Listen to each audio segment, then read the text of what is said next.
Hey, Nictus. Entirely understandable. I started late because I had work. So, throat, sorry. Entirely understandable on that vibe.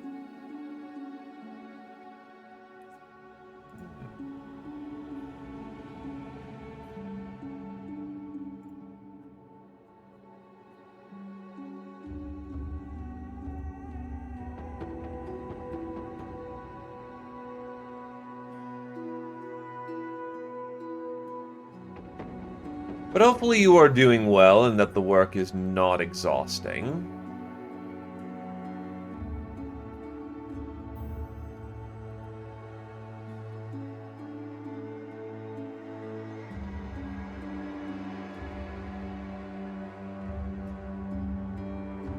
Well, I just got PTR installed, and I'm giving that a shot. So I'll probably be doing Beast Slayer since I'm most comfortable with that opening. But I would not mind potentially voting on a start.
Alright, that should be enough throwing around my ugly mug.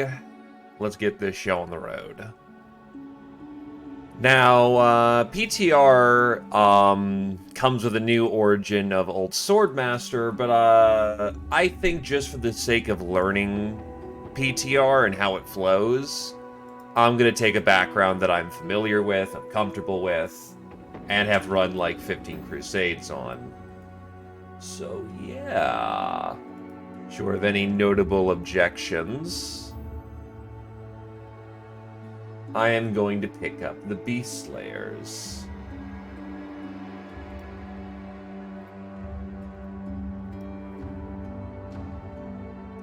Alright, so...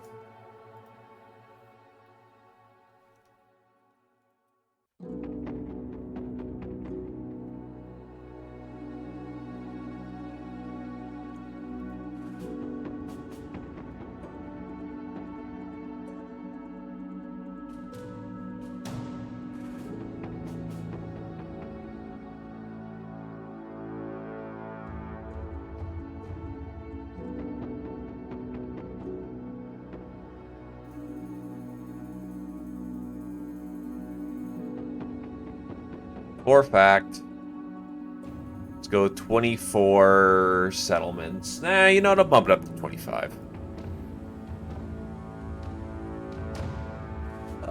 Little less land mass, little less snow, a little more water.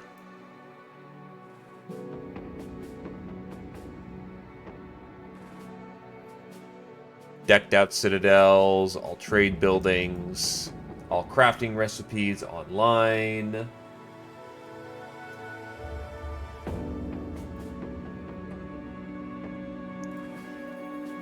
Let's get the map rolled.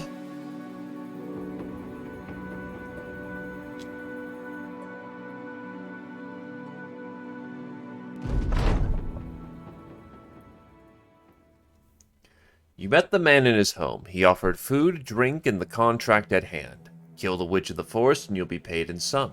You and your men set out and did just that, bringing back the witch's head. But your employer only laughed upon your return. He said it was the witch who put him in power and that you had freed him of his debts to her, that he outsmarted you and your stupid men. His lackeys stepped out of the shadows, their swords already drawn. The ambush started upon the criminal's arrogance and ended with his head cleared from his shoulders. But it came at the cost of many of your fellow beast slayers, leaving only yourself, Farin, Abel, and Richard remaining. Monsters of this world are often kept out of sight. The cruelties of man hide blind allegiance, the horrors of beasts behind dark legends. As the leader of a band of beast slayers, it has become steadily more apparent that you can no longer differentiate between the two. If you were to make coin hunting creatures, then you may as well add more to the pot by adding man to the ledger. The most wicked beast is the one that thinks itself more. Alright, who do we got? So the Beast Slayers got a minor buff in PTR because they now have a unique trait. Natural Order. Nature is not for the faint of heart. Those that dwell on the fringes of society not only thrive in the danger, but also know the natural order of things will eat them alive. Quite literally. So the Beast Slayers are now better at fighting beasts. Imagine that one.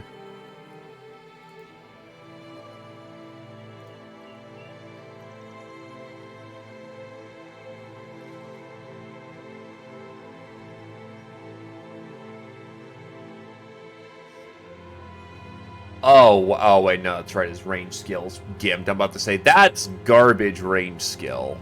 That's not much better, and there's no Wind Reader in this anymore, so it kind of hurts. But I am willing to give it a shot.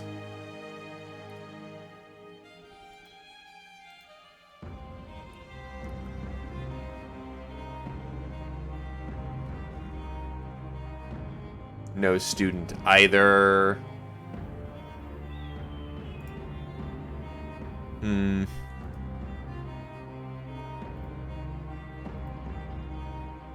That is an interesting lineup of skills.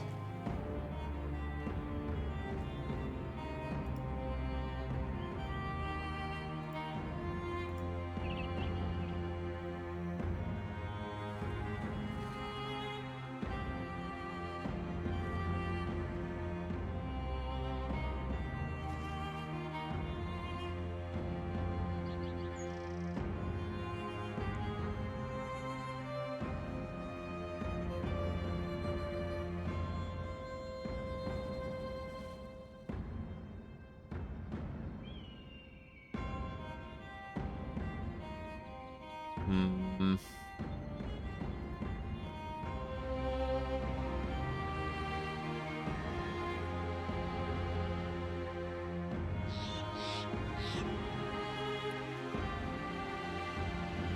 Medium armor user with a high fat is not great.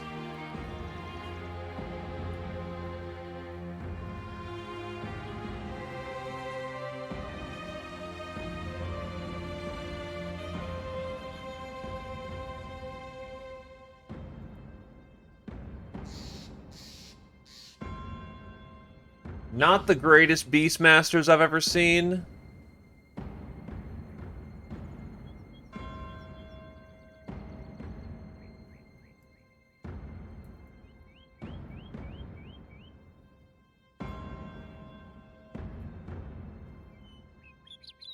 Well, let's see what we can do with this setup, though. Do I have... I have a Nimble or Leith setup. Okay.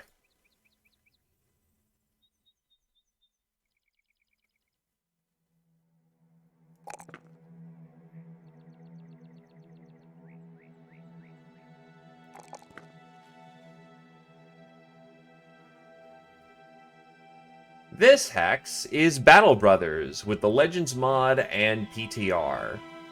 Long story short, you are a group of mercenaries trying to survive in a world that wants to kill you. Struggle to survive, die, die, die, until you manage to kick ass and take names.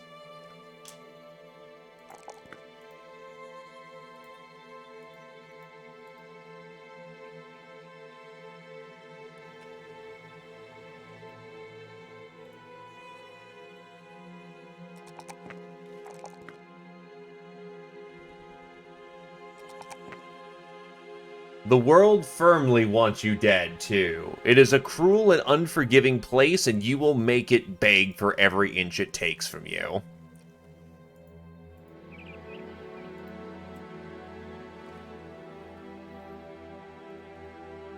Let me see. Target practice into range supremacy.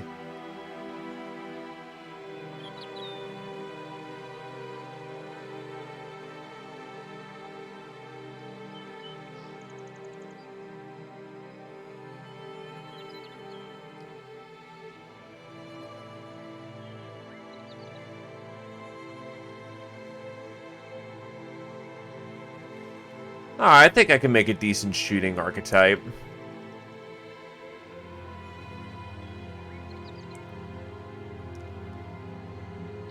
Range defense is not inherently as useful as it used to be, but we'll make it work. Yes, you do. You control an entire warband at the same time.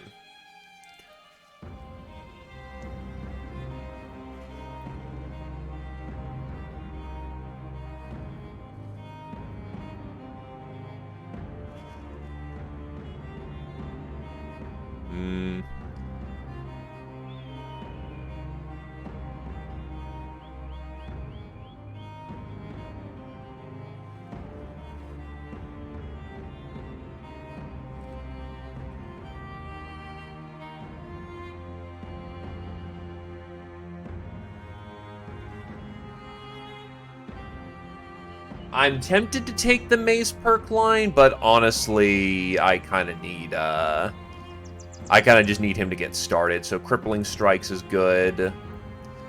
For you...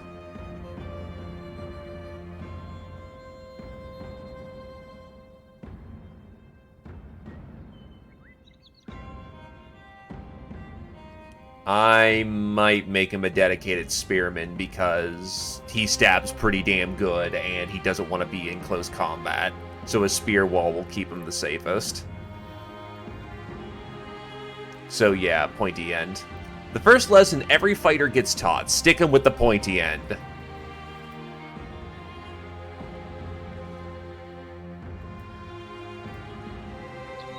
Target practice. Morning, noob. Time and training has allowed you to come up with an efficient way to organize your ammo, as well as make a less exhausting way to make accurate shots. Hello there, Abyss Crane. Thank you for the follow.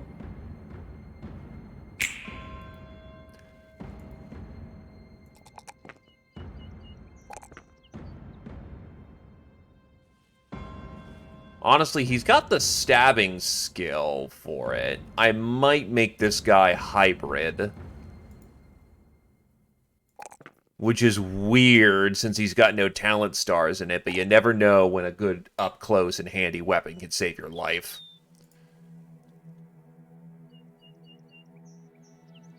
That means he probably wants bags and bags and pouches. Yeah. Hey, superpowered belly.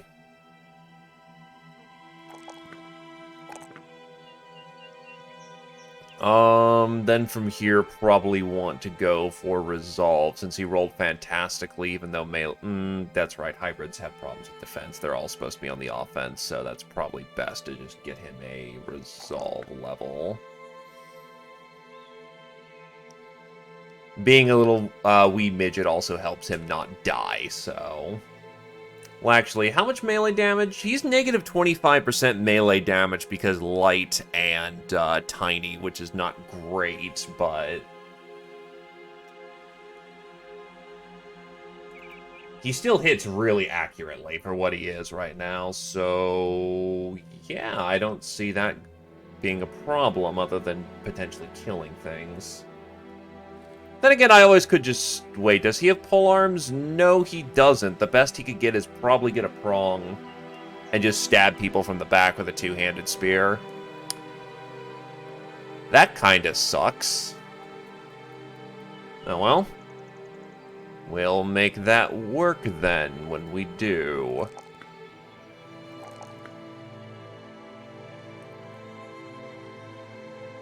Because this one also doesn't have throwing bonuses that the other ones have. Also, would anyone like to claim names?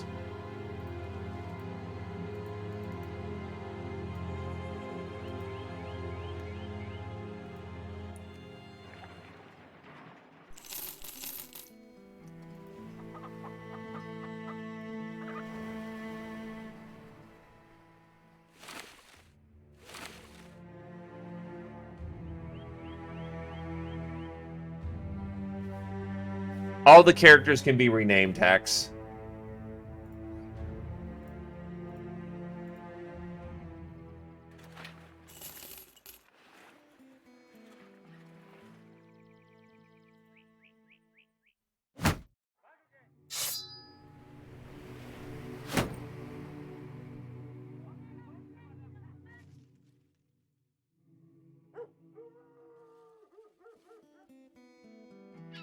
Ah, grave robbers, are you kidding?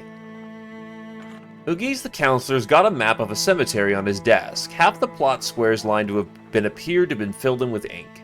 Every square you see there has been robbed. Every night they come, and every night I can't quite catch them. I'm at my wit's end here, so I've decided to end this once and for all. I want you to go to that graveyard and kill every grave-robbing fool you see. Got it? Let's talk money. 450 crowns for likely having to fight nachos. That's a dangerous start, but... Well, one guy is designed to be a crippler. Eventually, he'll be building into axes, spears, or polearms, and he can do pretty good work just bonking people to death or crunching people to death. This guy is a spearman in the making. Spearmen are defensive characters that hold the line and keep the enemies away until you can comfortably engage them, harrying them all the way. The guy in the back is going to be a bowman, but specifically a hybrid. Hybrids are archers who are capable of dishing it out in melee as well, despite the fact that he's a tiny little bastard. I might actually build him into nimble because he's just that dodgy, or rather he's that fast. It's a matter of question.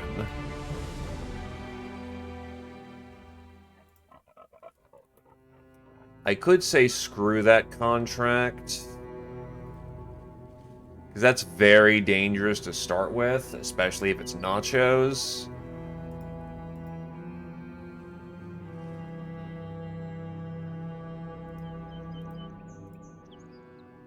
Yeah, I think I'll say screw it and just take something safer for the time being. Pay for a round of spirits to try and get people happier. Ah, someone got drunk, though.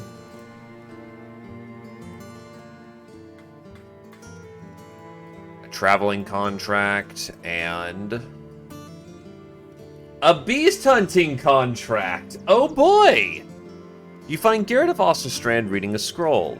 He throws the paper at you and asks you to read off the names. The handwriting is difficult, but not so more the names themselves. You stop and apologize, stating you're not from these parts. The man nods and takes the scroll back. "'Tis all right, sellsword. If you were wondering, those were the names of men, women, and children who have passed in the last week." Last week? There was a lot of names on that list. The man, seeming to read you, nods somberly. "I were in a bad way. So many lives lost. We believe this to be the work of foul creatures, beast beyond our ability to reason. Obviously, we'd like you to go find and destroy them. Would you be interested in such a task, mercenary? What are they willing to pay?" So, hey, Dr. Rex.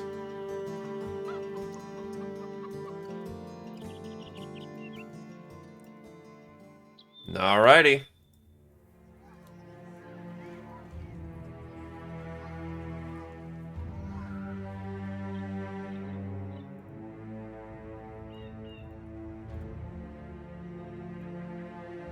Best of luck to you, sir.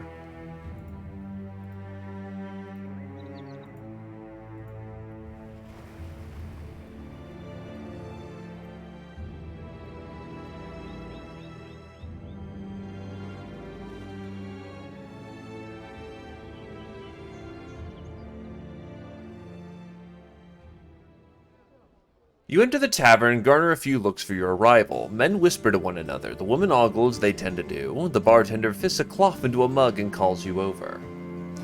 "You're the mercenary people keep wondering about." Curious, you ask how he could know, being that you aren't the only man walking around with a sword. He laughs. "The eyes, that's where I could see it. You're a man who hunts a most dangerous sort of prey. A life taking lives is a world in and of itself, but you seek out those whose lives have gained such odd values that their deaths would be but a monetary appreciation for others. A purchase is placed, and thus you become the means to a transaction." "It is so, isn't it? You're a bone collector, my friend, a grave digger paid in advance." You nod, understanding. Suddenly a man comes up to you and explains that a local figurehead by the name of Sigebert the Councilman wishes to have your ear. When you turn back, the bartender is gone. Yeah, no, the map is not turn-based. It is a real-time map. But you can pause and make more precise maneuvers. Hey, you wanted to claim a name. Even a silly name is still a name. More grave robbers.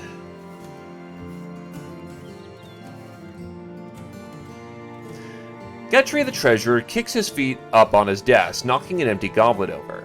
"Peasants are at it again, bugging me. They say the amber collector outside Tiefenstraat has been destroyed. I don't ordinarily take the fools at the word, but a few of my councilmen seem to have confirmed the news, and now I gotta do something about it."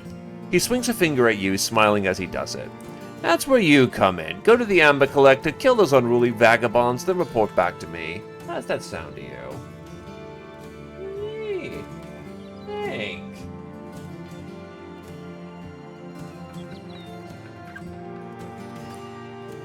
You step into Snorri the merchant's room and he shoves a map into your face. "I need a place found, sellsword. It lies southeast of here, near the region of barrelweeds. The laymen call it the tilted grave markers, but whatever it is, I need to know where it is. Understand? Find it and you'll be paid handsomely.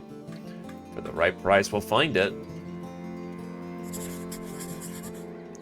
Now that is honestly a pretty good contract to start the Beast Hunters with. Someone's calling me. What the hell?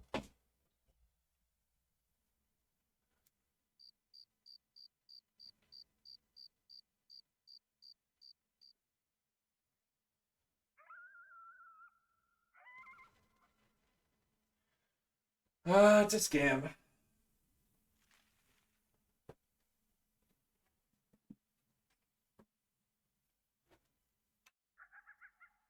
Gotta love having a scam.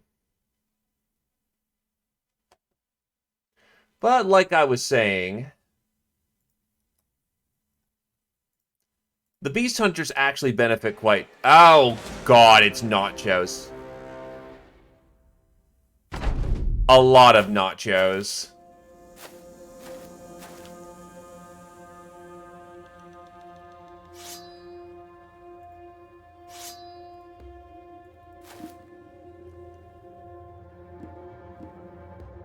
Oh, God, he's never gonna hit anything. Nachos are the affectionate name for the Notchezerers. Notchezerers are flesh-eating ghoul monsters.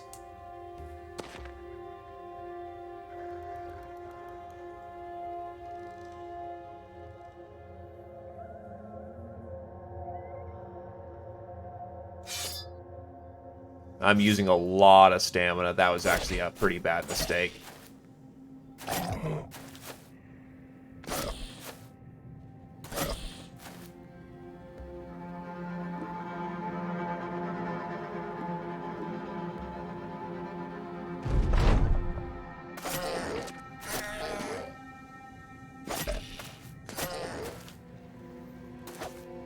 And there's our problem. They're gonna start getting in.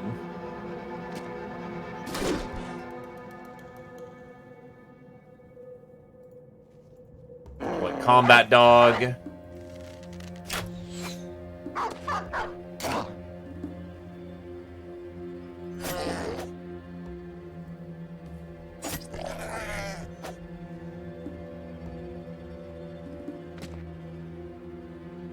The Ranger's drunk right now, so not much in the way that he can do.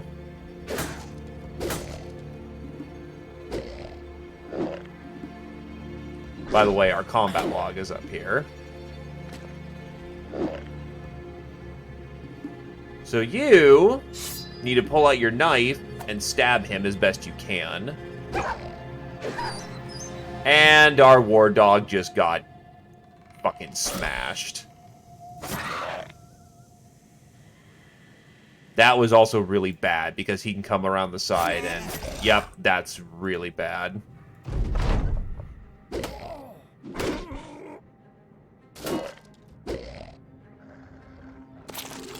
Remember when I said they were flesh-eating monsters? Yeah, they just ate the dog's corpse, and now it's turned into a T2 variant.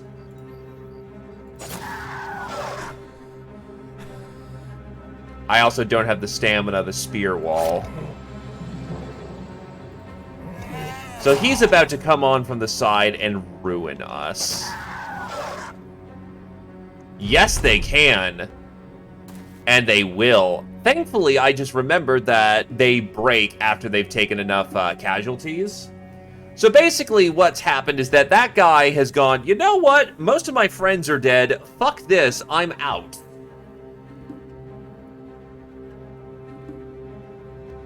So thankfully that saves our lives because he could solo the entire group without a problem.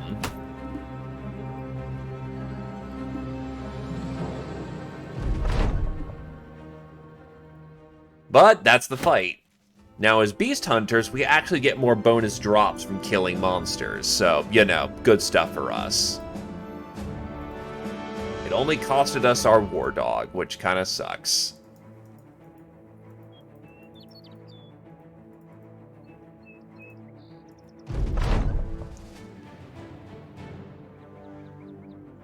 Yep, they can turn into tier 3s, and then they can start eating your people alive.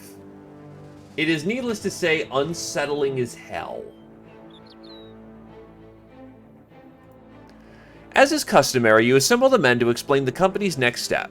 Brother, the Thracian Crusade must show the world that we are forged of a hotter fire than other mercenary bands. As our reputation grows, so will the influx of crowns to our coffers. Let us forge a path to greatness. I am going to go with the allied one first, because we have a town that's got a lot of quests in it, so... We need allies. Forging a bond of friendship and trust with one of the towns will get the company better prices, more volunteers, and steady work. Usually you go with the battle standard, Well, it's already time to return to Snorri the Merchant, as the tilted grave markers was easier to find than you figured. Marking it on your map, you pause and chuckle and shake your head. What luck.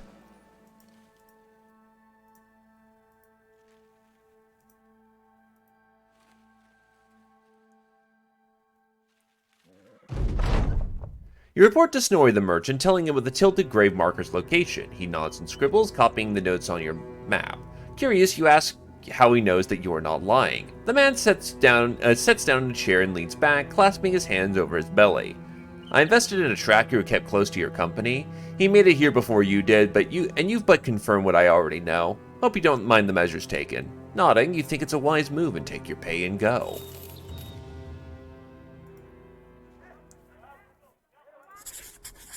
Next job, next job.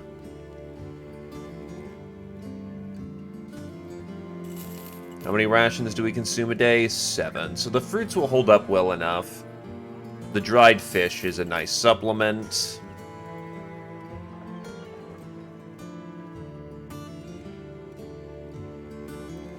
Oh, absolutely he did. He's not being paid to die.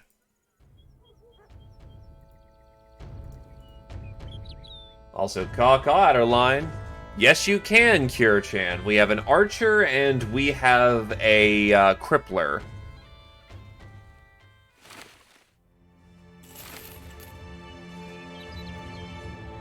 Oh, wait, I can put people on. Oh, wait, but that was actually good for them to get their mood back up, so not a bad thing.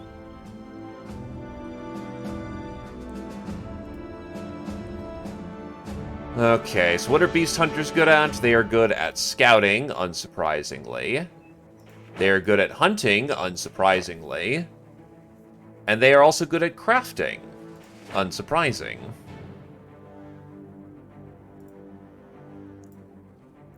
Alright, for the crippler.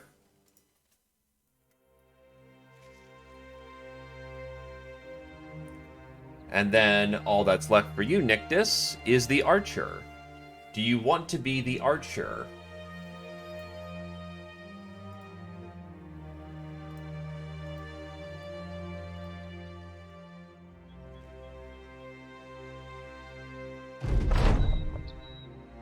Oh, god damn it. That is the... I have run into very few bandit infestations, but I've run into every webneck infestation with these areas. Is just why? The white limply twisting in the wind from the abodes of the Amber Collector appear like smoke, but the buildings are untouched. As you near the dwellings, pairs upon pairs of red eyes flare in the dark of their windows. The webnecks scuttle forth, their spiny legs clattering on the slats of wood and scratching the corrugated rooftops. The massive black bodies fluttering out the window frame like flakes of a smoldered dandelion.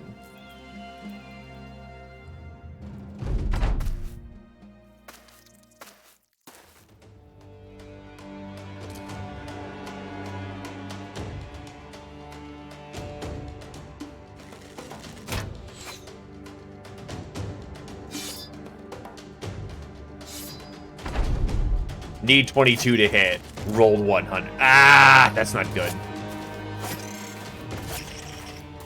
Yes, keep doing that. Spear wall is essential for early game. That's not so good.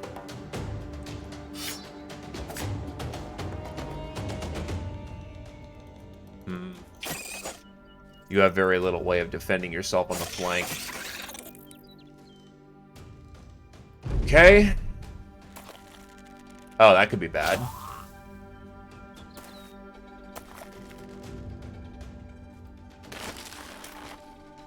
Help him out of the webs. That did not happen.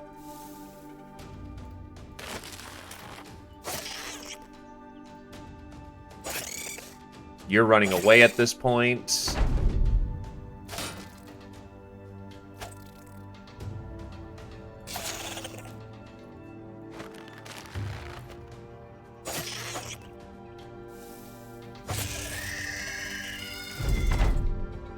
Small mercies? At least, there isn't more eggs. I just have trauma from the fact that I keep getting webneck encounters. Anyway, 3 to Kebab Lover, and 1 to Nictus. The battle is over, and the Amber Collector has been secured. It's time to return to Galtree the Treasurer.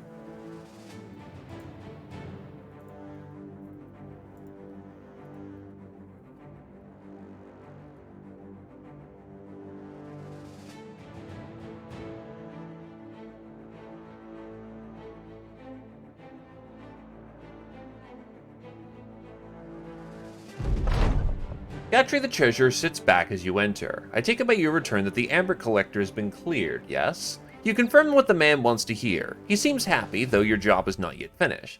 Galtree the Treasurer wants you to take a gang of workers back to the area to help rebuild and resettle it. Once they're there safe and sound, return to him for payment. This shouldn't take too long.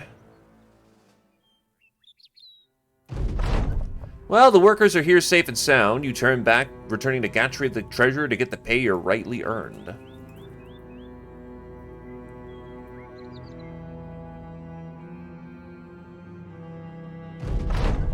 Galtree the Treasurer sits back, seemingly smug with himself. I know how to pick 'em, sell sorts, that is. Most of my compatriots hire folks like you, but it goes tits up because they don't know how to spot a good man from the wag of a dead dog's tail. But you, I knew you were good on your word the second I saw you. Your pay, mercenary. He slams a satchel of crowns on his desk. It's all there, but I understand if you want to count it. You do count it. And it's all there.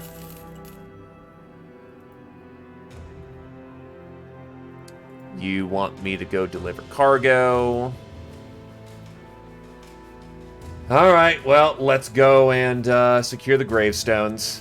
I'm not fond of this, but...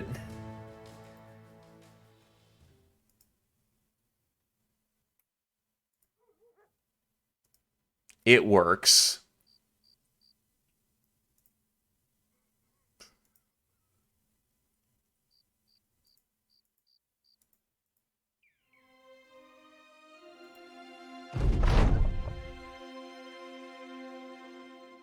It's actually not nachos. As you step on the through the tombstones, a few voices murmur over the other side of the mausoleum.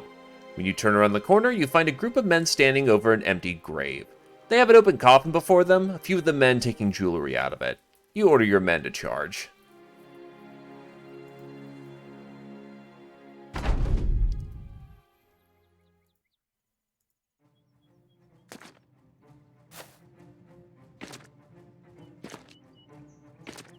So, these are the legend starter enemies. They aren't in the original game, but they serve a purpose here. And that is to be incredibly cheap, easy meat for you to kill.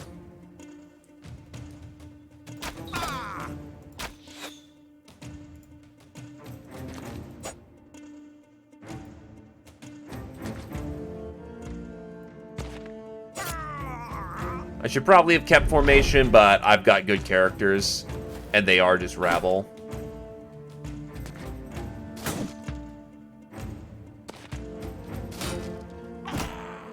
Wow. I'm getting body rocked. That is kind of amazing, actually. No, it's specifically the rabble.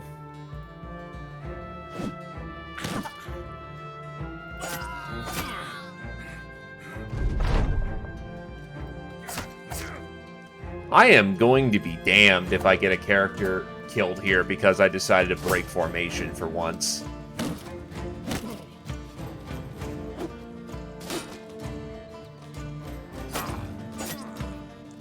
There we go. They're starting to break morale.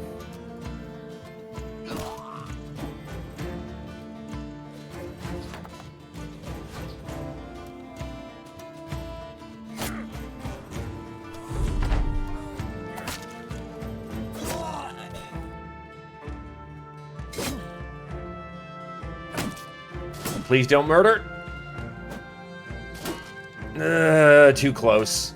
Way too close.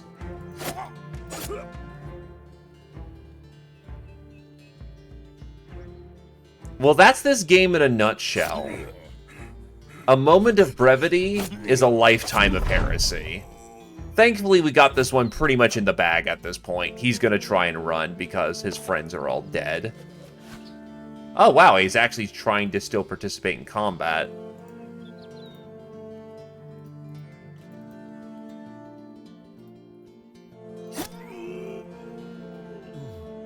I'm content to let him go. I've paid for my mistake in pretty bad blood.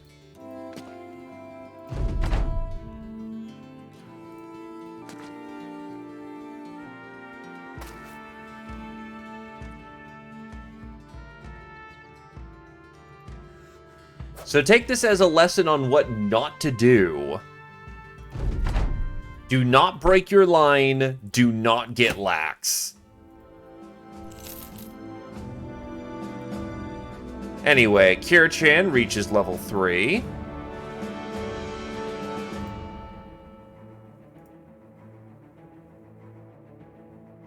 Melee attack, melee defense, and honestly another round of bravery to get up to 61.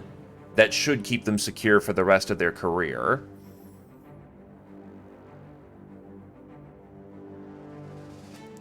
Then you've got Dodge, Balance, Bloody Harvest, Spear Waller, Heavy Strikes, Leverage, Momentum, Executioner.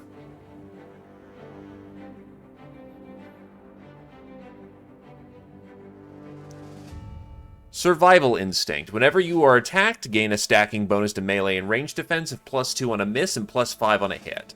On the start of every turn, the bonus is reset except for the bonus gained from getting hit, which is retained for the remainder of combat, but it cannot be higher than 10. I am going to go with that just to make sure that you don't die early on. Kebab Lover.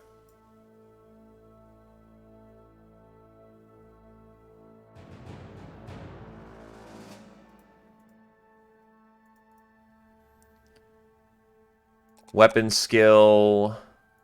You don't have a Battle Forge, unfortunately.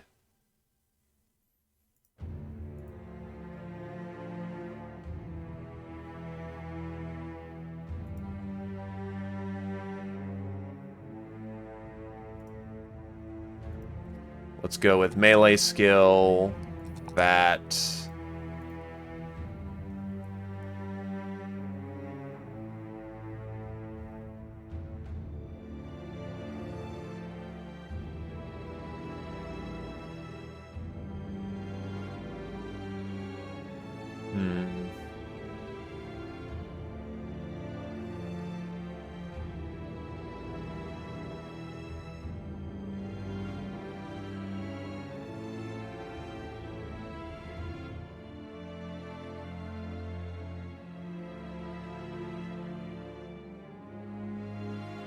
Yeah, get you Spear Waller. And then, yeah, melee.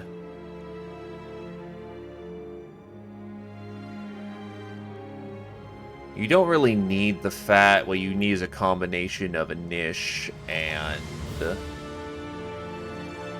Honestly, I'll take the resolve level this round. Archer hits level 3. Health.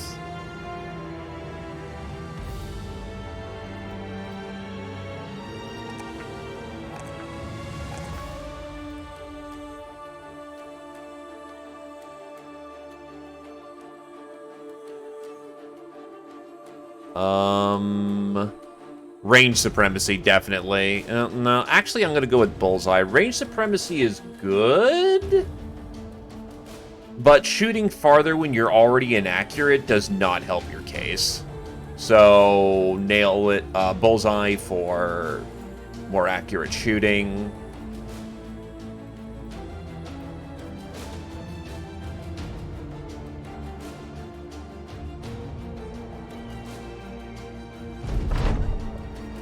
You find Sigebert the Councilman nestled into his chair, holding a candlelight close to a well-worn scroll. He talks without looking up.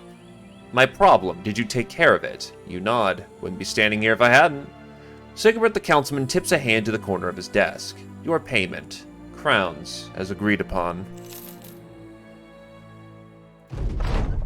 Deciding that Tiefenstraat is a good place to invest your efforts, you decide to offer the protection of the company and take up any work suitable to your talents. You act like gentlemen in your dealings with the locals and encourage the men to mind their manners while in the settlement. There's of course some griping at first. Kira-chan was sorely disappointed to give up brawling with the farmers, especially with the Thracian Crusade, spending so much time in Tiefenstraat. But you convinced the men that having a friendly base of operations is important in your line of work, as it meant getting better prices on the market and more people willing to join your motley band. It's also much less tiring to not have to dodge the militia all the time. You've enlisted the men to do some small tasks in exchange for nothing but goodwill. I found the little brat who wandered off and dragged him right home. Nictus the drunk brags, quickly outvied by Kira-chan. I went to the market for the old spinster, split her firewood for winter, and even put out her washing, but I draw the line at rescuing treat cats.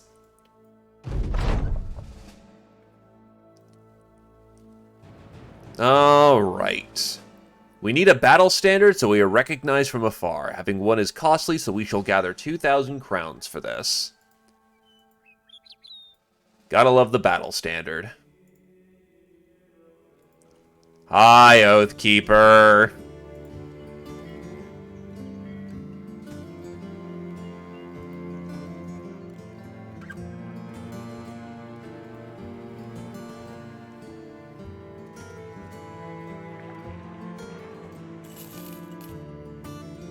Greedy and not particularly well talented.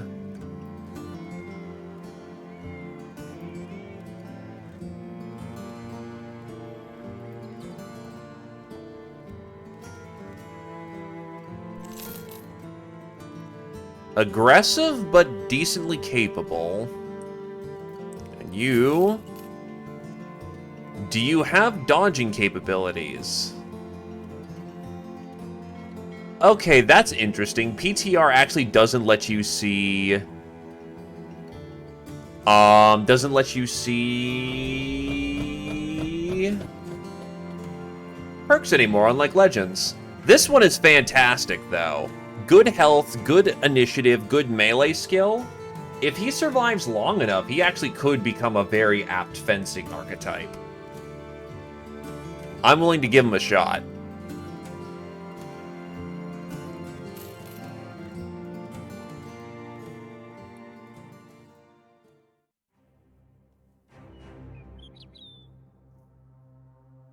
Let's see what his perk line is. Comes with Chef. And he's capable of using maces or flails. Maces is probably going to be his weapon, then.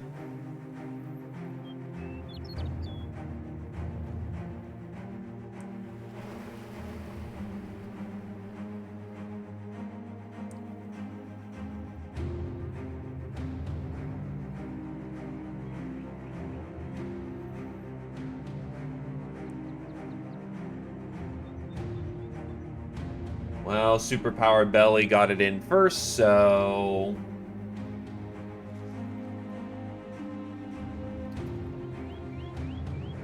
Oh, Superpowered Belly.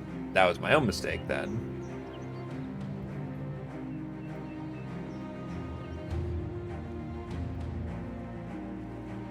Is that a range 2?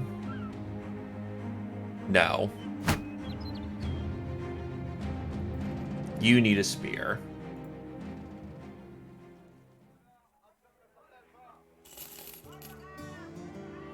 Sell off some of these horns to make ends meet for the time being.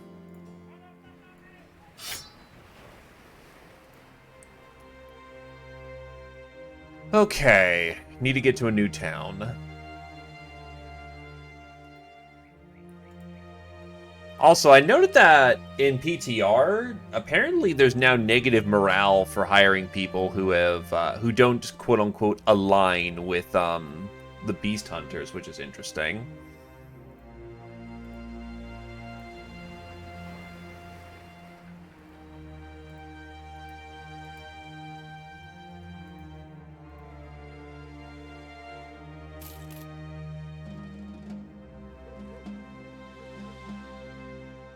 He also doesn't have the perk for Natural Order, so I guess Natural Order is only for the starting characters. Most interesting.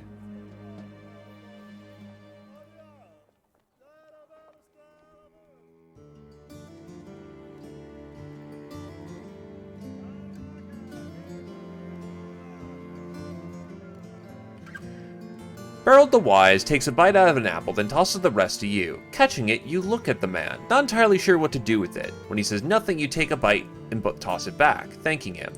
No problem, Sellsword. Today's a decent day, although obviously I need something from you. The herbalist grove outside of Kampwalder, I believe, is host to a group of brigands. All I need you to do is to go there and clear that out so I can restore the place to its former crimeless glory. Does that suit your interests?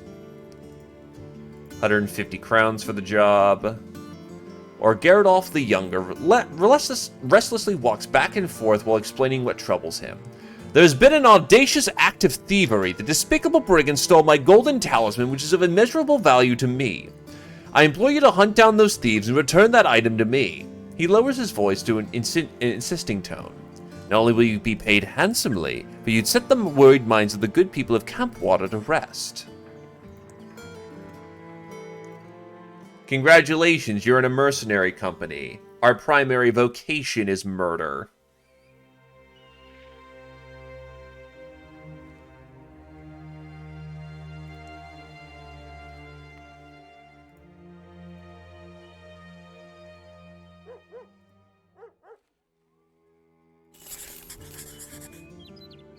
Alright, let's see the force complement. Oof! Actual poachers in that lineup. Kira-chan can take this fight off.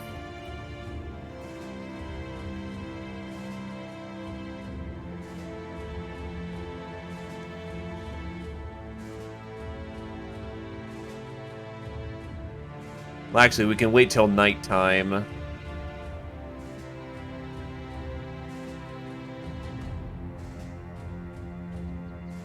Make them completely combat ineffective. Then you can actually poach his nice spear and whatnot, Mr. Archer. It's not exactly your fighting style, but it'll be useful for the time being.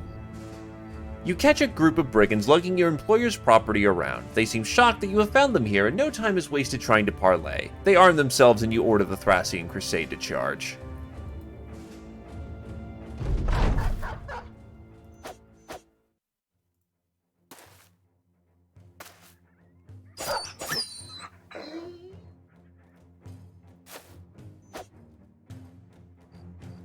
Enemy doggo.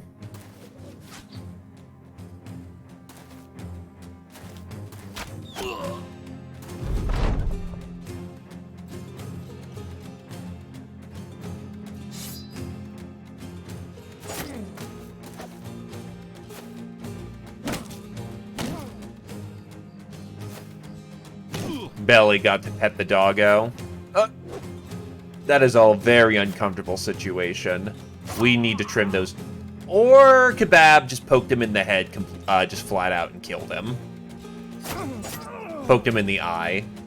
2 shots from superpowered Belly cause a ruptured liver.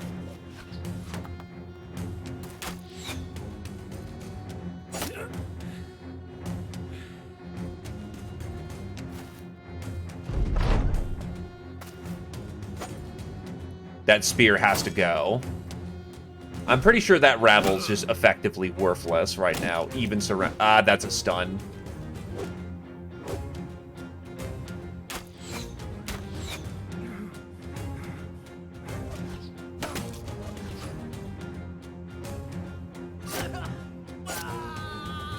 And that's a mass morale break. Flank to ensure that they can't get away.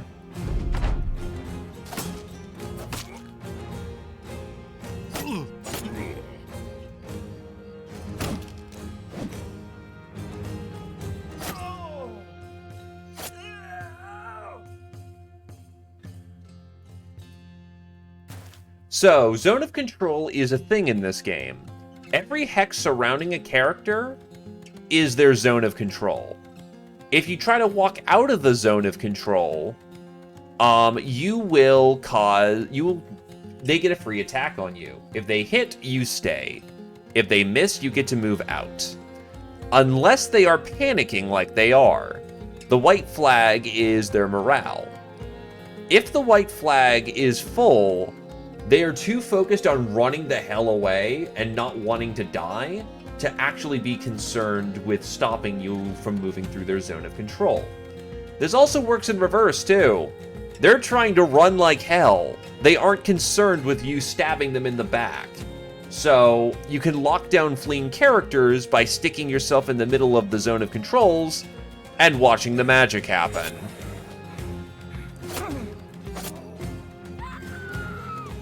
We call these morale cascades. They are beautiful, beautiful things.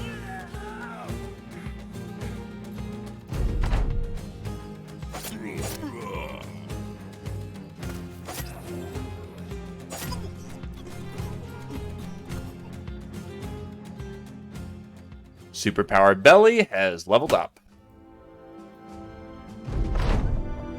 You clean the blood off your sword and go to retrieve the item. As you bend to pick it up, you spot a man watching you in the distance. He comes forth, his two hands totem together with long sleeves. I see you killed my benefactor's men. Sheathing your sword, you nod at the man. He continues. My benefactor paid good money for that artifact. It appears those he paid are no longer owed, so maybe I can speak to you directly. I'll give you 420 crowns for the item. That is a good amount of money.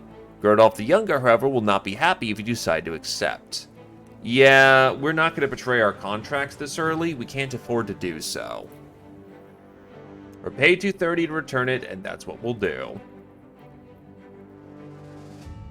Anyway, level up for Superpowered Belly.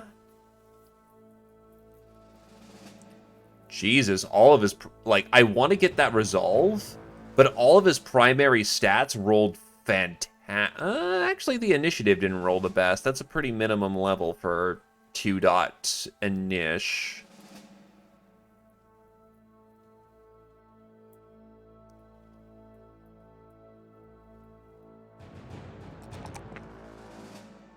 Nah, I think it's going to be better if he just keeps his primaries. A 40's not bad.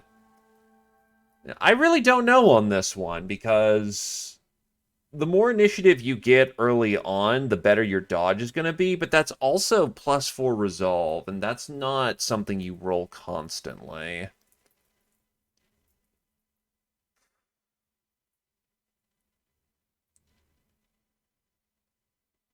Hmm.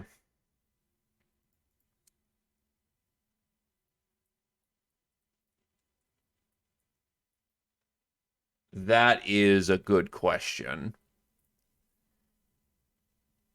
You do have muscularity. You also have Colossus. I... That's a really good question at this point.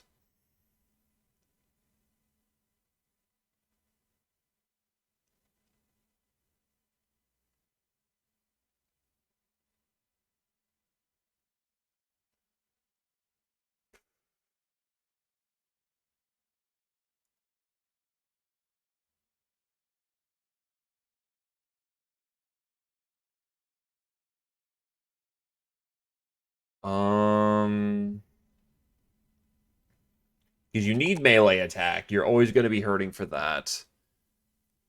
You probably want your initiative, so you're dodgy.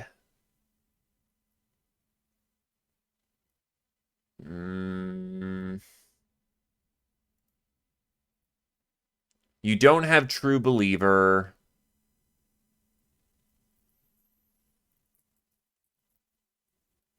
Do you have anything else that can supplement your need?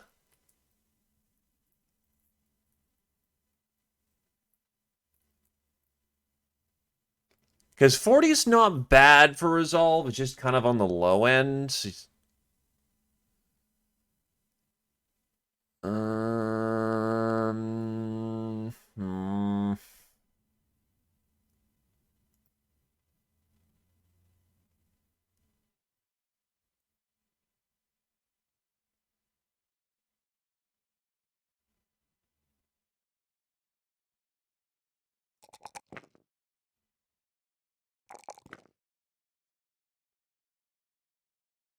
I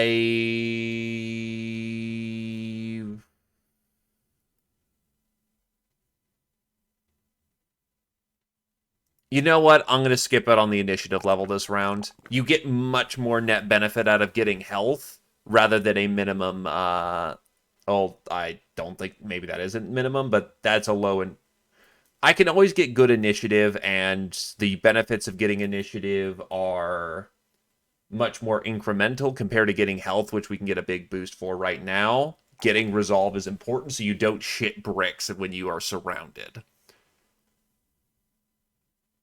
Yeah, that's going to be good. Combine that with Colossus, and you now effectively have 80 hit points at level 2.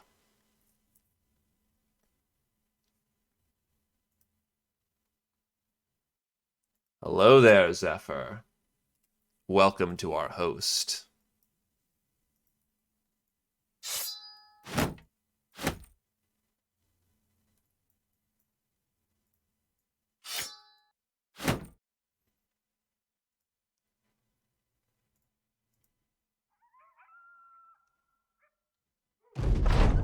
When you enter Gandalf the Younger's room, there's a host of guards surrounding him. For a second, you think you've stumbled upon a coup, but the men clear out, leaving behind dice and cards.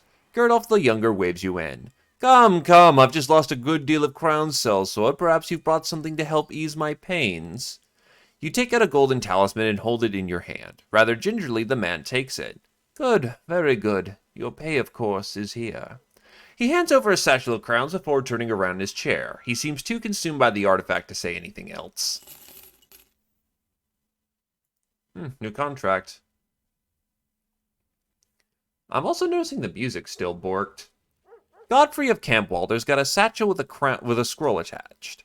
But the name written on the paper is not yours. He weighs it carefully, the lumps of coin curving about his fingers, their chinking clinks muted. He turns to you. You recognize that name? You shake your head. The man continues. A week ago, we sent the famed Sir Rubiard of here to go hunt down some foul beasts that have been terrorizing the town and surrounding farmsteads for weeks. You know why the satchel has remained in my ownership?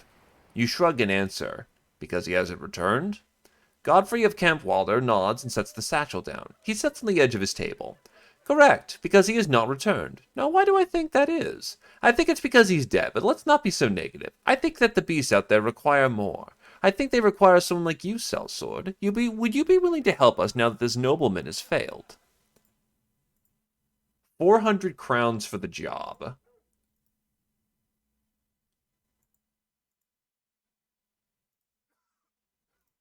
Let's get someone on repair duty so that... Well, actually, what are your skills? You have no useful skills in camp. That sucks a little bit.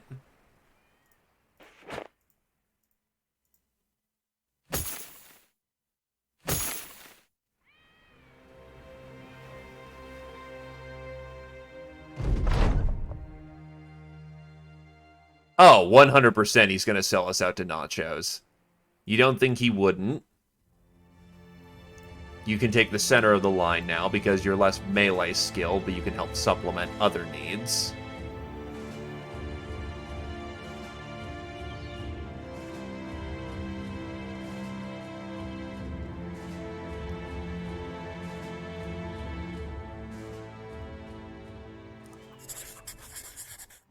Alright, what do we got?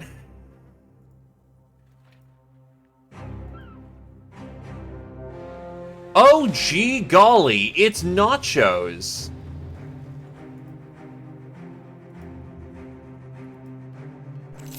And I cannot get militia to help me out. Don't worry, I do not mind explaining.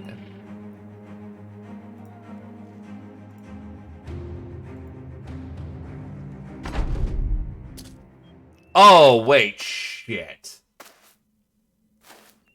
I did not get Cure-Chan out of the reserves. That's very bad. I mean, I'll take it, honestly.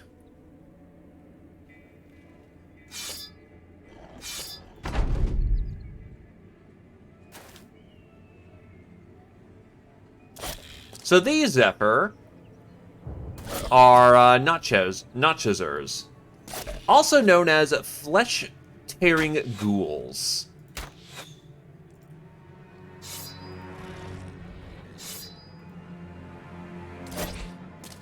They want to eat your flesh. They consume the flesh of the living with an insatiable hunger, and they are willing to dive themselves into a melee just to get to it. Okay, so he's running away. That's great. We now need to stomp on that corpse, which is bad.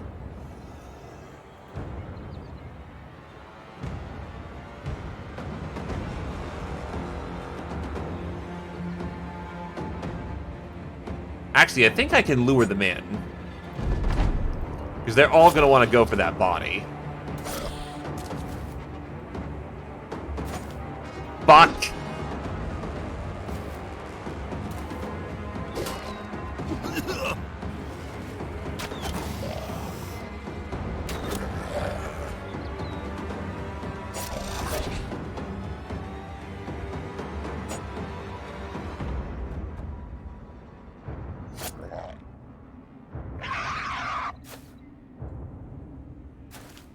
Yeah, they're in melee now. That's not good.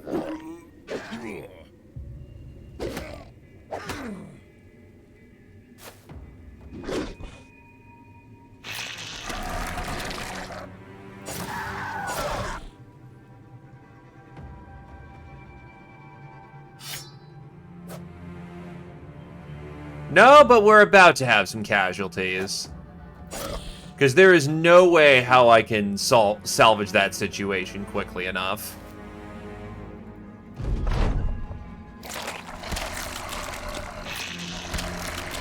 Yeah, we're fucked. We are firmly fucked.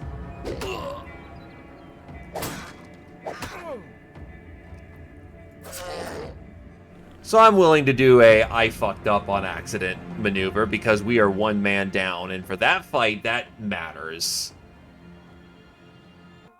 Yeah, so anyone who dies on the line, or even their own kind, they will devour the corpses, and they go up a tier.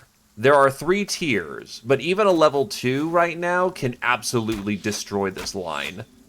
We are too fragile.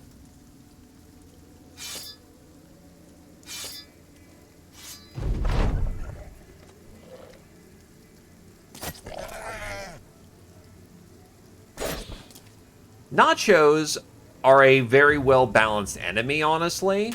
You need to balance attack and defense. Because you need to stomp on the enemy corpses to ensure that they don't have fodder to eat, but you also need to ensure that,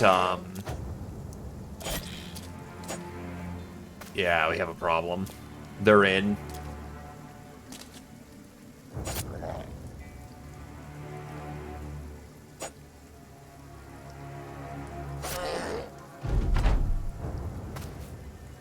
Wait, you have Spear Waller. You should... Oh, wait, no. It comes with Spear Mastery. Damn.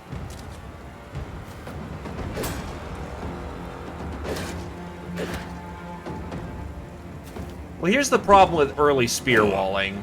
Early Spear Walling requires you to not have anyone else caught in the line. Once you become a Spear Master, that's no longer a problem.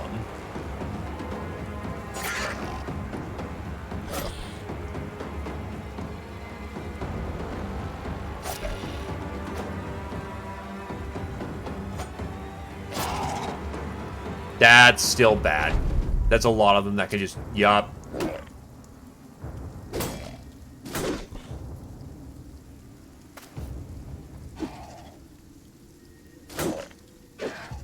That's some incredibly high missing that happened, thank God.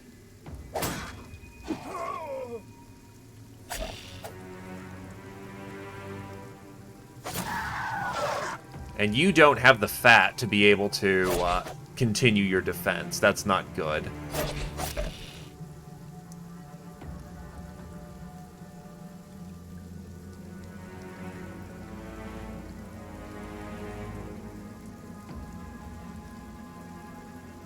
Your ribs are open, so your health is going to be reduced after the fight.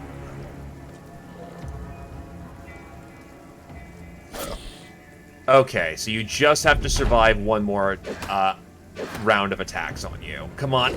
Nope. Kebab Lover is dead.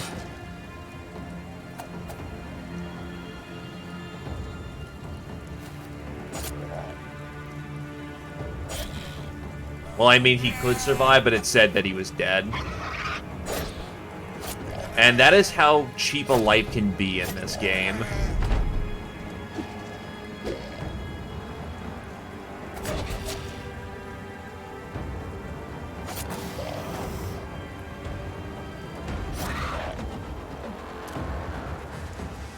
Oh, yeah, no, this game is lethal.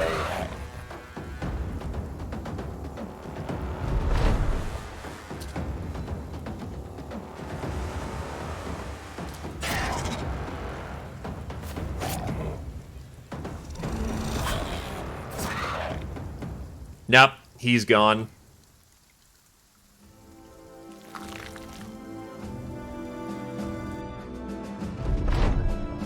The fight over, you walk over to a dead Notchazer and take a knee. Were it not for the gate of ill-shapen teeth, you could easily fit your head into the beast's oversized maw. Instead of admiring the dental failures at hand, you instead take out a knife and saw its head off, ripping through the very tough outer layer of skin before surprisingly easily cutting through the muscles and the tendons. You raise the head up and order the Thracian Crusade to follow suit. Godfrey of Campwalder will be expecting proof after all. It didn't help that that particular character had aggressive, and aggressive reduces your defenses per character surrounding you. I tried the best I could, but unfortunately just not a good place.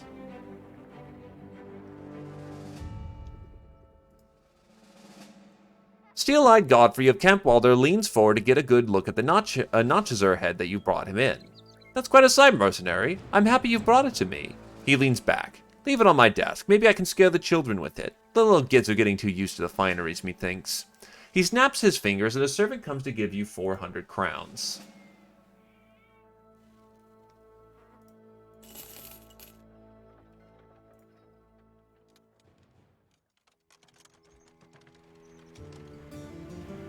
Well, first we need to figure out if there are any good recruits. Money's gonna be tight for the time being. Nice, 3-dot fatigue, but asthmatic. So every character has traits. These traits are sometimes very good, or you can get asthmatic, which is the worst fucking trait in the game.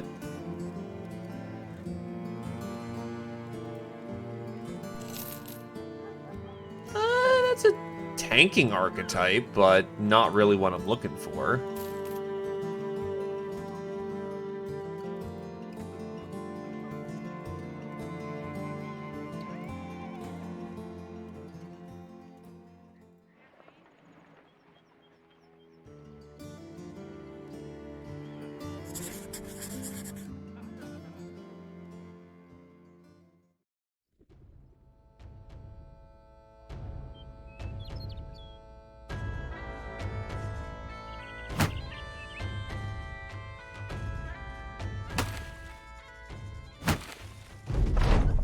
Oh, I have no tools. That's not good.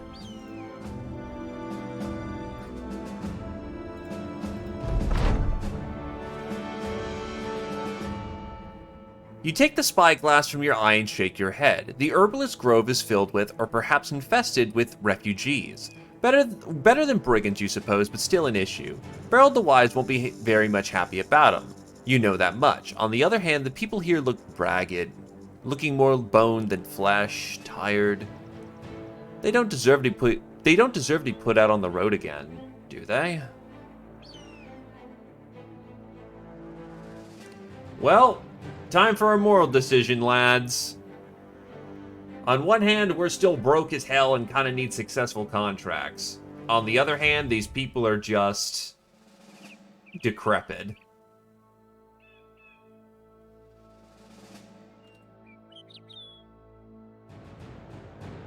Leave them be or go collect our paycheck.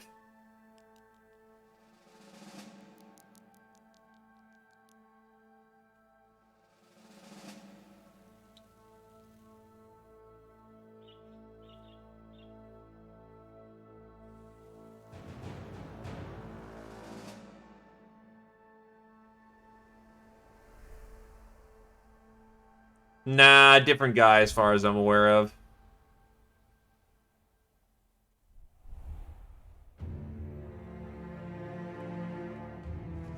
That's one for kick him out.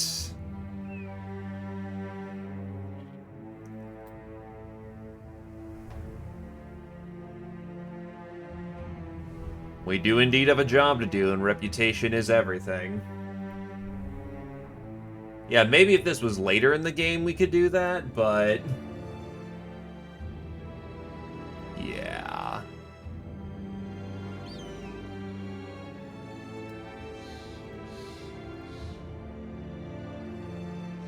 Nictus the Drunk and a few mercenaries are ordered to go in and kick them out. Luckily, it is without bloodshed, but every refugee that passes before your gaze meets it with a sad, solemn look. You shrug.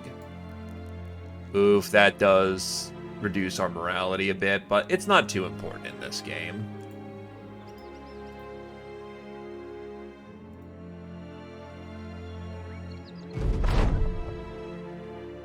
Burl the Wise sits back as you enter. I take it by your return that the herbalist grove has been cleared. You confirm what the man wants to hear. He seems happy, though your job is not yet finished. Burl the Wise wants you to take a gang of workers back to the area to help him rebuild and resettle it. Once they're there safe and sound, return to him for payment.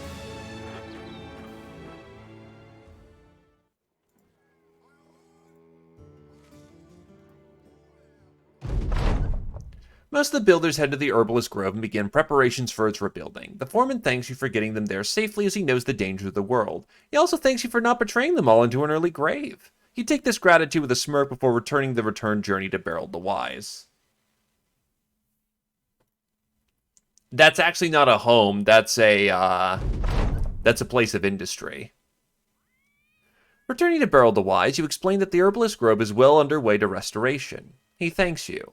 Well, would you look at that? A mercenary keeps his word and gets his job done. A rarity. Here's your pay. One of the men hands you a burlap sack, heavy and sharpened by crowns. Burl the Wise tips a hand. Be seeing you, sellsword.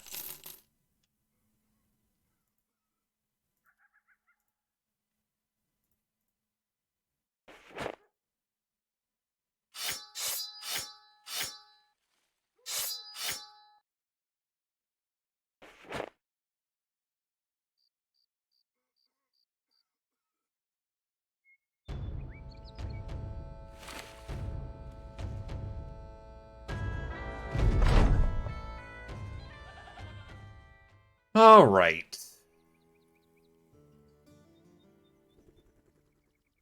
Where to now?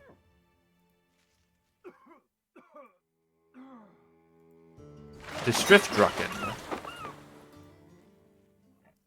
Halder of Striftdrucken's turning an apple in hand. He seems frustrated with it, almost as if he wishes it were something else, like a valuable trinket, or perhaps just a tastier fruit. Have you ever lost something you loved? You shrug and answer. Well, there was this girl. The man shakes his head. No, not some woman, more important, because I have. Thieves stole my demonic statuette. How they managed to get beyond my guards is well beyond me, but I know that if I have you set on them, I'll be having what's rightfully mine where it belongs. Isn't that right, or have I been misled to the quality of your services? It's a budget job, but unfortunately I just don't have the manpower currently. Jesus, and they ran so far away. They ran so far away.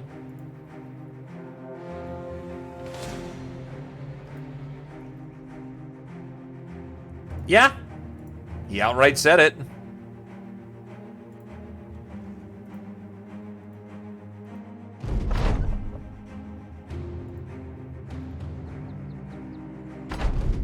Look, he's not ashamed of his Satanism.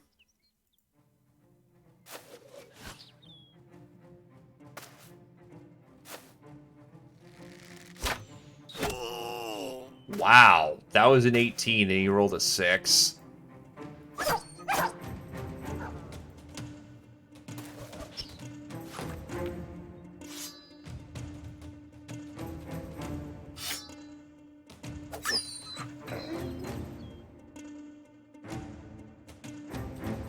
It's a lot of guys, but it's also a lot of rabble. So we're in a better place than you think we are.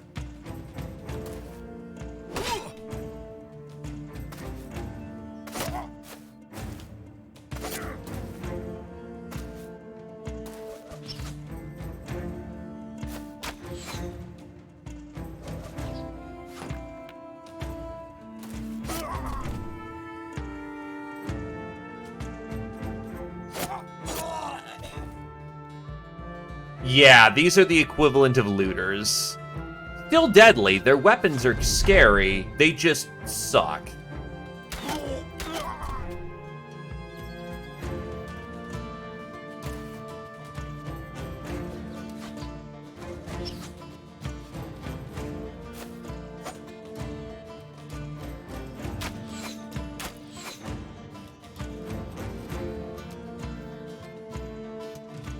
Superpowered belly will charge.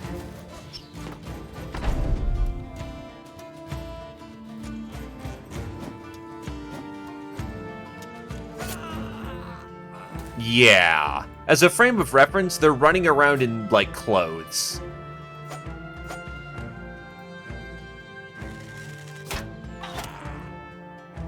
And that was a headshot on Kir-chan. That's not so good. Hit for Nictus.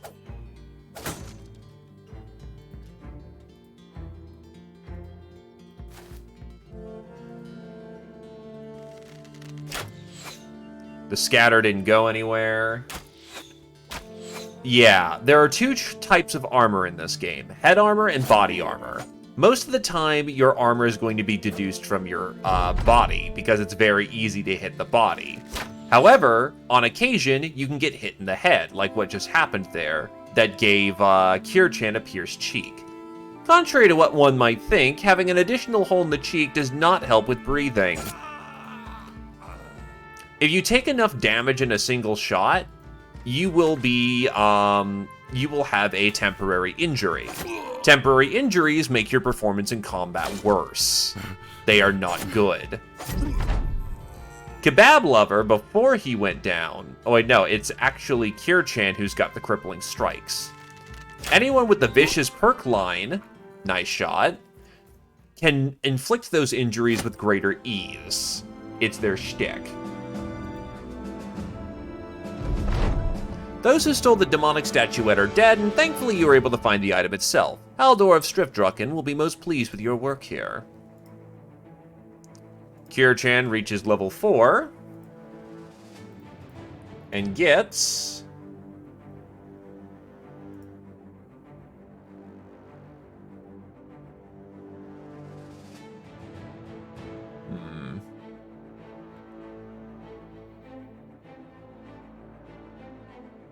Oh, Resilient got a buff. Any negative status effect has its duration reduced to 1 turn. Whoop.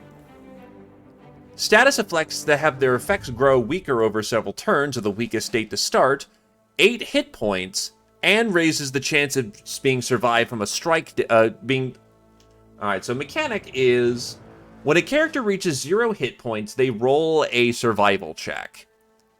It's 33%. So, 2 times out of 3, you're going to die. However, on that 1/3 chance, you can survive being struck down. However, you will gain a permanent injury in tandem. Permanent injuries, short of extreme miracles, cannot be removed. They are permanent for a reason. If you have the Survivor perk, that bumps up to 90.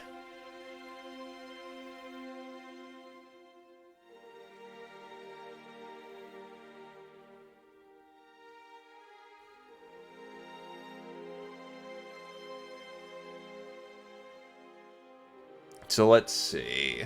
And no, quest items are not items in your actual inventory.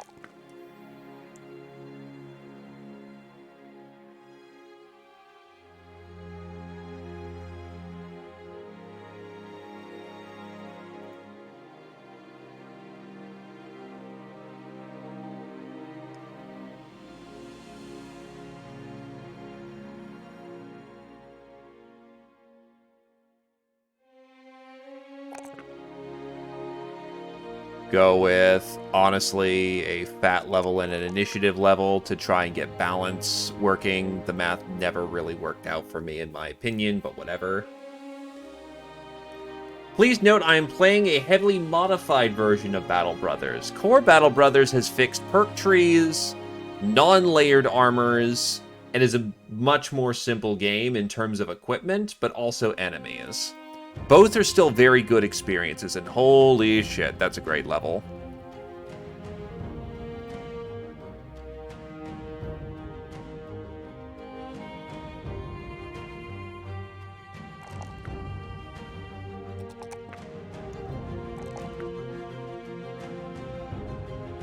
Yeah, just having that natural melee defense is great. We are going to get you the dodge perk, which means you now have an effective melee defense of 35, range defense 30, depending on your initiative. And it's only going to get better from there. Nyctis levels up, and...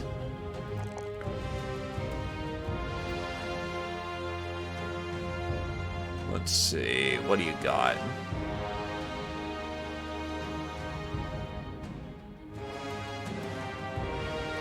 Arrow to the knee. Patience.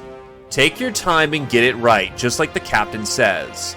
10 range skill as long as you've not moved during your turn. Fantastic. Even having a small bonus to range skill matters in this early portion of the game. Melee defense, you never know when you're going to need it, and then a resolve to try and get over 60 so that you are comfortably never not going to break. Panic is the worst thing that you can have in this game. The Skyrim perk? Oh, Arrow to the Knee? Arrow to the Knee is actually really good from what it looks like. Reduce their range and melee defense by 10%, 2 extra action points per tile moved. Like, that's a crippling maneuver that can easily set up for our melee.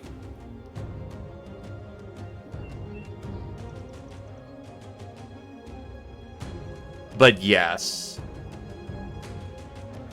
Yeah, the fact that their movement's fucked, because your movement and your ability to attack are linked to the same resource, action points.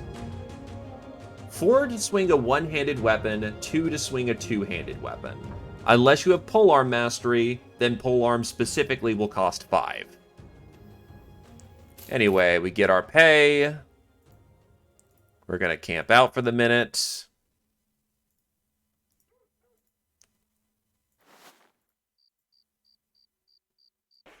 Get someone on the medical tent.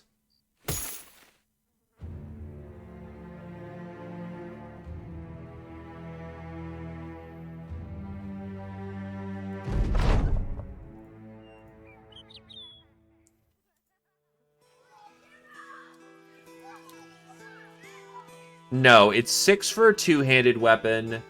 It's 4 for a one-handed weapon. Unless you are using a polearm, then it is a 5, because polearm mastery reduces the cost by 1. It is incredibly good for that reason. Ah, the big town.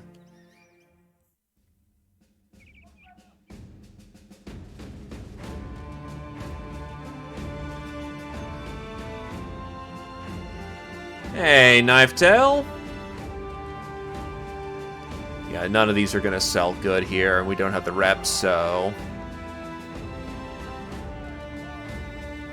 Apparently this place is a good sword shop. What the hell? Well, I can't afford it. I'm not going to look at it, so... we move along.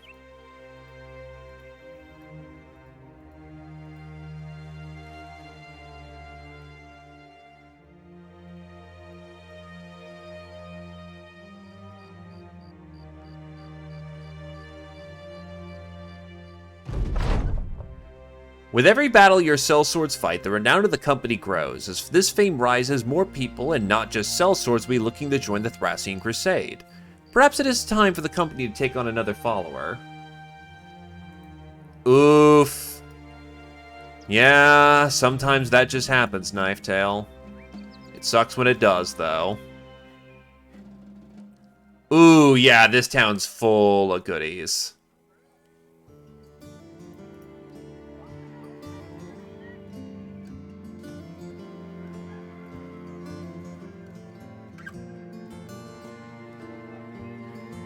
Aldous of Sandmark is looking out a window, dancing a finger along the rim of a drink as he weighs his thoughts. Brigands have been taking off with precious livestock. They come in the night, the brigands I mean, and cut the bells off all quiet-like. I'm sure livestock are important to you, but one calf, one cow, one bull? That's a fortune to some people around these parts. So, the other day I had a lad follow the animal tracks out of town, now he's told me exactly where these brigands are. As I'm sure you guess, I don't have the men to spare to take these vagabonds on, but crowns. Crowns I am not short on. If I were to cross your palms with copper, would you be willing to cross these brigands with steel? Alright. Yeah. While your men venture around the town, you go to a pub and take a seat. As you do, a strange man joins you.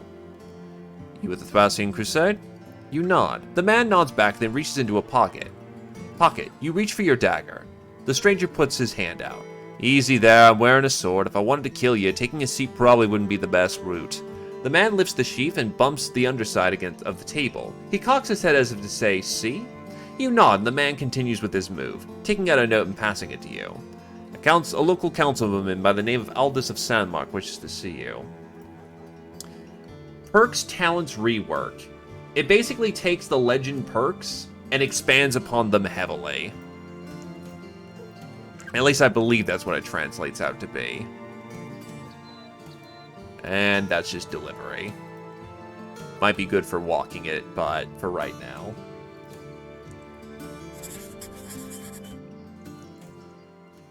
Let's go get this taken care of.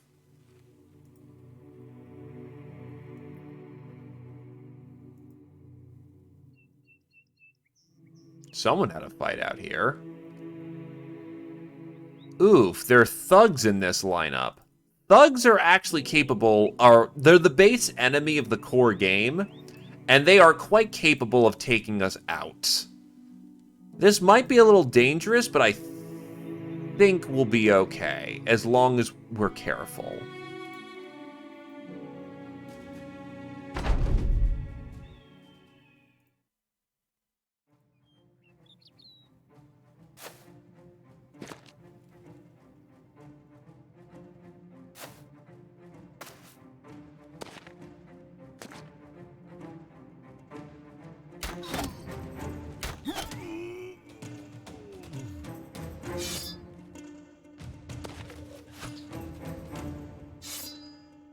Keep it tight for now.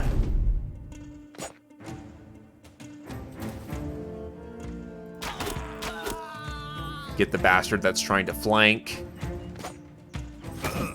So things about flails, since they are now a weapon that's on the field. Flails ignore shields. He's running. Superpower belly pokes him in the eye.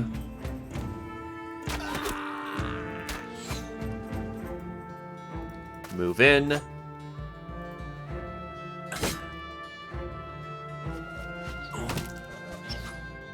But flails get around shields. They have no inherent accuracy bonuses compared to the spears we're using, but they're good for being anti-defense.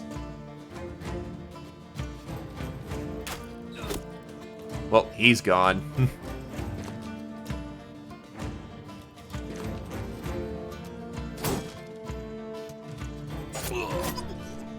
Spears are the first weapon that you should always be using and are always great in a defensive lineup. They have extreme accuracy bonuses, which allow them to just drop enemies or keep them at bay. Oh, wow, some of their gear actually survives, so we can actually armor up a bit. The main problem with spears is that they fall off on damage pretty sharply, but Spear Wall always keeps them relevant.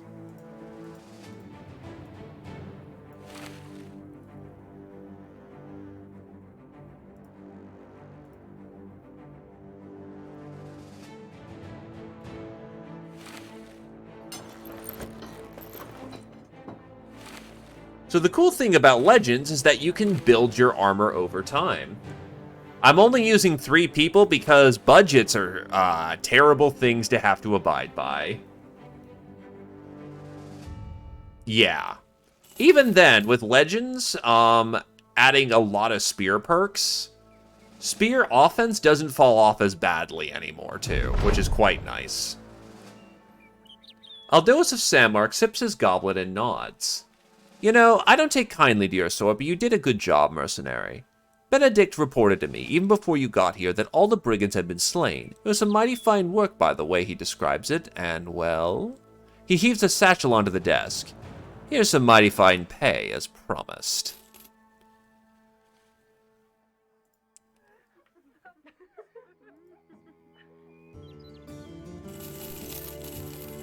Because the town is currently at a deficit, and we've got a good reputation here, I am more than willing to dump off some of my goods to start getting some cash inflow.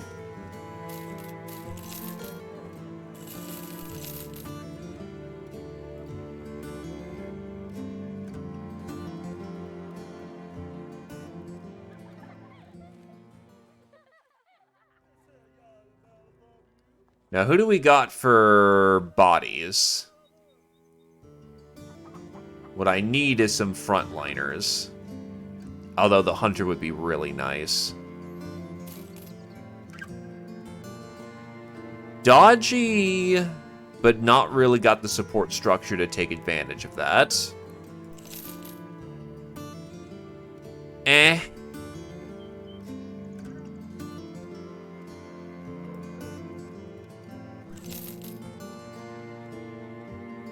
+5 melee skill. Tanky. Bannerman? No. I'll try this guy.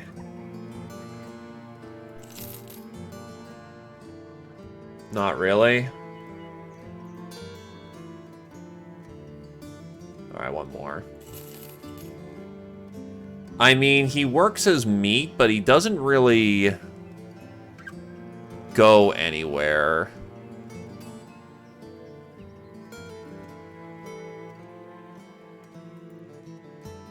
Unfortunately, that was a bunch of money for a bunch of talent that didn't pan out, but oh well.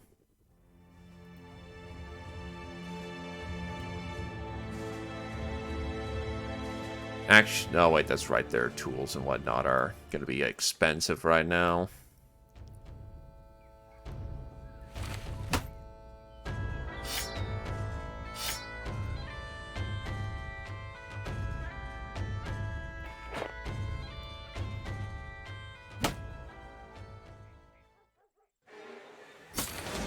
Oh god, hyenas coming in the dark. Nope, nope, nope, fuck that. And this is why you always have someone on scout duty. Shit! They're coming in, and there is no outrunning them.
Get them one at a time.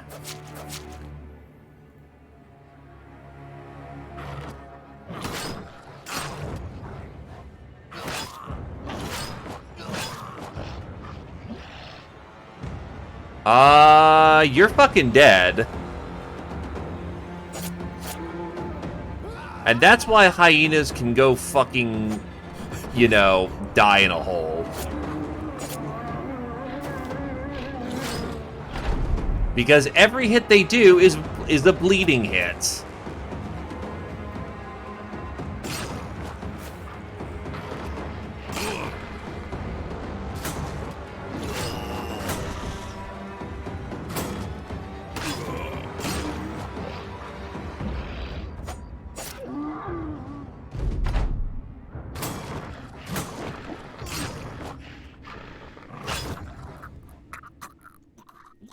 Yup.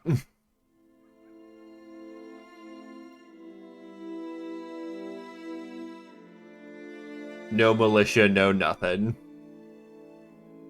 So in the interest of not just wasting the previous 2 hours on that, I will either A, try to get through that, or B, just redo the settlement fight or the contract we just did and bail out.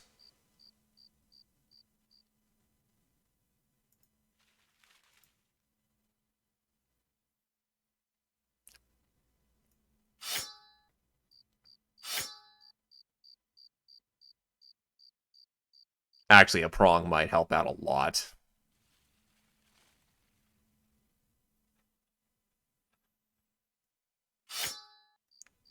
Nah, I may actually have to use the net.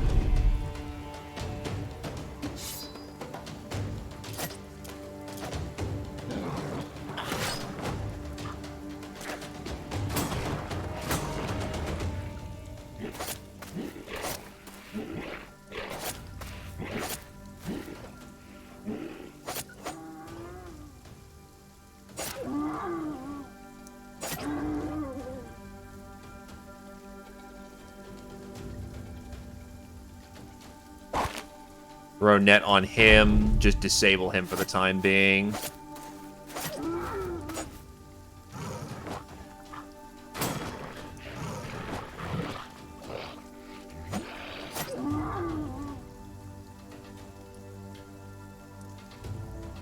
Okay, so you should be pretty thoroughly crippled at this point. And bad morale.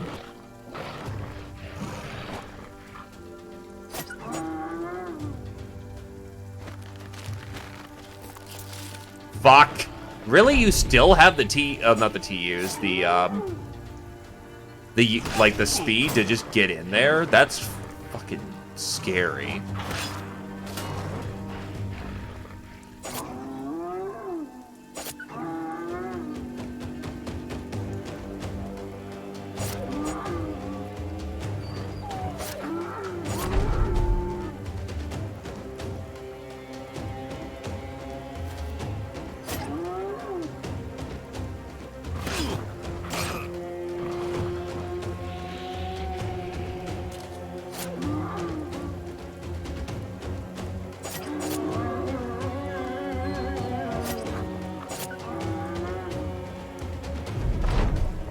I'm gonna run him down. What, you think I'm gonna let all these goodies go? Hell no. How differently this fight can go when you prepare for it better. Hyena furs are actually really good for our builds that we're planning to make, though, because hyena furs are not only an armor add-on, but they are an armor add-on that increases your speed.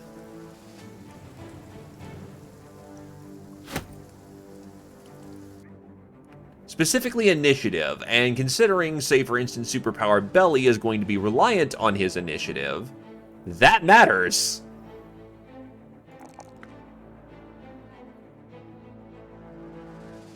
Oh no. Hyenas and direwolves are effectively the same thing, except hyenas bleed the shit out of you. You absolutely want to either snipe them coming in, or, you know, be capable of slaughtering them. Nets are just generally useful, and I'm not too skilled in using them, but you want to use nets where you can.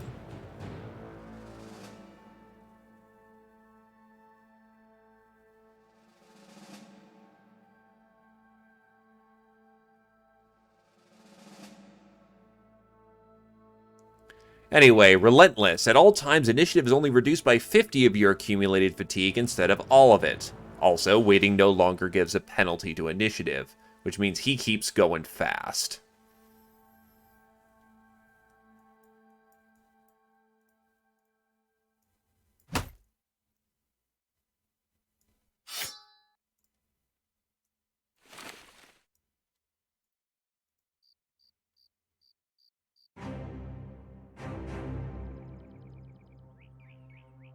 Anyway, this should be a mining town over here. No, it's a swamp town. And your tools are ungodly overpriced.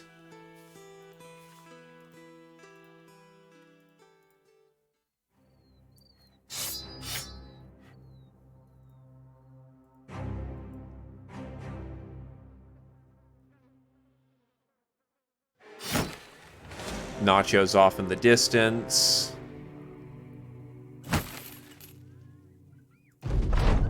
Yeah, this game hates you. Be aware of that one.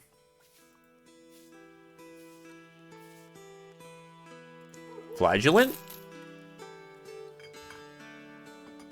Nah. You know what? I'm gonna try a chance on these rat catchers. They are not good. You are weird as hell.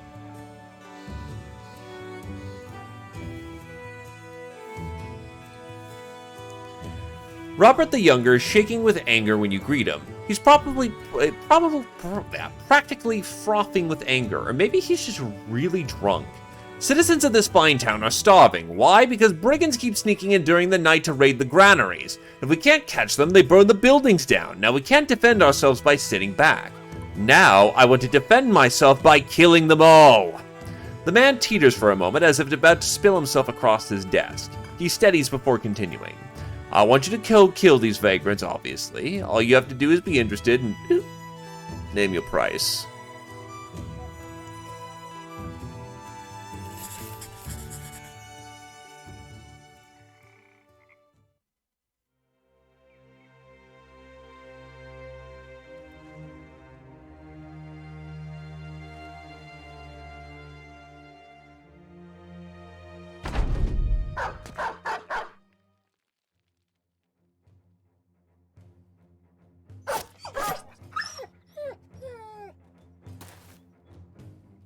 A lot more thugs again.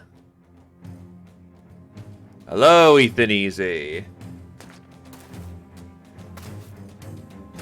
He's the most dangerous member of the board. Though actually having a good range character is nice.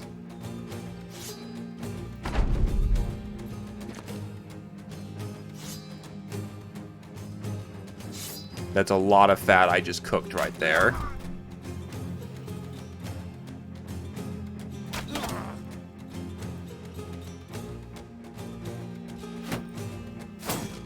Unfortunately, the enemy is smart enough to be able to walk in, and that was his face being poked. Very nice.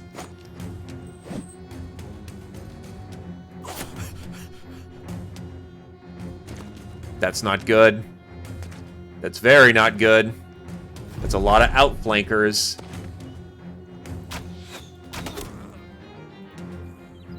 Yeah, I really don't have enough dudes for this situation, but I haven't really found any good particular talent. Ow! Lots of ow, and you're dead. Oh, you're not dead yet, but you're about to be very dead.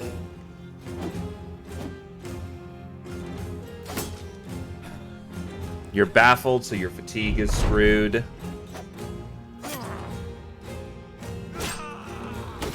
Nictus was struck down, but not killed.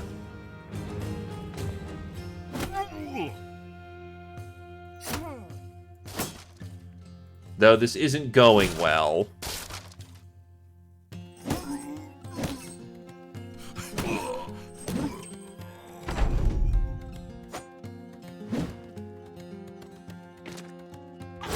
And GG.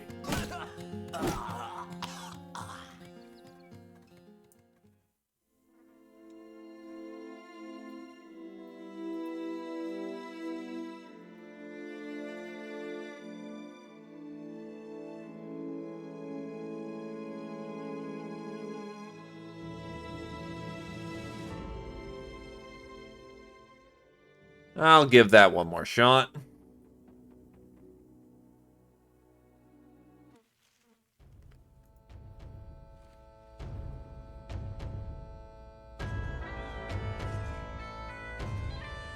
We might be better befitted right now of just having everyone on the line.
A fair bit of early game is kind of dominated by spear walling if you don't got much better.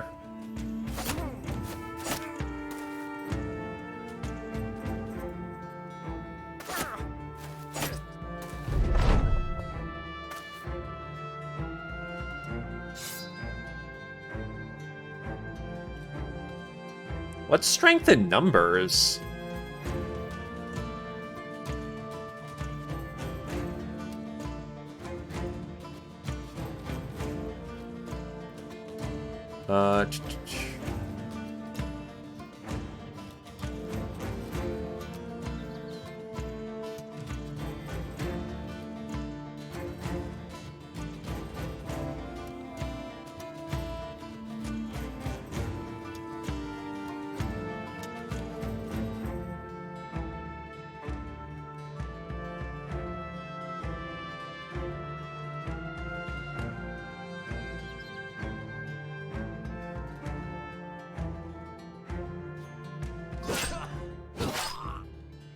Really? Both of those were face shots?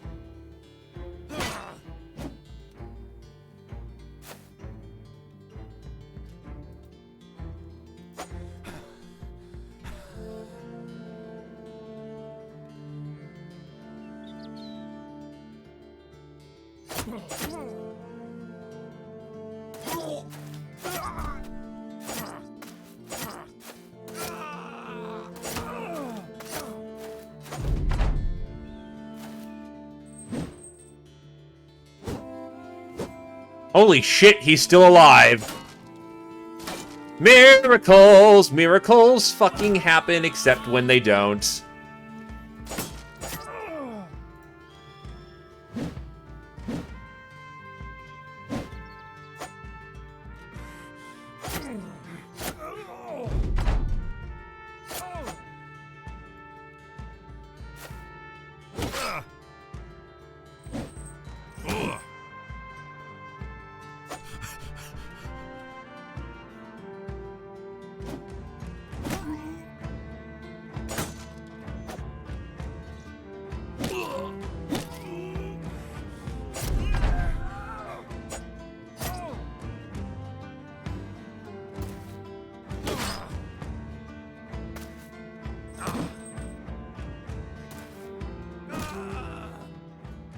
And everybody's wiped. Oof. Alrighty. Well, start over or try to do something with that.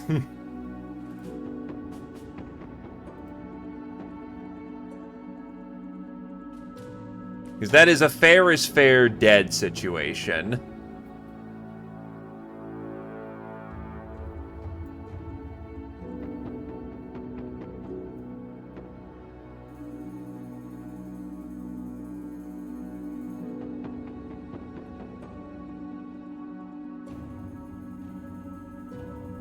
Well, I can always just bail out of the contract. Alright, let's see. Try this again.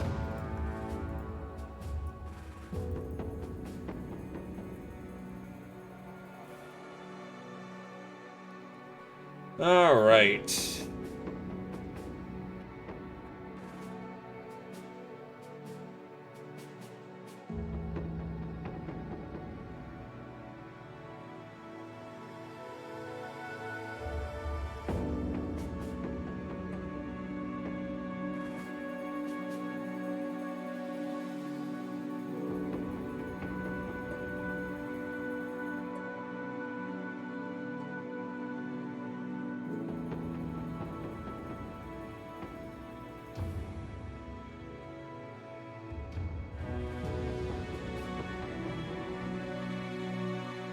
Let's try to roll into a good start.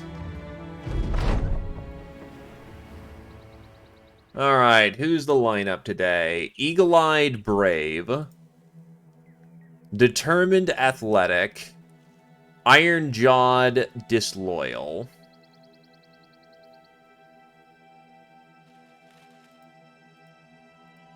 Alright, that works good enough.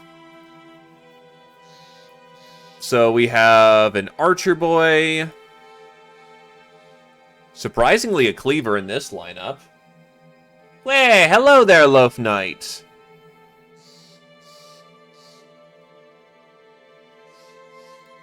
And then we've got a Bravery Eagle Eye. Not the worst lineup in the world. You are Cleavers and Polearms. You are Sword, Axe, Spear. And you are Bow. I want you for bows.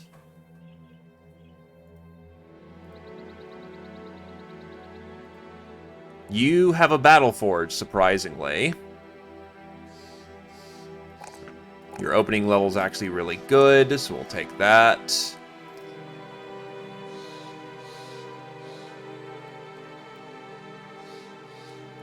The guy who should be battle forging is not battle forging, and that kind of sucks.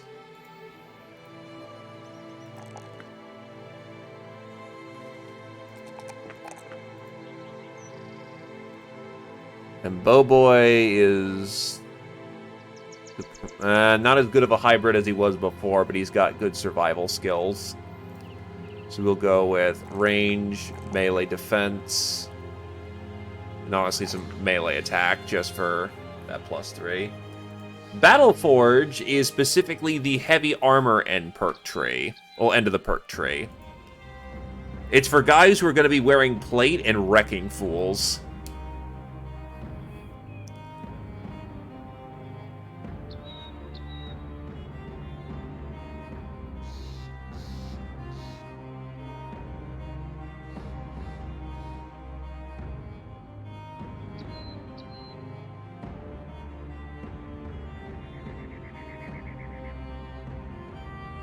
Oh no, here's the thing about PTR.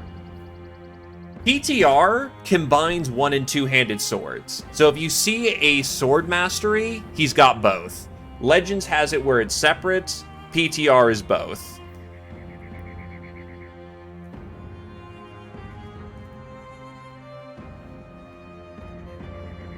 You may have it.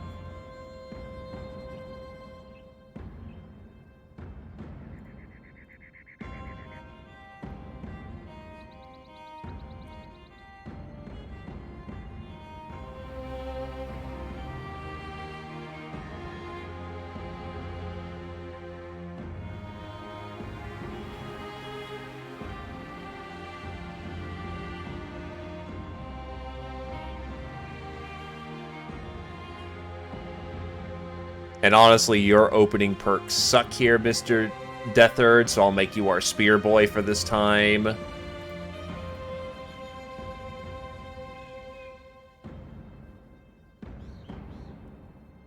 Target practice. And you...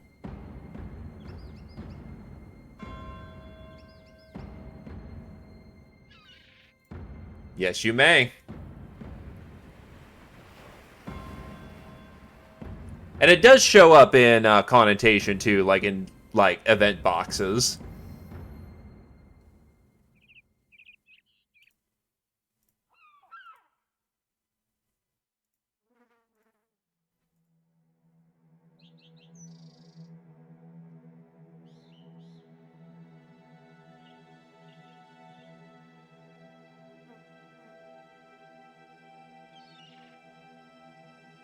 Question is, do I want crippling strikes or do I want versatile weapon?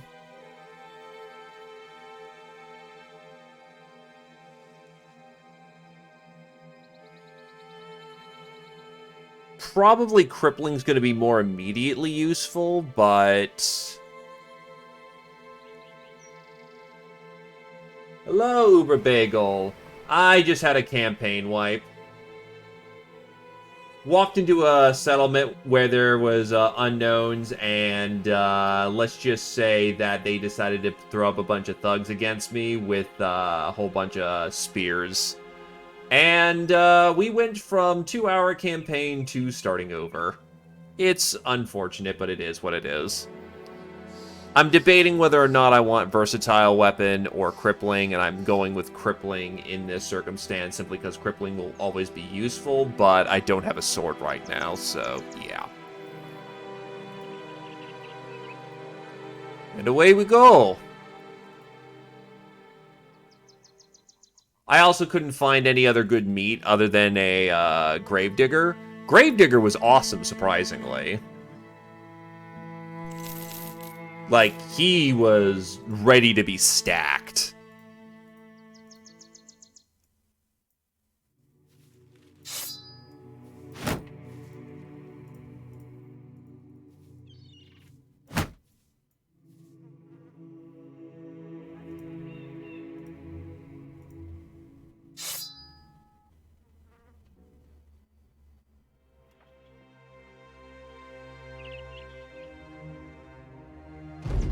Good enough to start off with. Everyone's dissatisfied, which they can then get back up to normal, no problem. So, Ferdinand the Trademaster's study is lit by a warm fire. He offers you a seat and a goblet of wine, both of which you take. Sellsword, you're familiar with how dangerous the roads are these days. By the gods, that is some good wine. You nod and try to hide your astonishment. Ferdinand the Trademaster smiles tersely and continues. Good. Then you'll understand this task I have for you. I need a caravan escorted along the roads to Widenau about a day from here. Pretty simple, right? Do you have the time for it? Let's talk if you do. 10 crowns. Well, 110 crowns for the job, 10 crowns per head. Good enough. Good starting job, and the beast hunters appreciate having something that can help them, you know, earn money and tide over their healing time they have at the start of the campaign.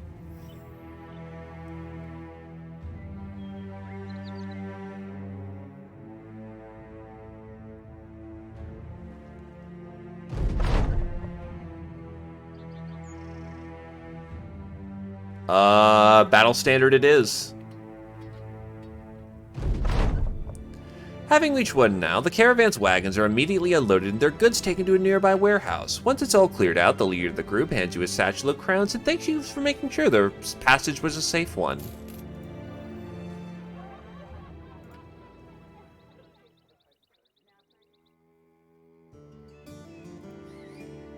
Nah, I shouldn't try out anyone until I've actually gotten some money under our belt. Delivery. Or more delivery! Jesus! I need killing jobs. I mean, as funny as it would be to go back and forth. Okay.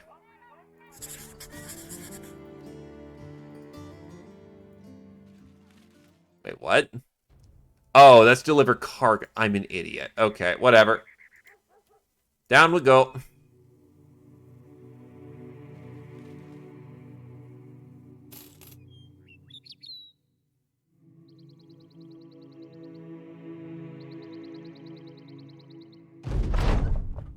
Finally, you've made it. Burnout of Birkenstrad is standing there in the middle of the road, his hands clasped over his stomach, a slick grin on his cheeky face. Sellsword, I was sure you wouldn't make it. I was not sure you'd make it. You lug the cargo up and hand it over. Oh yeah, why do you say that? The man takes a box and hands it off to a roadman who quickly hurries away with it tucked under an arm. Benrad of Birkenstrad laughs as he hands you a satchel of crowns. The roads are rough these days, are they not? You understand he's making small talk. Anything to get your attention off the cargo you just handed over. Whatever, you got your pay. That's good enough for you. I need someone to blap the bot.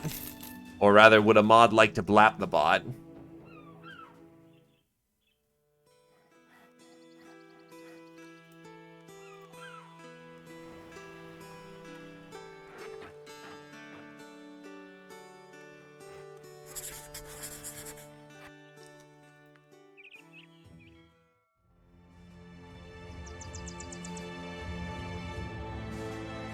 Deletus. I will say, though, that this is the most dry opening I've ever had for a campaign. A lot of cargo being delivered.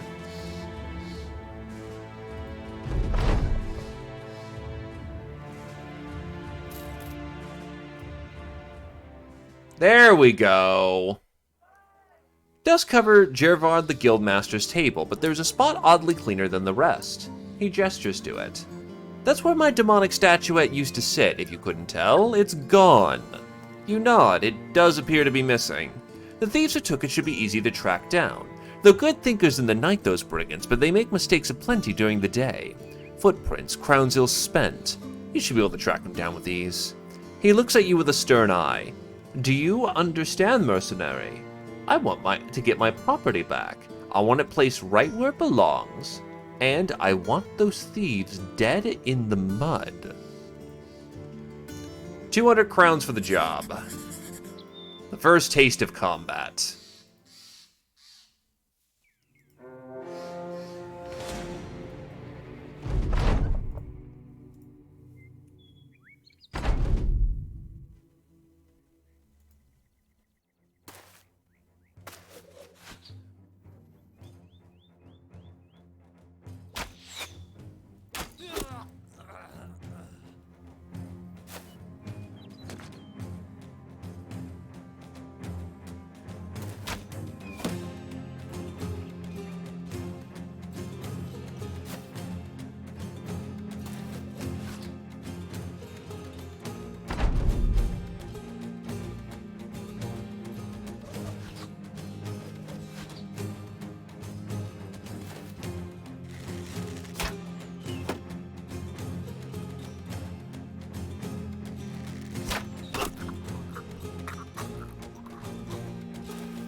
This is really not going well for them right now.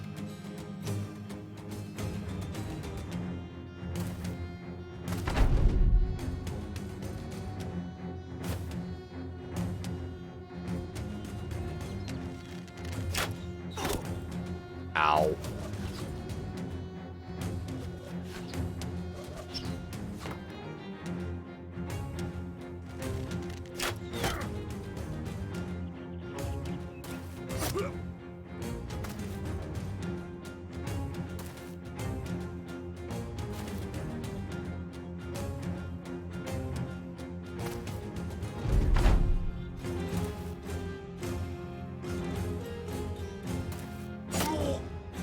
He's broken.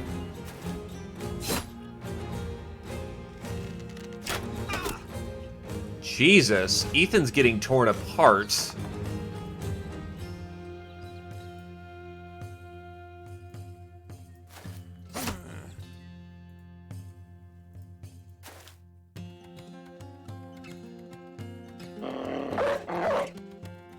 Get the murder dog in there.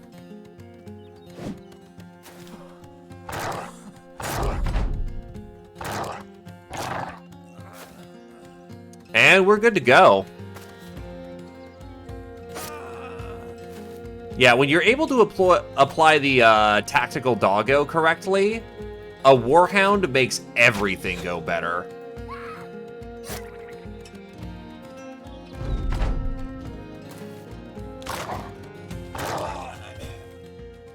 And they're gone.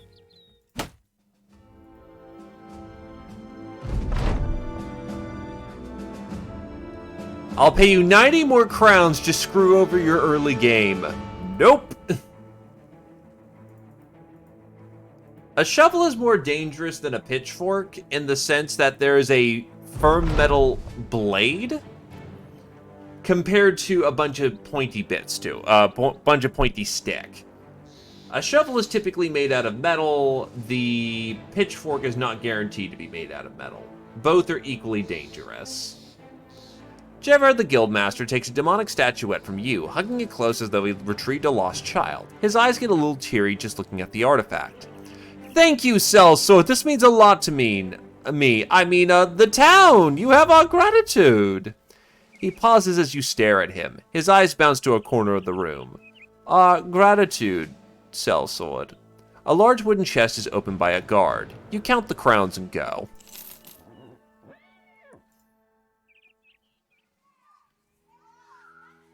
Actually, food prices aren't bad here. Nobody likes eating nothing but grain, but it keeps stable enough for now. All the other prices are ridiculous, however.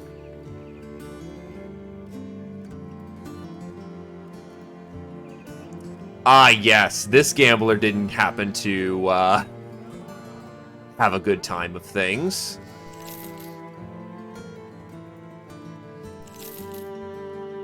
Well, hello there.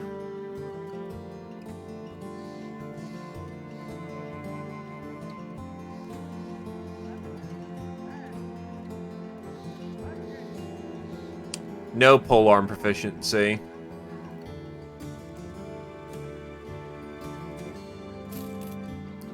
Iron lungs. Does he like light armor? Okay. 2 melee, 2 initiative. We can make something out of that. And then you are not particularly good.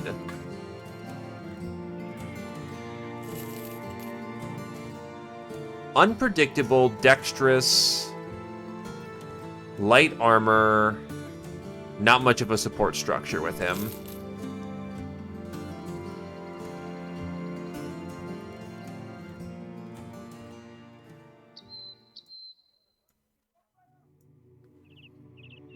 He's got a ways to go before he gets anywhere, but it's something. And something is better than nothing.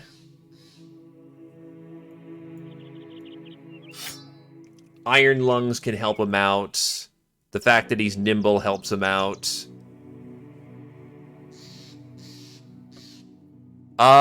Cleaver, hammer, sword, or axe is his lineup. He also has a cooking line, too, so not bad.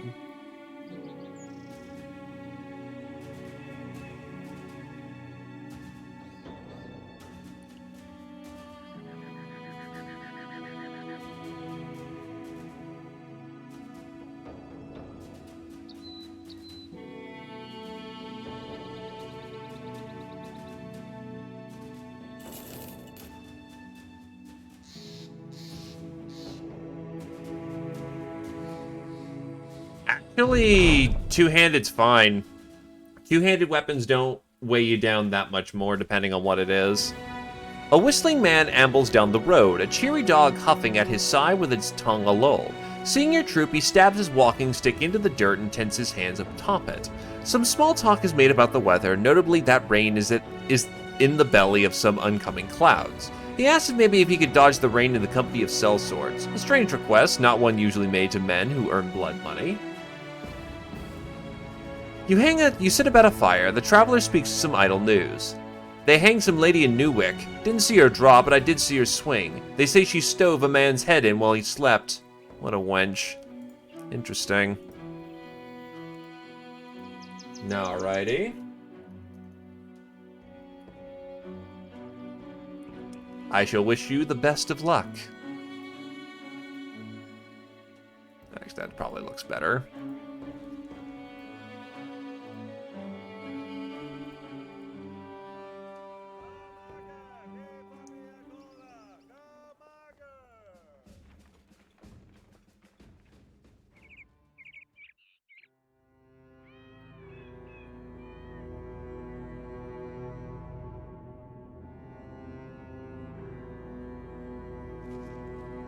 I mean, it sounds very Skaven-y, I'm gonna be blunt. Oh, now the witch hunters are in town.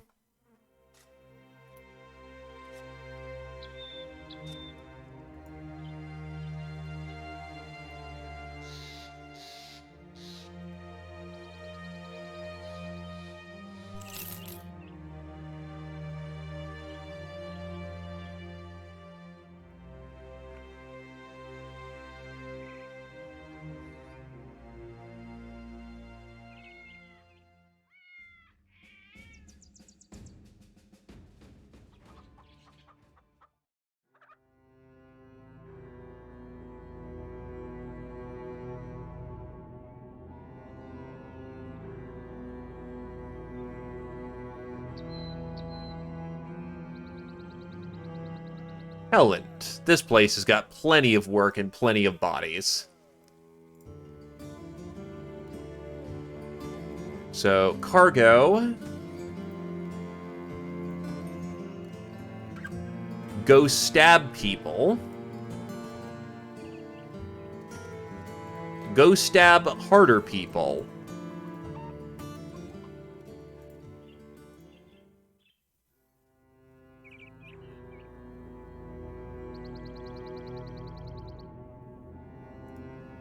Alright, let's take care of the harder contract first.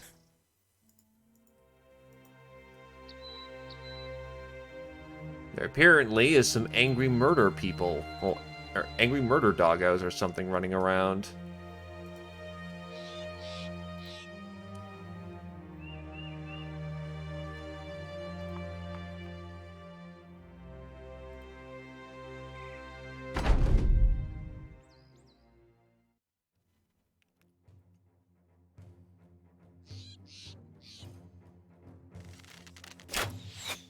One, two, three, four, five, six.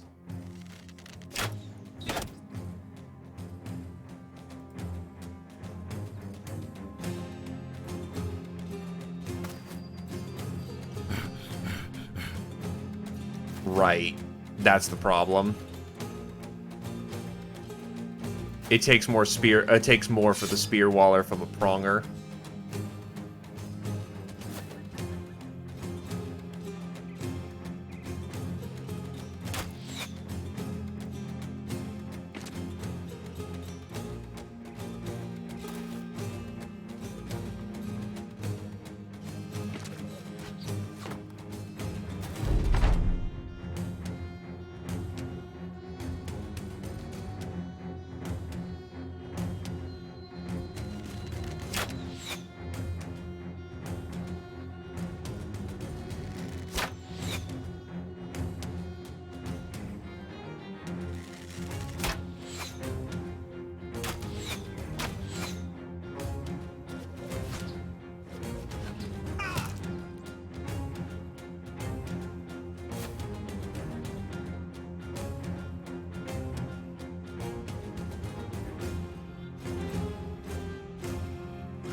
Take a second so that Knife Tail can work the knife. Nice, actually, right on the button.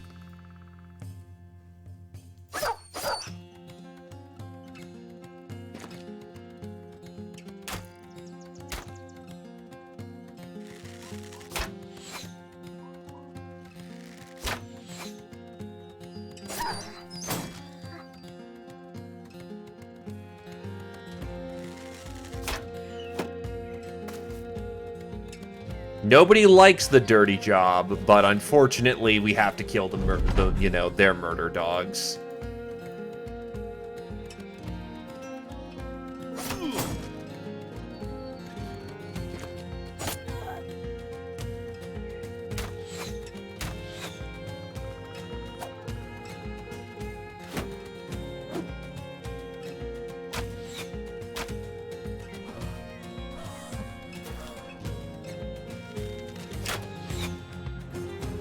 Shot ineffective. Knife Tail in position.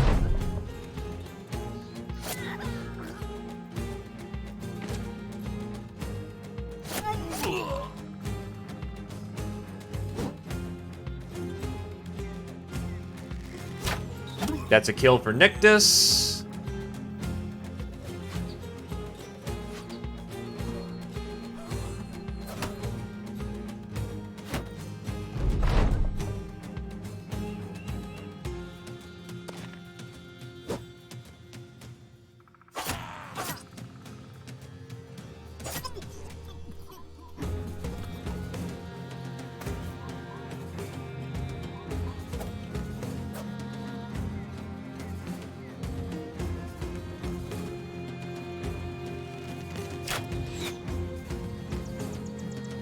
Deploy the murder dog.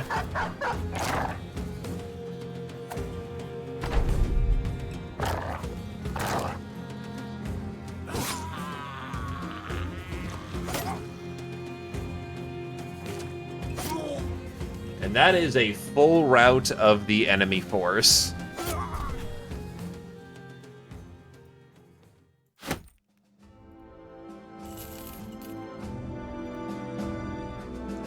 Ethan Easy levels up.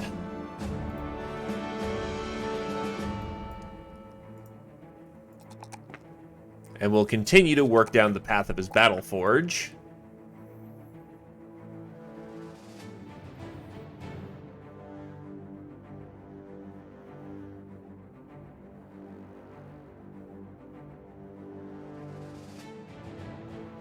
Exploit opening. A low shield, a sloppy stab, a fake stumble.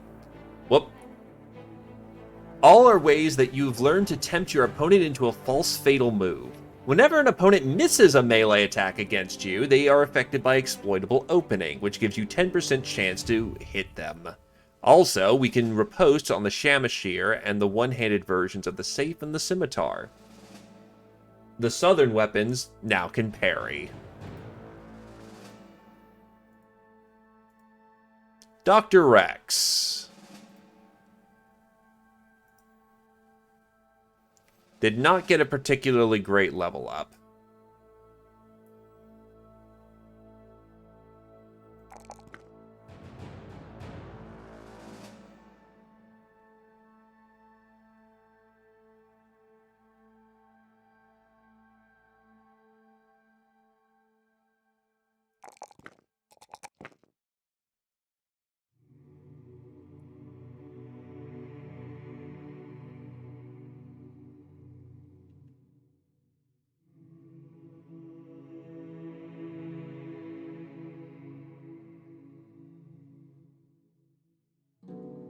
Yeah, I may as well get a Spear Waller up and running. Nothing wrong with that. Zephyr of the West Wind.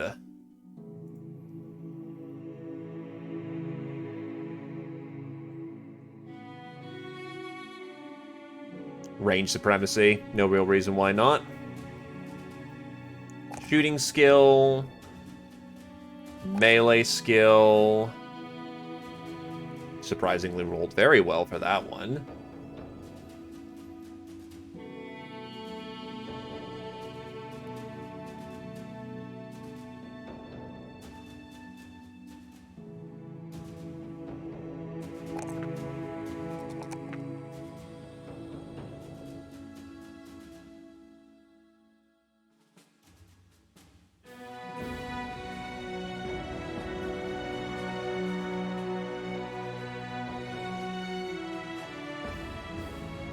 I'll honestly take it to the health this time.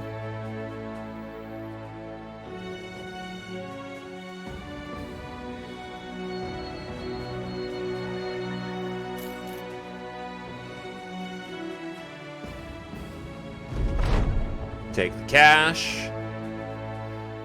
Lambert the Guildmaster grins as you enter his room and lay a sacked head upon his desk.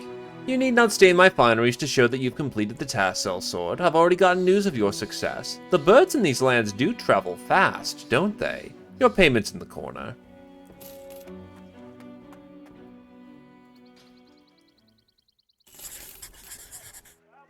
We didn't even get scuffed in that fight all that badly, so we can immediately chain into another fight.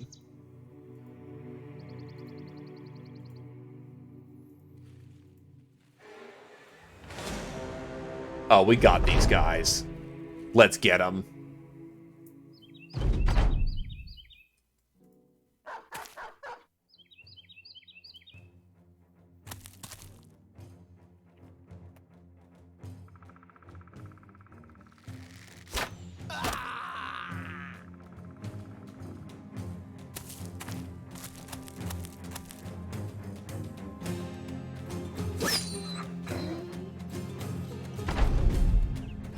You just have a talent for getting those doggos, don't you?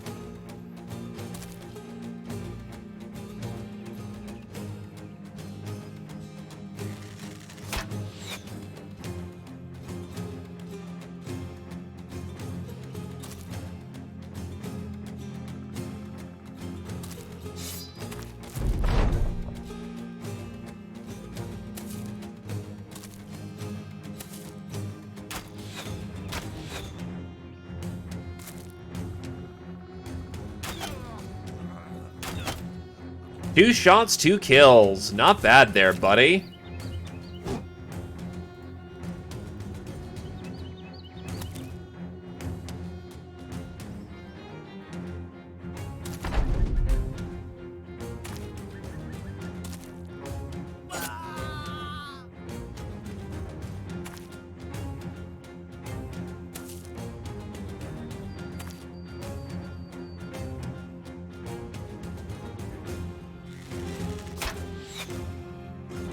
Not so hot on that shot, but whatever. You've already killed the majority of people here. This is where Pathfinder becomes a very useful skill.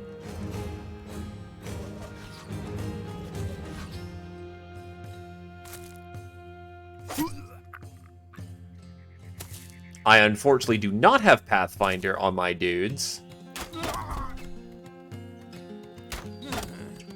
Okay, just go hip-shotting everything there, Zephyr. Apparently you're a better shot firing from the hip than you are actually, you know, just aiming. A little nutso. It's over. I can't catch him in the woods. Knife tail levels up. And what do we got? Jesus, a lot of good places for a lot of good level. So the first things first is the Fruits of Labor perk. Hit points, fatigue, and initiative increased by 10% each. Then we go melee skill, melee defense, and then bravery. I can, even though that's a really good road of level, you do need these cores. And having 30 bravery is shit.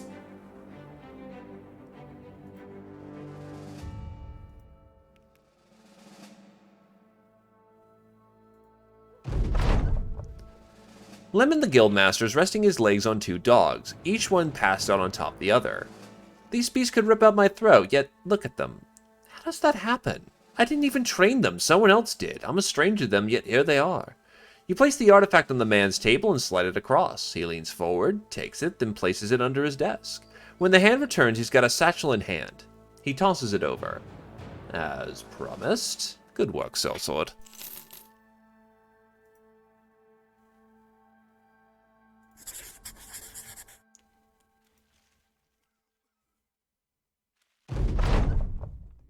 You find an abandoned wagon amongst some tall reeds. Knifetail checks it out before embarks back. It's broke as shit, but I think we could salvage parts of it.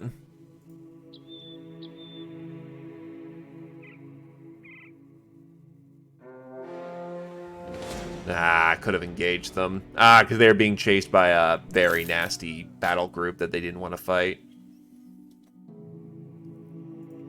The cooking feats are as follows. The first one is meal preparation. A good company chef can make a meal from whatever can be scrounged up and have it in your belly before camp breaks. Unlocks a chance to get better food rewards when they hunt in camp. The rewards and chance level up, which includes porridge, pies, and puddings. Camp cooking allows you to actually open up the crafting section and make food out of food items that you have. Alcohol brewing is the same thing, but allows you to randomly scrounge up beer, wine, and mead. And then Quartermaster reduces the food consumption of the entire company by 1 per mercenary. They can also get field treats. Make liberal use of food and alcohol to motivate your mercenaries. Spend 20 food to take someone from wavering to steady. Cannot be applied to someone who's already been rallied. Long story short, it may not look impressive, but the chef can make fucking buckets of cash for the company just by cooking. Reaching Walheim, the caravan leader strikes up a conversation as if you two might have something in common. He speaks of his younger days when he was a spry young man who could have done this or that. He apparently missed out on a lot of fighting. What a shame. Bored with this talk, you ask the man to pay you so you can get on out of this wretched place.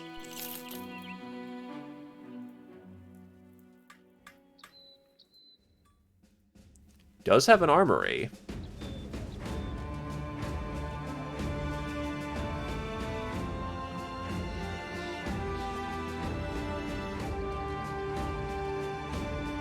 With a lot of legendaries, yeesh.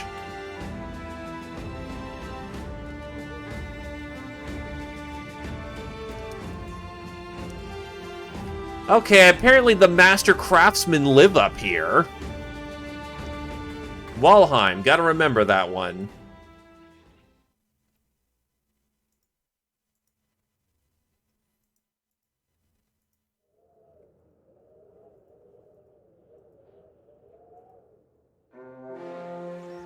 There's a barbarian kill group. Dangerous, but I've got enough sharpshooting, I think, that I can take them.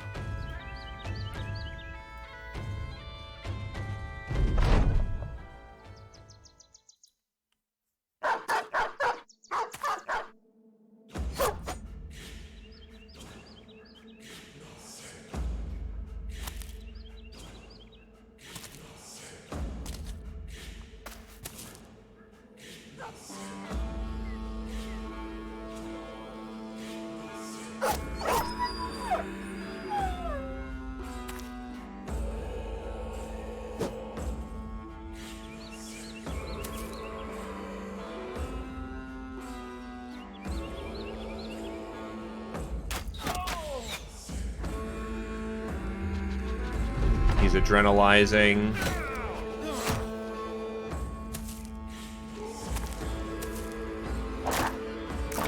Specifically rotated in the dog. Okay, that's clever.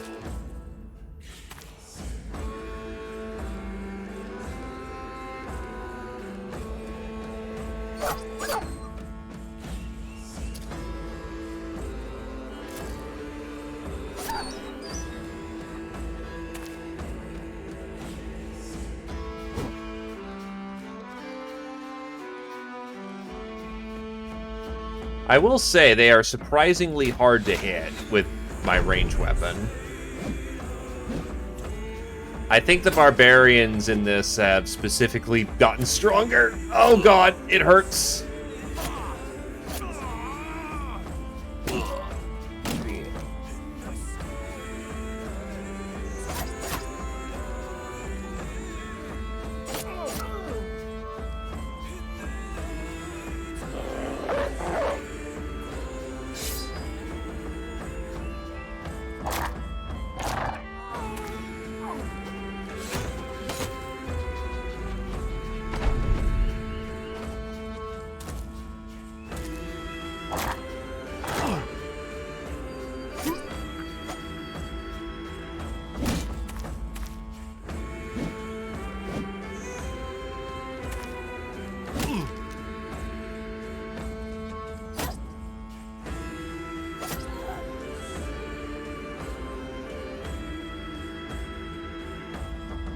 Well, hello there, Vampiro Gaming. Welcome, welcome, sir.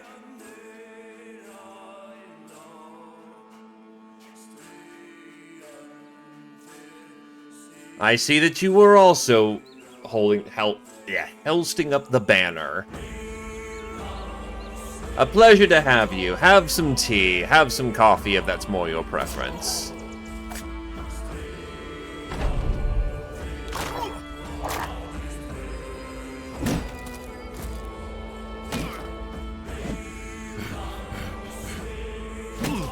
Ow.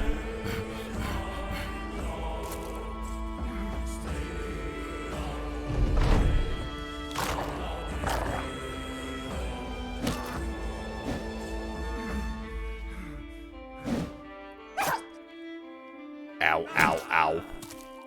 Okay, so frame of reference, the barbarians aren't bad anymore.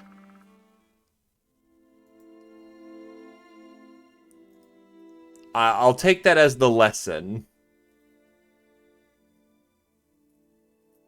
Oh, Barbarian soundtrack is great. Yeah, no thank you. Why aren't they chasing me down unless they think that I can actually take them?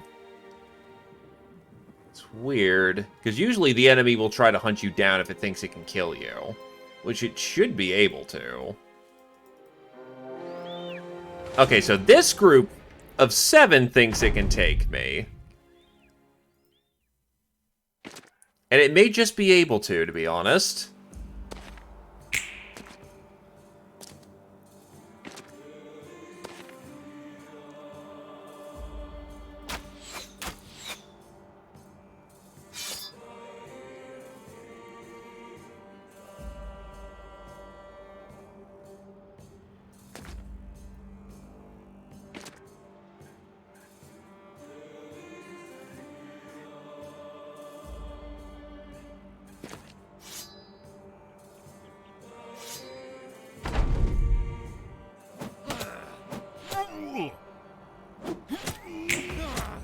Holy shit! That was... wow. Okay.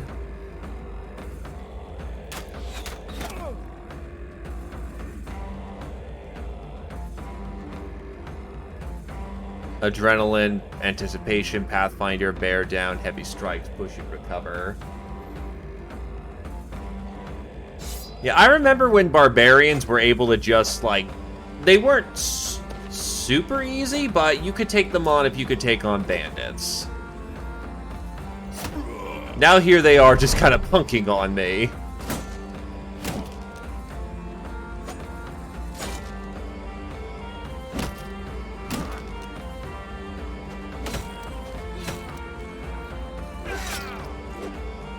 That or throwing weapons got better. Yeesh.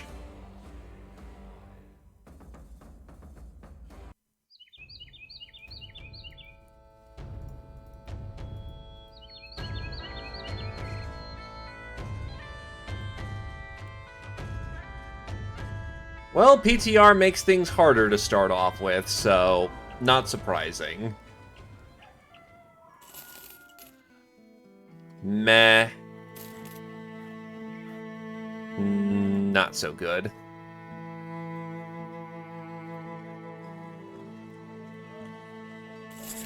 Also, yeesh, I'm just not getting paid anything.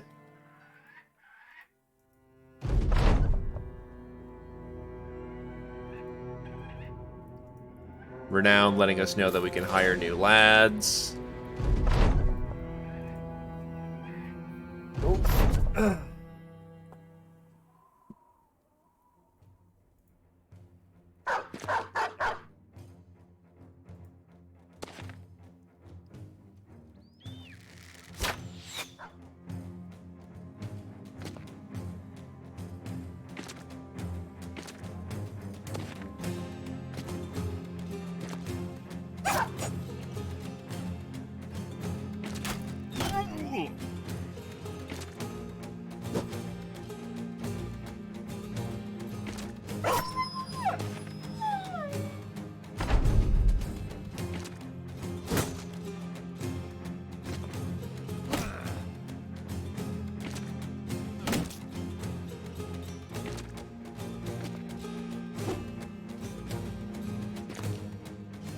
If you mean as a grand scheme, yeah, I've done 15 Crusades of Battle Brothers. This is not my first rodeo. If you mean as of recent, no. I took a bit of a hiatus for a while. Oh god, your leg.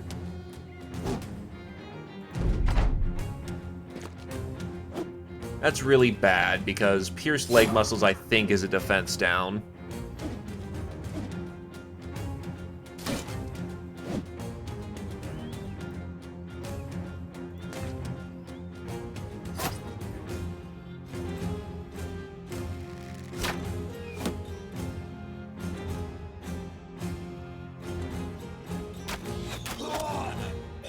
Alright, he's taken care of.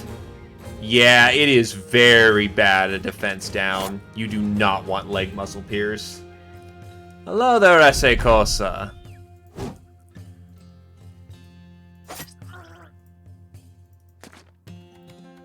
He's gonna get away, so I'm not too worried about that.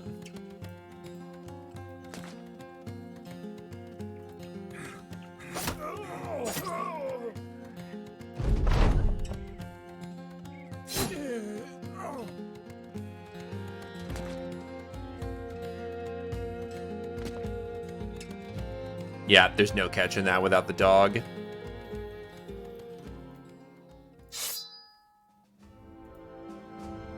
Nah, you had too much of a head start, and it's not worth it.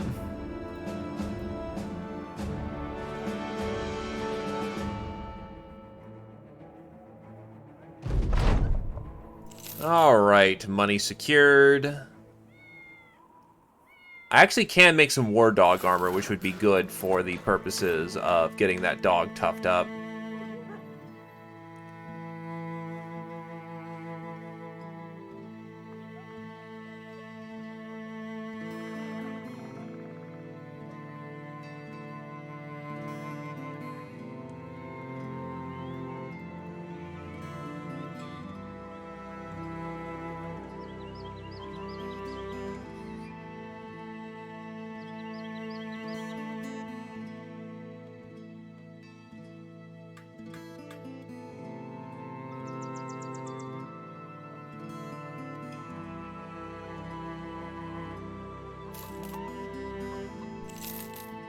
That should be plenty of food supplies.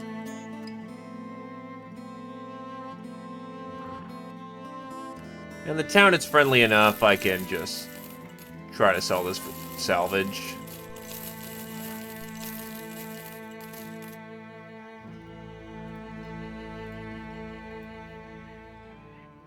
Who has the dog? You have the dog. The doggo is now armored.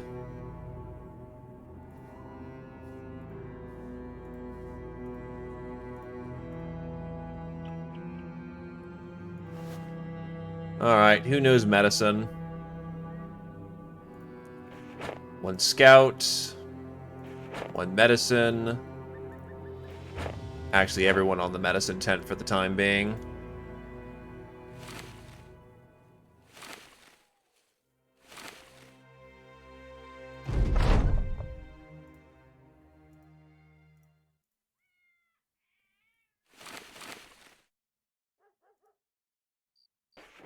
Repairs. Fletch some ammo and go hunting.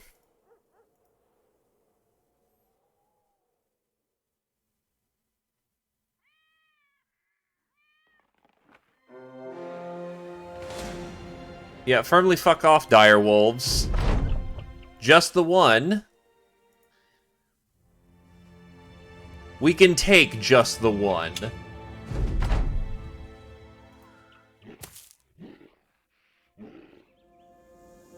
Oh, good! They got fucking Lone Wolf.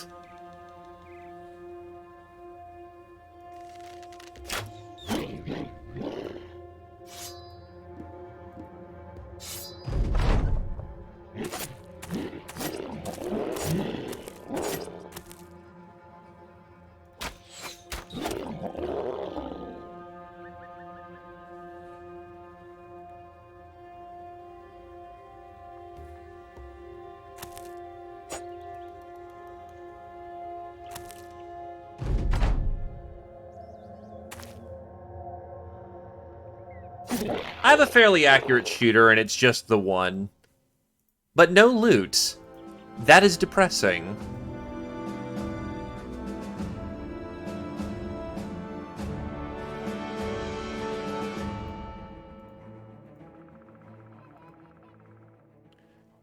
You step into Animes as the Burgermeister's room, and he shoves a map in your face. I need a place found sellsword. It lies west of here, or near to the region of the clan's claim. The layman called it the Crypt of Midnight, but wherever it is, I need to know where it is. Understand? Find it and you'll be paid handsomely. Done and done, let's go. Well, the Thracian Crusade readies its trip to find the Crypt of Midnight. A man sidles up to you. He hands you a note and departs without saying a word. The scroll says, leave the Crypt of Midnight where it be. If you find it, talk to us. Our crowns for your silence. The rulers of Tabamoose need to know nothing. Yeah, I kind of need the money and the rep.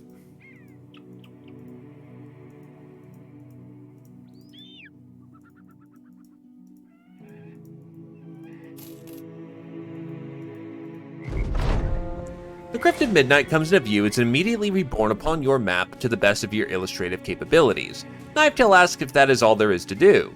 You nod. A rough go or an easy one. The Burgermeister will be waiting to pay you all the same.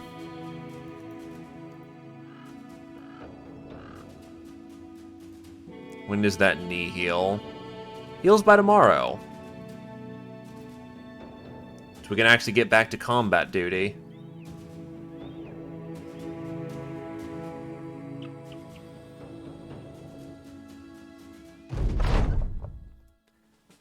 Entering Tabamoose, you are headed off by a familiar face, the man who had greeted you just before you had departed in the first place, but this time he has come with a satchel with him. 420 crowns for your silence. Tell the rulers of this town absolutely nothing and it's yours. They need not know about our deal. They just need not know where this place is. It's important to us, with history beyond measure, and all they'll do is raid and pillage it. Please accept. It's doubled the price, but we can't afford the reputation hit that early. Or else our progression gets screwed. We really need successful contracts this early in the game. Later on, we can screw people, but...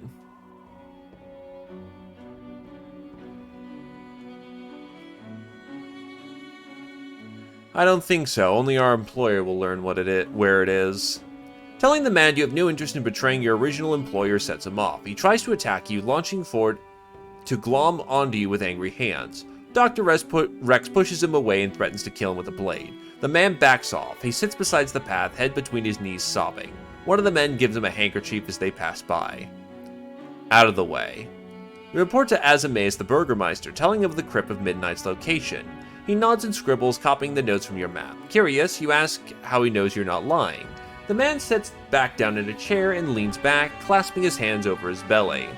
I invested in a tracker who kept close to your company. He made it here before you did, and you've but confirmed what I already know. Hope you don't mind the measures taken. Nodding, you think it a wise move and take your pay to go.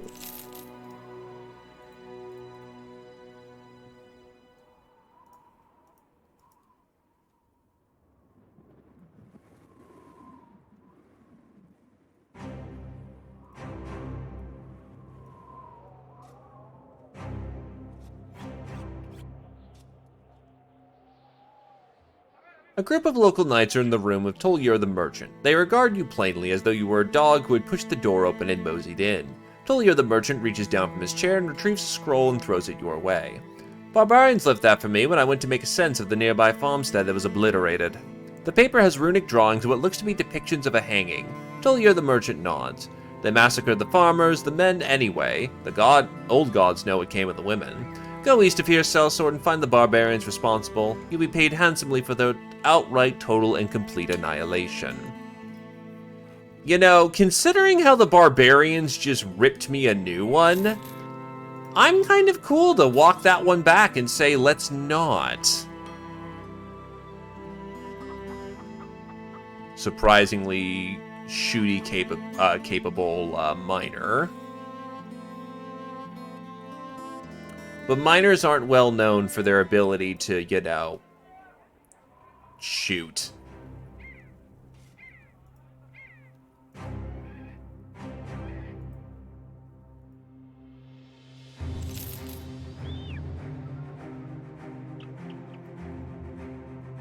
Assenberg.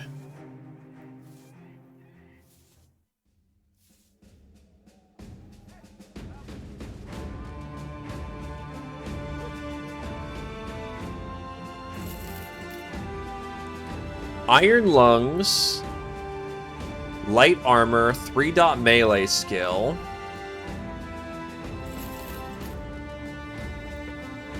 Alright, I'll take this man. His only use may be meat, but he may actually get somewhere. Really? I got this event. Huh. You watch as the men chow down on plates about as colorful as the men's personalities. Supplying the company with such a diverse stock of food has raised their spirits as good as any victory. Huh. I'm surprised I got that event, but I'll take it. Dr. Rex has leveled up.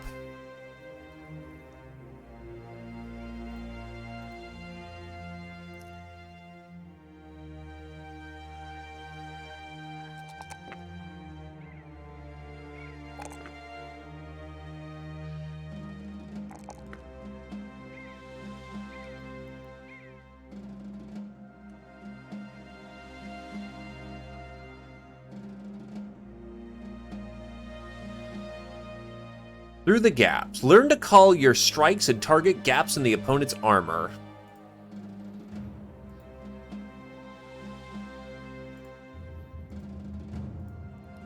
This man is equipped with hammers, swords, or cleavers.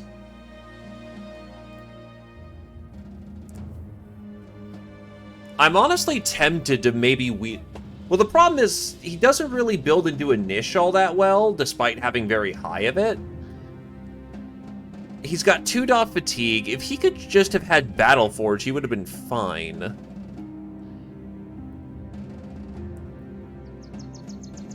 Dodge may honestly be the right way to go with him, because he just has so many ways of dealing with that. This boy has cleaver, sword, flail, hammer, and for some reason his favorite enemy, archer. This guy also has a surprising amount of starting melee skill.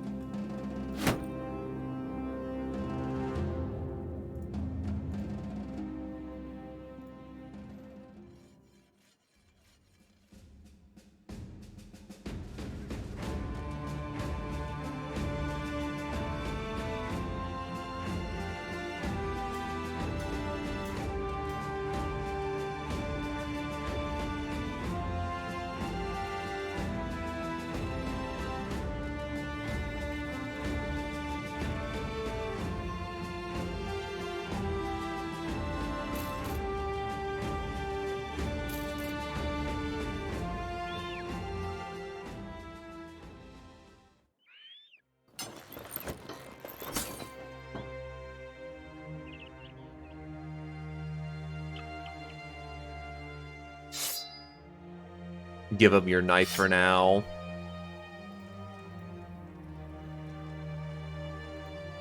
Also, if anyone wants to be the meat, if he survives, he has a capability of actually being a surprisingly good sword fighter.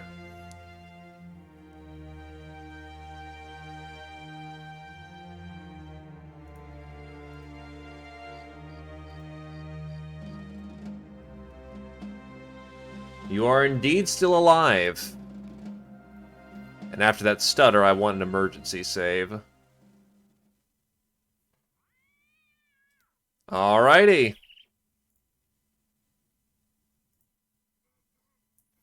You wish to be the meat. I will wish you the best of luck, you poor bastard.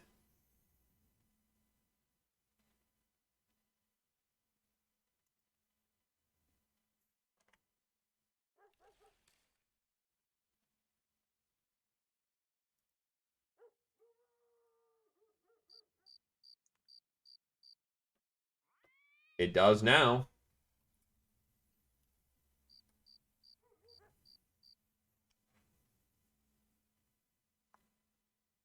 Why is it so stuttery all of a second?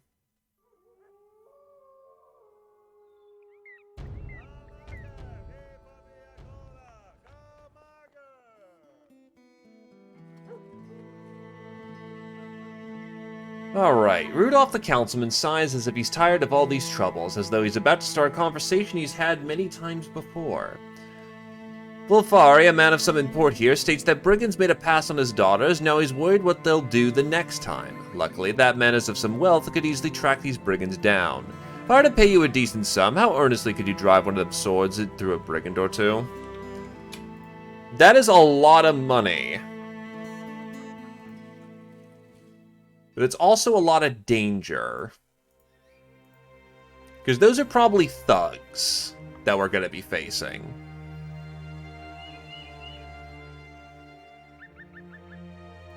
I think I'll pass on the job because I just don't think we're ready for that kind of... we're not that combat capable yet as a group.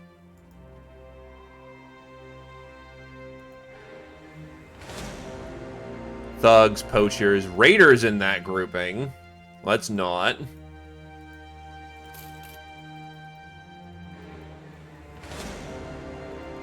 That is the firm sound of please fuck off.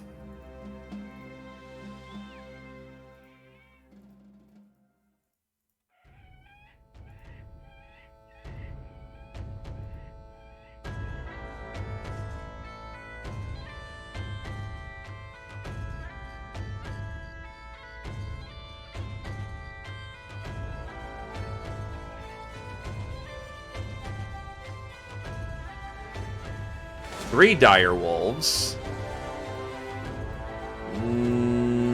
Probably could take them, but that's a risk I don't need to take right now.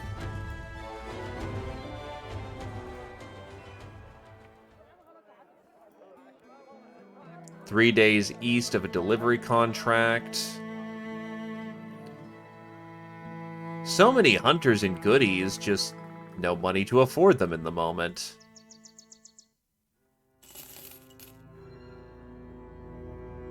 Over the Iron Peaks.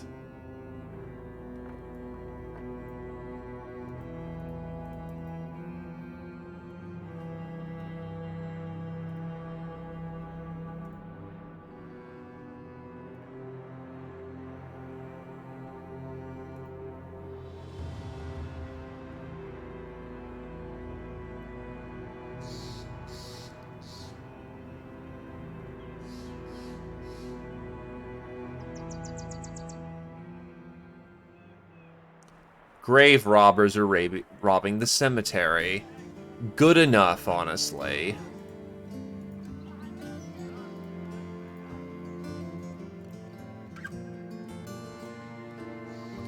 Do they have a nicer weapon here?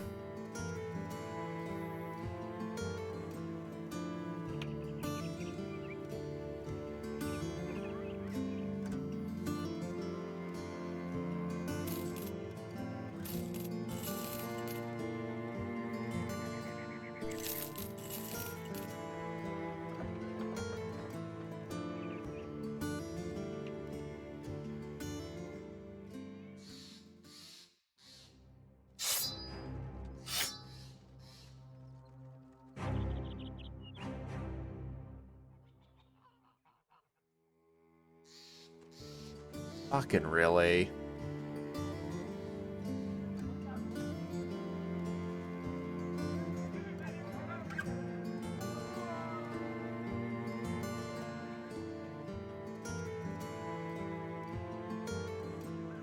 I don't want to get rid of the bandages, but they should be easy enough to get. So that gets me a day of pay. Oh, I would have gotten 60 in advance. The entire company, a motley little crew if you say so yourself, enters your tents all at once. A troop of sellswords appearing in such a fashion is not the friendliest sights, and so for a split second you think to reach for your sword. But then you notice that none of them have their weapons, nor do they carry faces of mercenaries about to commit a murder. While they don't seem to be forming a mutiny to take your head, you keep the thought in your mind nonetheless. You're only further relieved when they don't immediately start talking, instead of waiting for your words to come first. This is a show of respect, and so the thought of reaching for your sword grows more distant. Crossing your arms over the table, they ask them what's on their minds. They explain the new company is too thin. Everywhere they go, there is danger, and they are now concerned that every new battle will be their last. Finally, they state their wants outright. They're going to survive, they're going to need more sellswords by their side. For once, I can actually take the first option safely, and I've never seen that before. Hey, nonsensic rat. I'd hire more only if we could afford it. When you let the mercenaries know that you've not enough crowns on hand to hire more recruits, they nod. We thought you might say that, so here's our suggestion. We don't say this lightly, but each of us is willing to give you a part of what we saved up for retirement so you may hire others, and you may pay us back with your wages. You quickly glance up, the suggestion seemingly coming out of nowhere. This is the way we shall do it then. Thank you all for your sacrifice.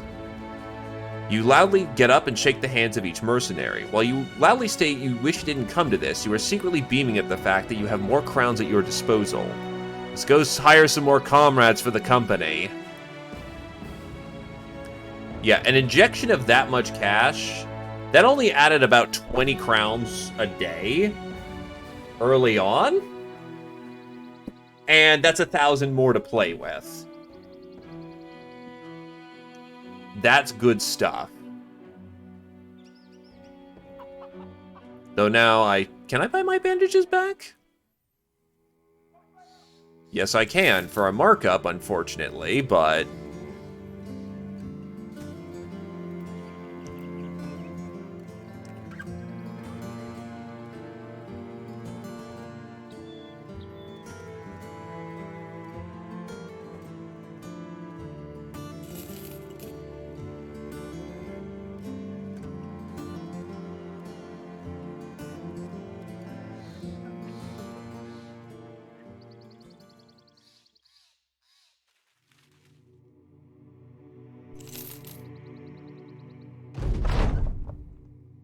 It's nacho time!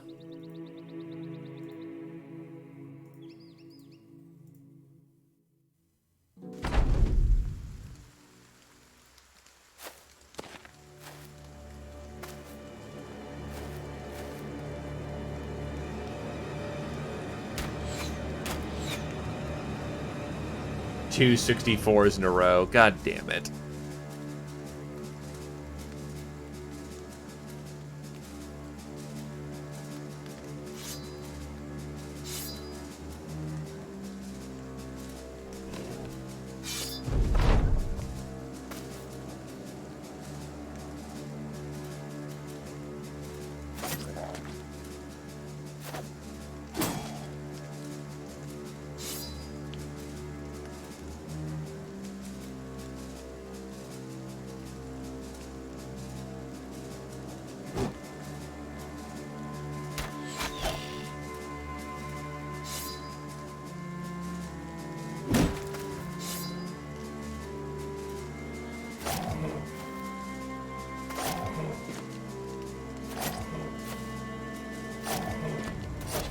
Holding that line.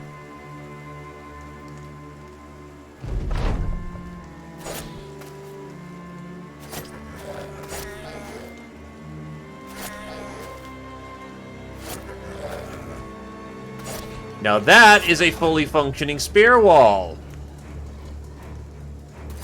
Now that is gravy.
Get the dog in there.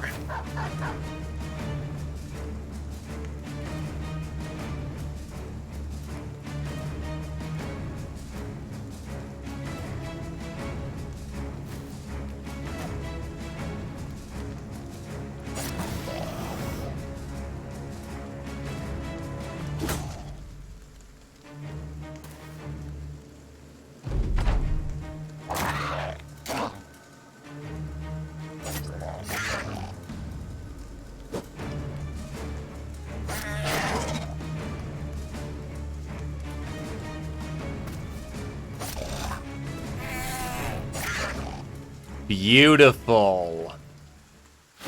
Very well done. Ethan reaches level 4.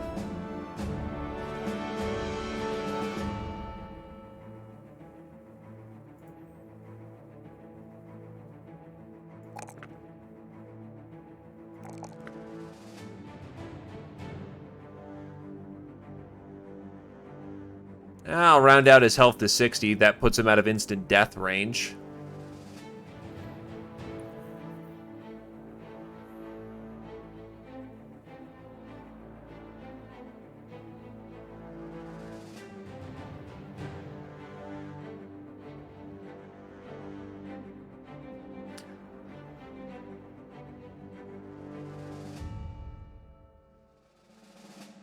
Fluid Weapon. A well-balanced sword is like an extension of yourself. Initiative increases by 35% of the armor's ignore damage percentage, and fatigue is also reduced.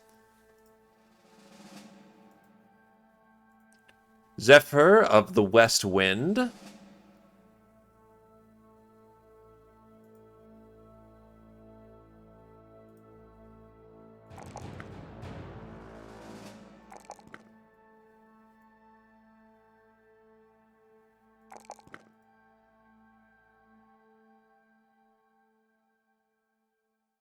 Actually doesn't have steady because no crossbow. Interesting.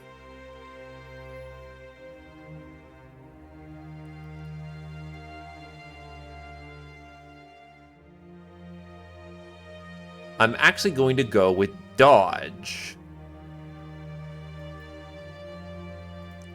Knife tail.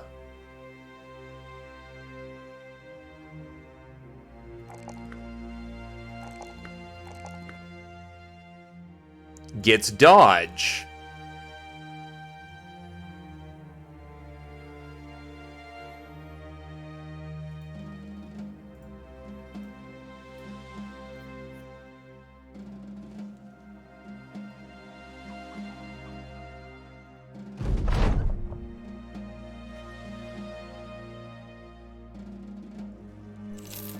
So, problem taken care of. Where's Moose? That's a big walk north. I don't want to go north. I just came down from the north.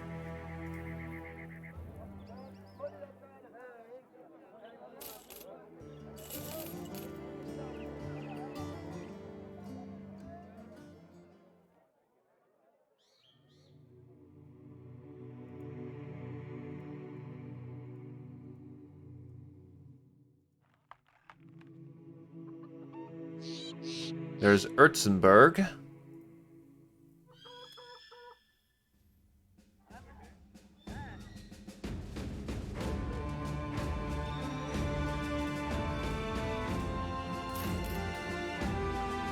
Not particularly good at what he does, unfortunately. Not a bad miner, but no support structure to take advantage of that 3-dot. Miners need very particular stats, and he got none of them.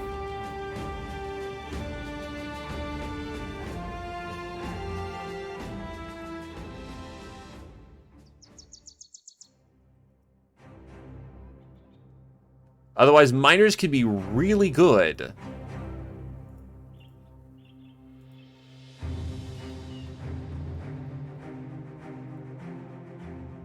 This is actually a port town.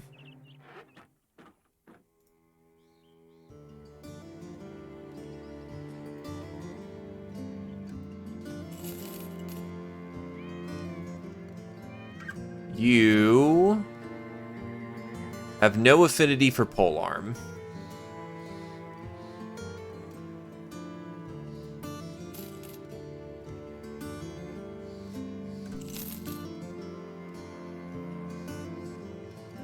I mean, she could take advantage of the heavy armor, but those bad traits do not put her in a good position. All bad, bad, bad.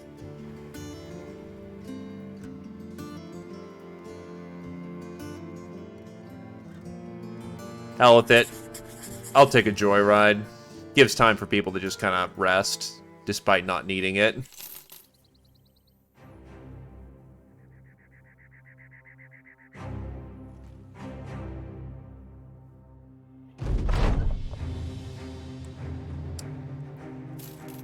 Caravan delivered. Brigands kill Halstein and his whole family. Can you believe that? I know you don't know who they are, but they're a well-liked family in these parts. I'm sure you can imagine, but I want these brigands done with. I spent half my men just finding their camp, and I'm ready to spend some of my crowns for you to go and kill them. Are you interested? That is a whole lot of money, but a whole lot of pain if that goes wrong. The other is a beast hunting contract. Both very dangerous.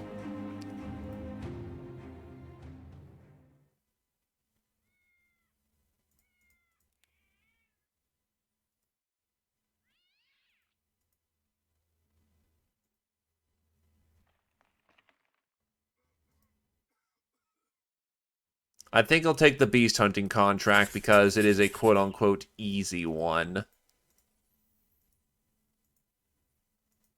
Plus, I get more bonus money out of it. Oh, good. It's a nacho line again.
So far, so good. Morale breaking. And some friendly morale is breaking, unfortunately.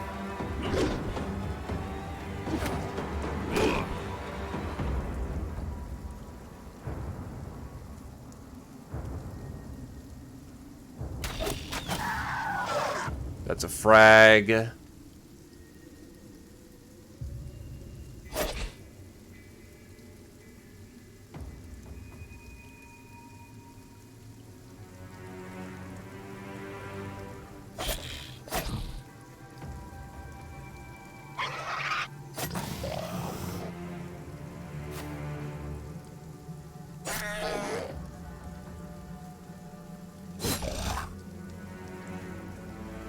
It's a lot of busted morale, which is good.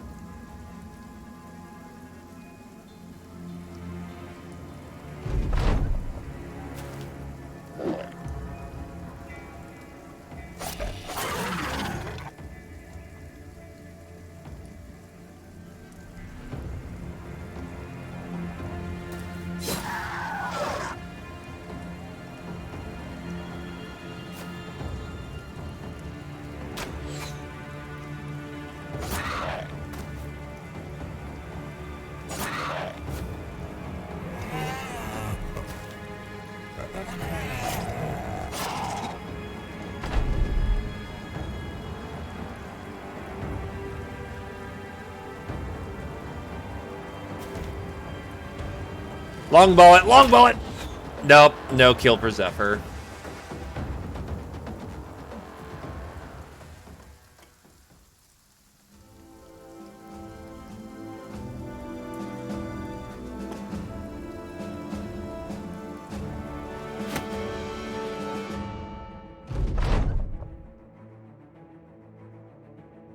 The fight over, you walk to a dead knot chair and take a knee. Were it not for the gate of ill-shapen teeth, you could easily fit your head into the beast's oversized maw. Instead of admiring the dental failures at hand, you instead take out a knife and saw its head off, ripping through a very tough outer layer of skin before surprisingly easily cutting through the muscles and the tendons. You raise the head up and order the Thracian Crusade to follow suit. Pablo the merchant will be expecting some proof after all. Isekosa hits level 2. And gets a very good level. That shows some promise. So I guess, Isekosa, I should ask, what is the weapon that you desire? Hammer, flail, cleaver, one-handed or two-handed sword?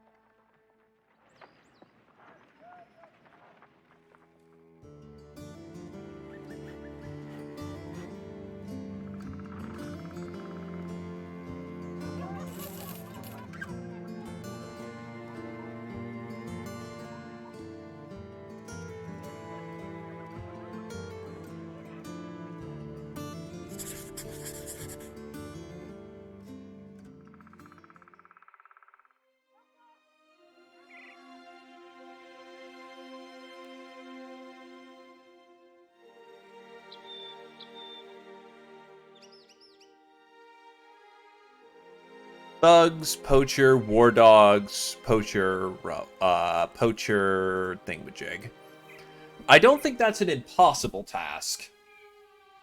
I think it'll be a dangerous one, but not an impossible one.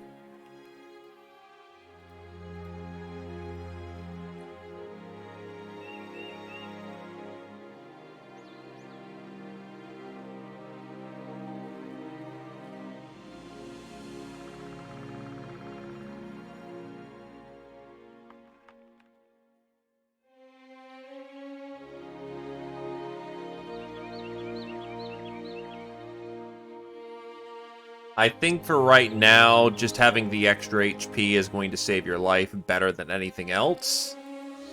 But I really should figure out your weapons sooner rather than later.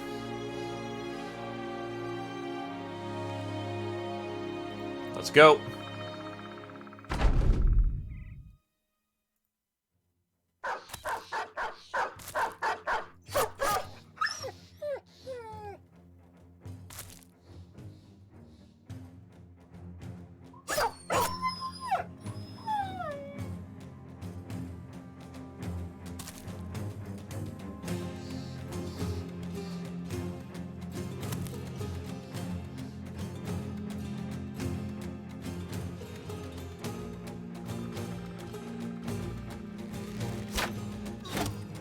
Scatter helped.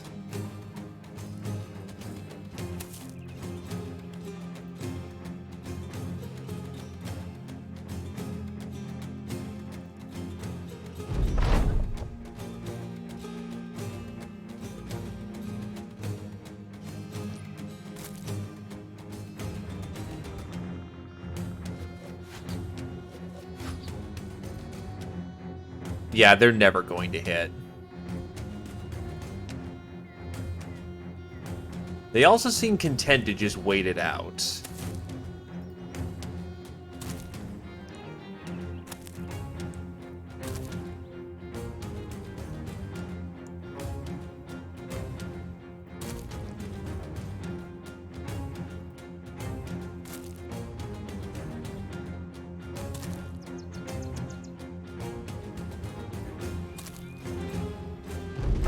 We are now in the line. 247s, unfortunately missed. 270s, come on. That is twice I've had a double-double miss on the same number.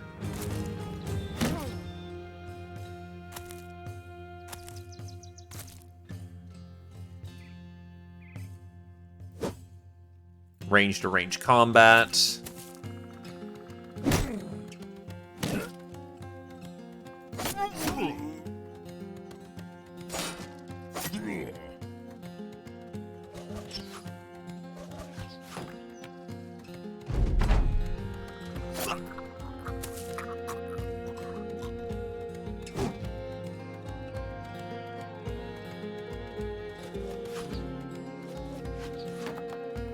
Alright, so situation is good for the moment. There's a kill!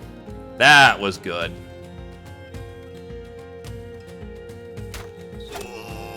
Hit the Spear Boy in the back for good effectiveness.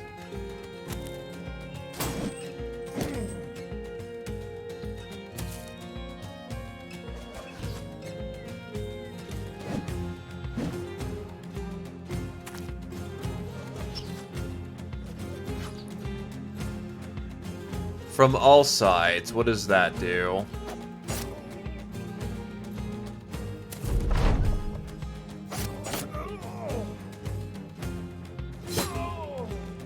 He's gone. He will suicide into death.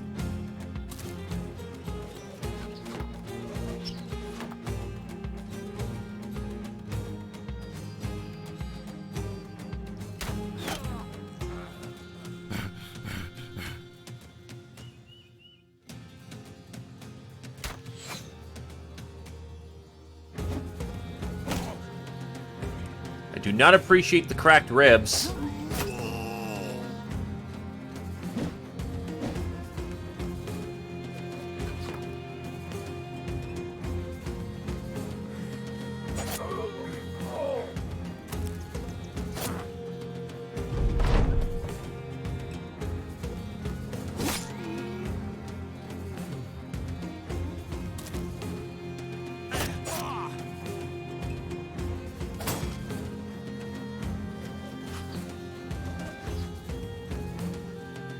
I will say, these bandits do not break as fast as they normally do either, which is a bit worrying.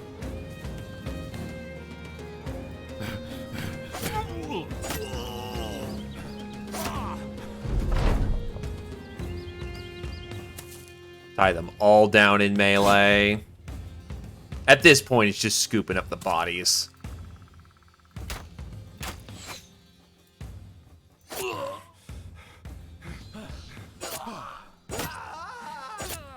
And they're gone.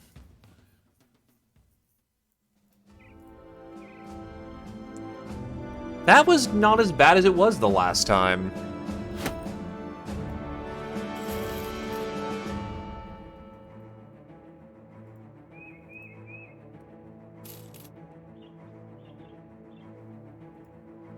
Anyway, for S.A. Cosa, they hit level 3.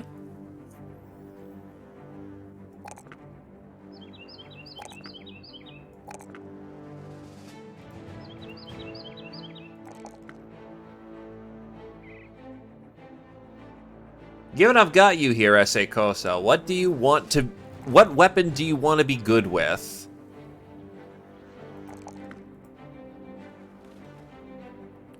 You have the choice of cleaver, one or two-handed sword mastery, flails, or hammers.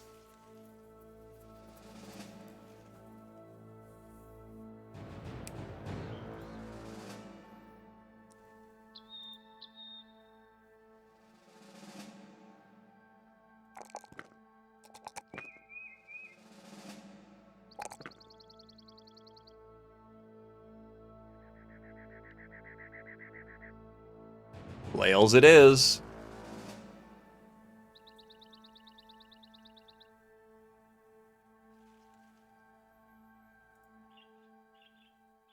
Gonna be interesting, cause yeah, let's see.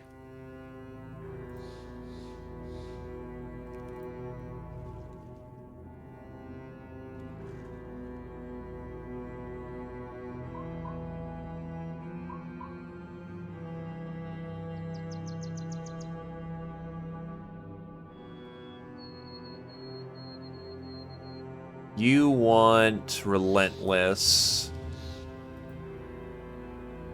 so that your initiative doesn't screw you. You are...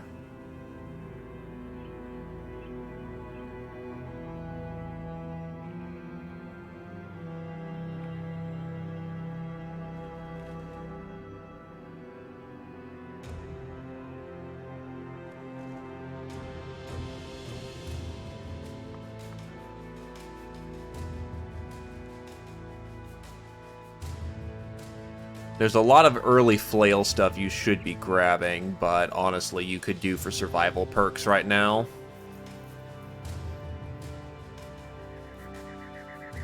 Just not getting hit is key.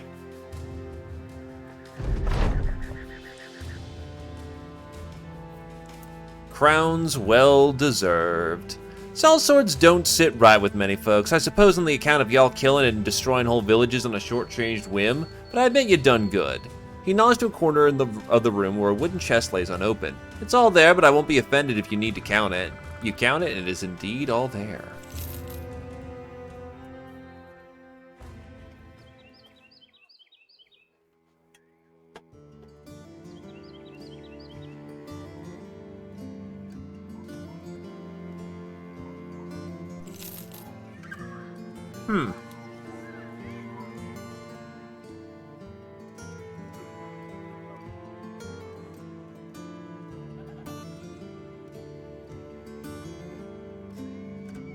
Oh, I can make a nacho trophy necklace.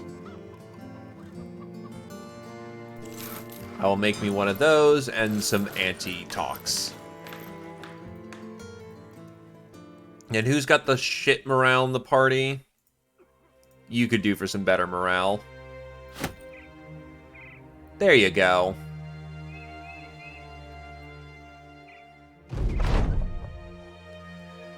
As you walk along the roads, a throng of ragged-looking men speed past you. They clear off the path and jump down into an embankment and hide behind a wall of brushes. With the shrubbery still swaying, another group of men soon appears. Before the first man even speaks, you already know it's coming. Apparently some laborers had agreed in union to abandon a project over what the pursuing overseers simplify as issues. They ask if you've seen these ne'er-do-wells. Well, this is a moral choice. So, side with the working class or side with the overseers?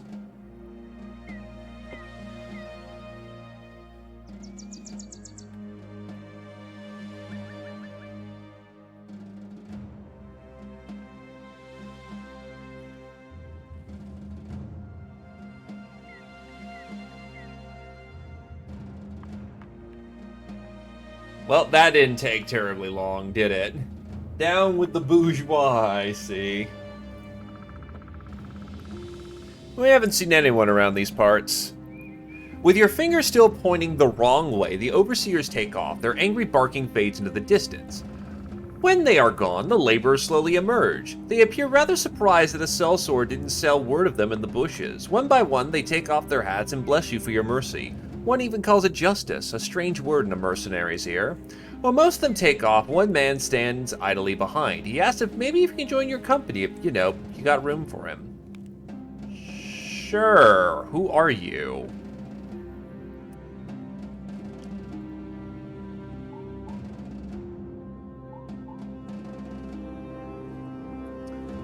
Okay, so you're fucking weird. But PTR does do one thing in particular that actually makes this guy worth trying. They added a thing called Promised Potential. The captain said he'd take a gamble on you. You better not disappoint. The perk is inert until level 11, so he's got to max out his level. Also, Fear of Bees and a beast hunting company, that's weird. Upon reaching level 11, there is a 50% chance with the realized potential, which will double the character's salary, increase all attributes by 15, unlock new perk groups, and refund all perk points, including the ones spent on this perk. Otherwise, if he fails his check, he has failed potential and gets nothing. Every perk point you spent that isn't on this one as first reduces the potential by 10%. If nothing else, this dude is well suited to being just a bulk. Just this giant bulk of just titanium mass.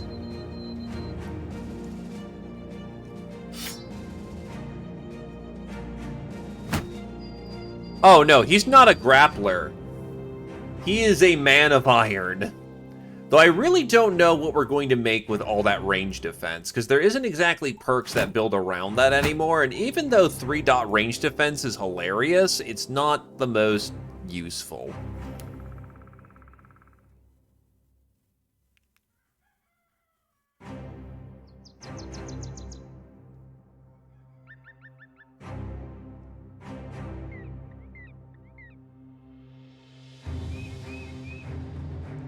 Regardless, I am willing to give this guy a shot because promised potential is a thing.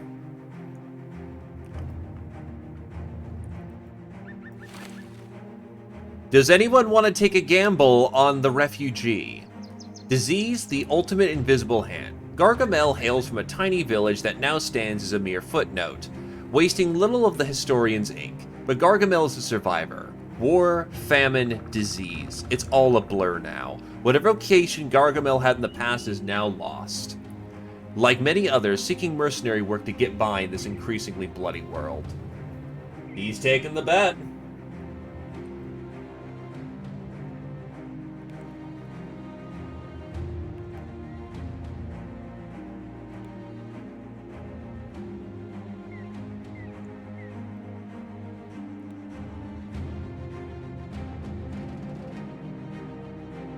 Welcome to the front.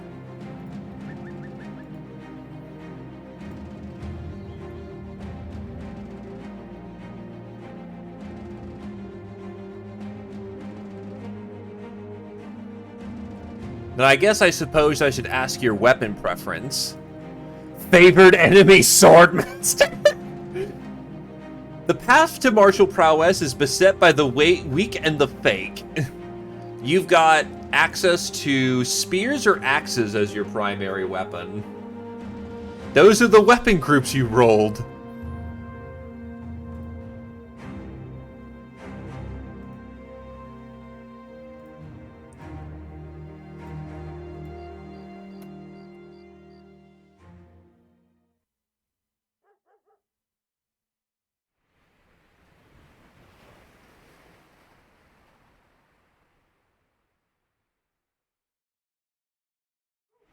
His favorite enemy is swordmasters.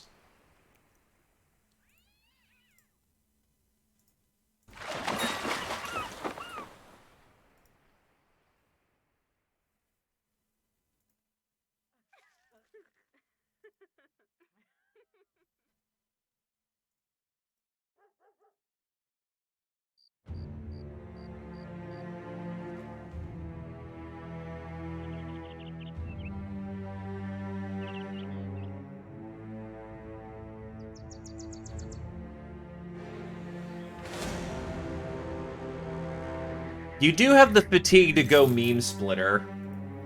Oh god. Fucking gobbos, fucking gobbos. The man wants a spear.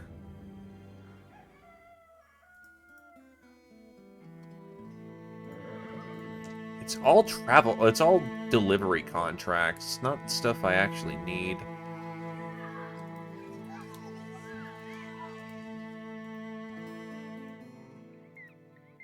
Actually, you do have the fat that you might need to actually build into doing, not the melee skill, but you could do Unhold Splitter and just wreck people with a giant two-handed axe. You have the fat you need.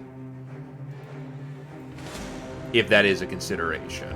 But yeah, no, I got you, spear. Oh, that's an easy bandit group. Let's take them out. We need some practice after all.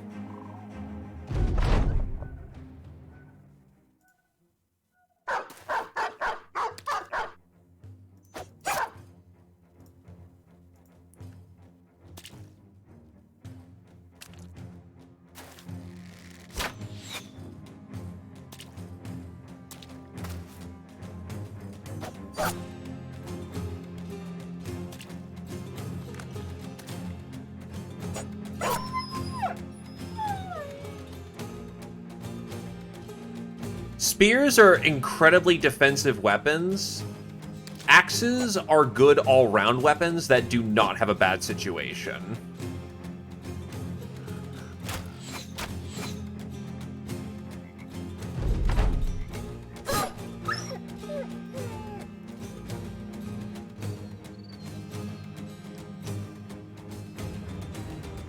On one hand, I'm not one to dishonor the coin. On the other hand, you are in a fairly unique situation in which you actually can use the Unhold Splitter effectively. Which is a giant fuck-off two-handed axe that's full of murder.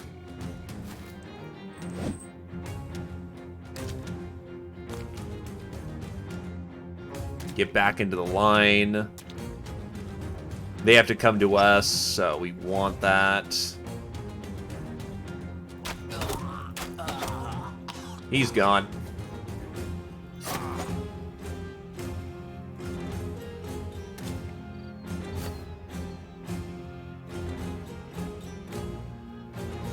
You absolutely can. He's basically done. There is no force on this earth that can save him.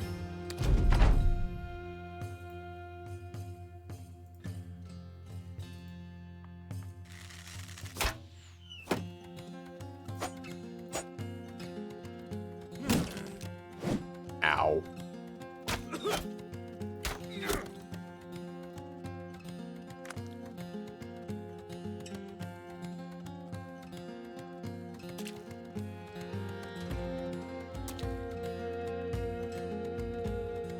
Push in, push in.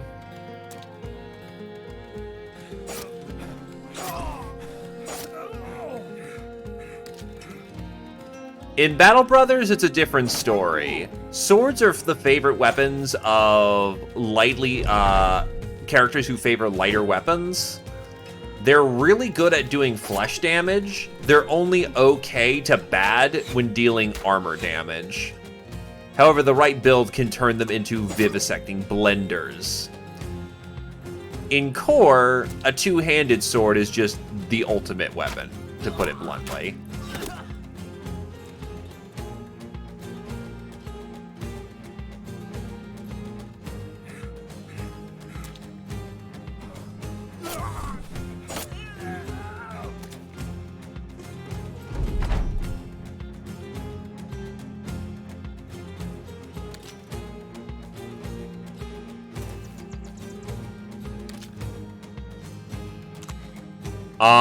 Axes, as mentioned, are a good...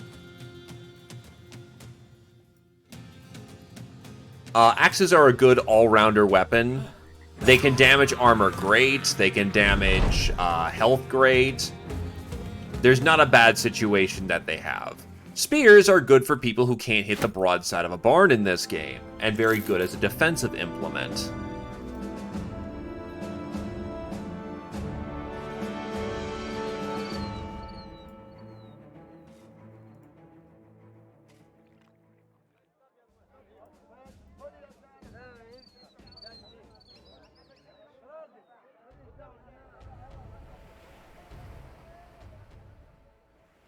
I don't think I've been to Nurek before.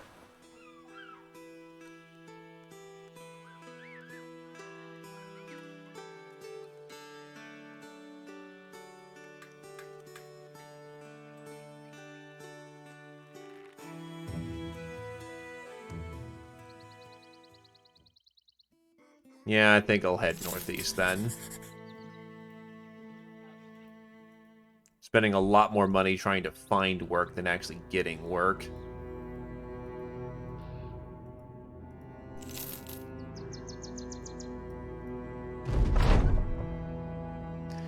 Marching all around the world has some wear and tear on your sellswords. Whenever a mercenary takes off a boot, you can see blood seeping through the sock. They've accumulated sores and boils. One peels the flesh off a toe and instantly barks their regret, and you nod. All in all, this is the price to pay for being on the road so much.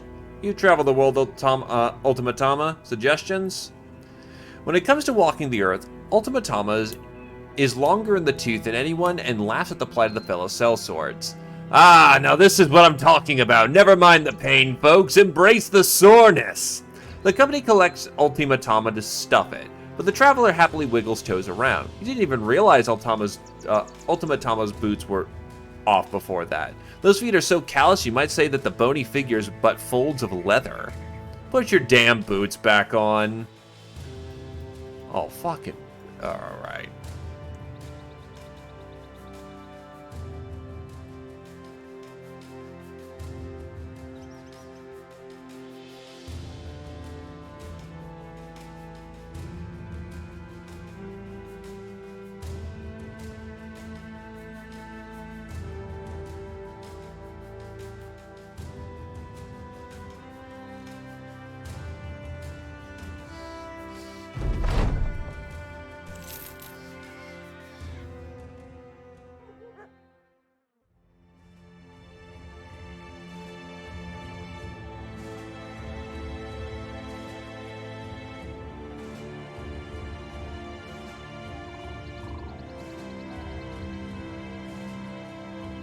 Find a way to ford the river at this point.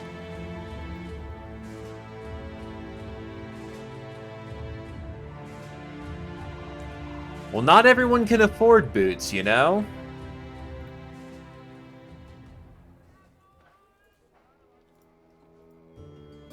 A collector is actually ready to buy some monster bits here.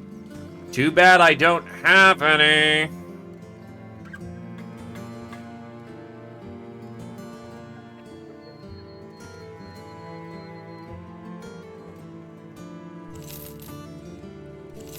Oh, with it, I'll sell all my monster bits. The Hexen thing is just a nice add-on, but you don't really have much use for it this early on.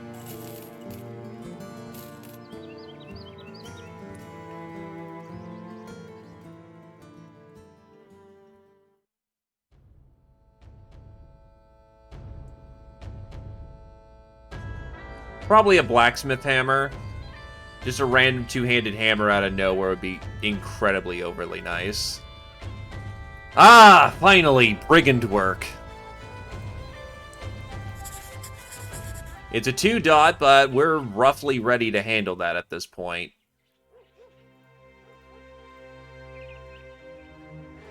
There they are. And it's rabble in a war... Oh. Herbert the Treasurer's property is being sold off by brigands to a pale man in black. He glares at you before anyone else, his beardy black eyes narrowing on your company in an instant. Hey, friendos, you want to get in on this? No, you don't feel like it? Alright.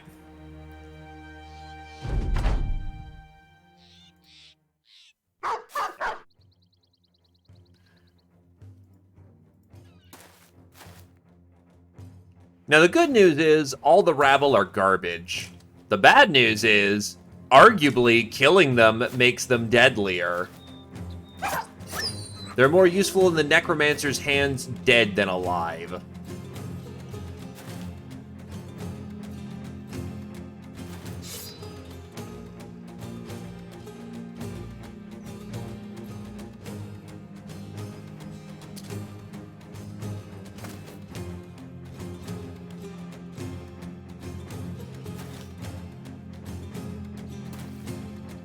But we are near cliffs. So if we do this right, we might actually be able to snipe him from the high perch. And if we do that, well, then there's nothing much he can really do but die.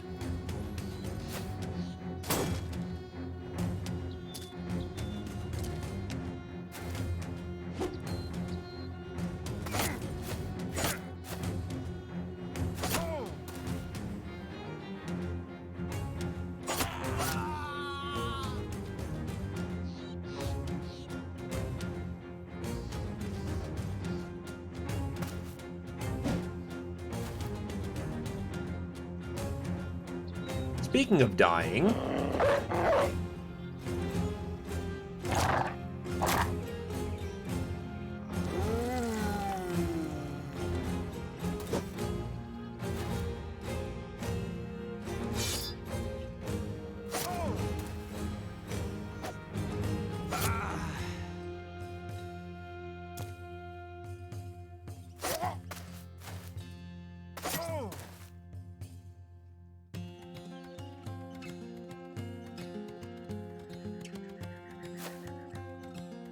At least I've got someone to line break now. You might just have to punch people, which is not something you want to do in this game.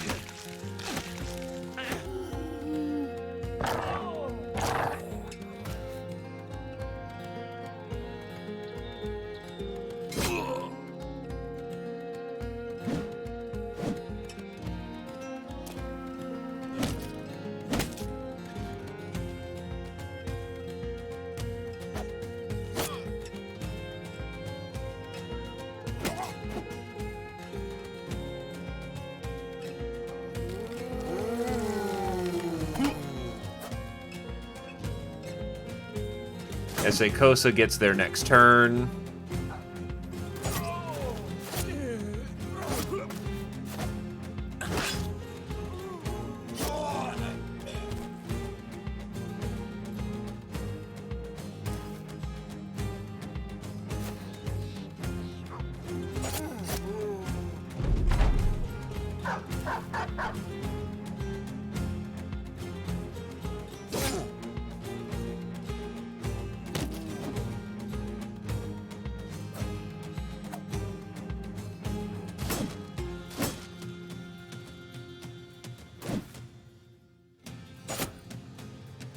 So now that the Necromancer's tied down in melee combat, the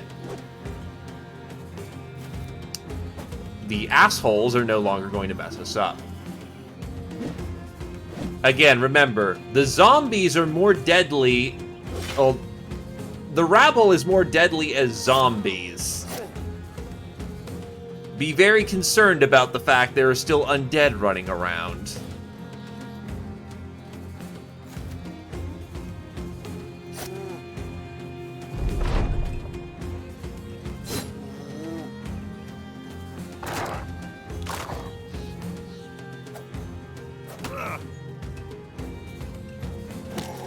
Also, Zephyr has officially beat a zombie to death with his bare hands.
And we walk out of that pretty clean. Good stuff.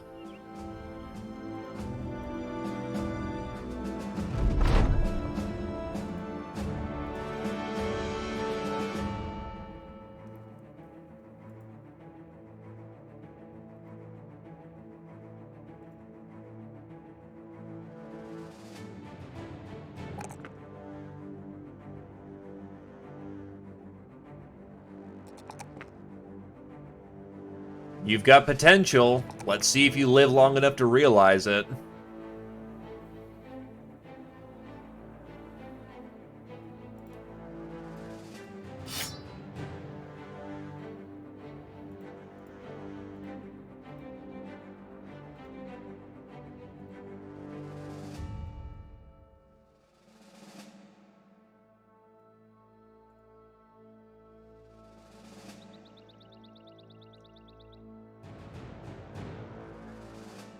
Onward we march.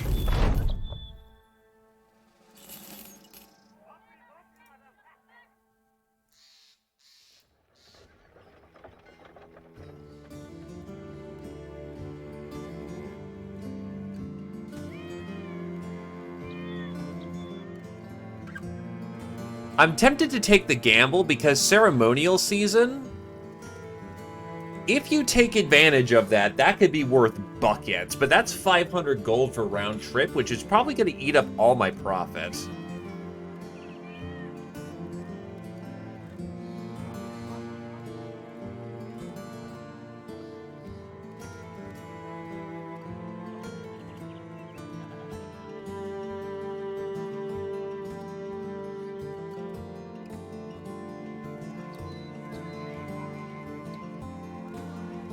Tools are still ungodly expensive.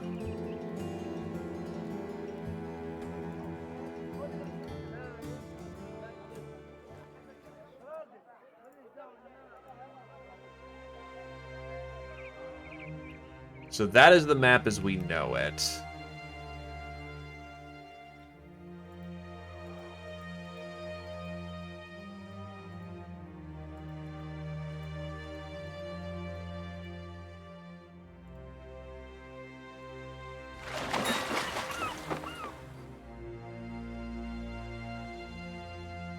All right. Ghost sack abandoned encampment, and not particularly difficult one.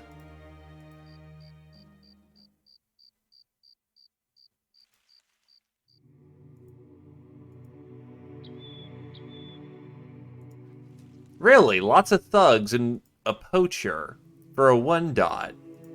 That's quite rude.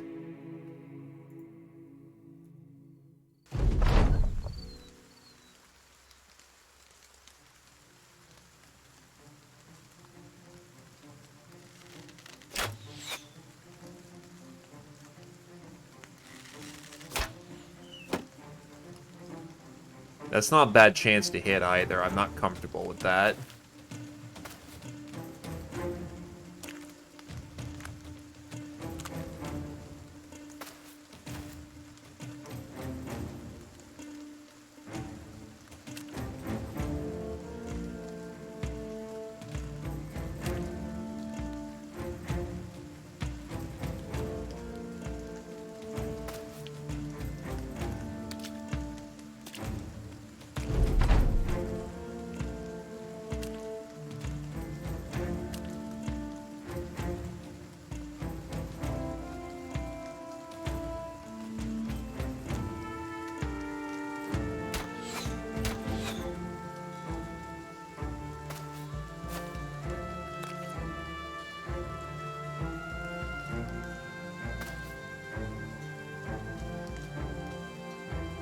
Hello, call me backs.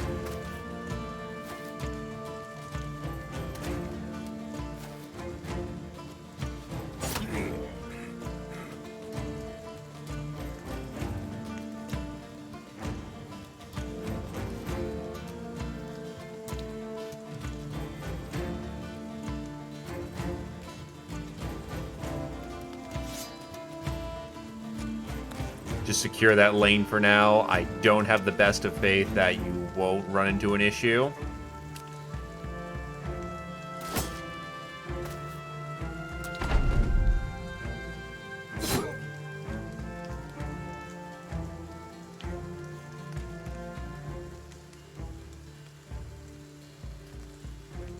You know what? Yeah, I get damage off the board. Stray Fire, unfortunately, does not work in our favor for that occasion.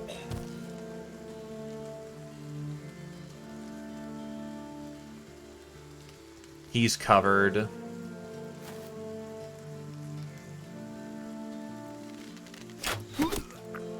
He's gone.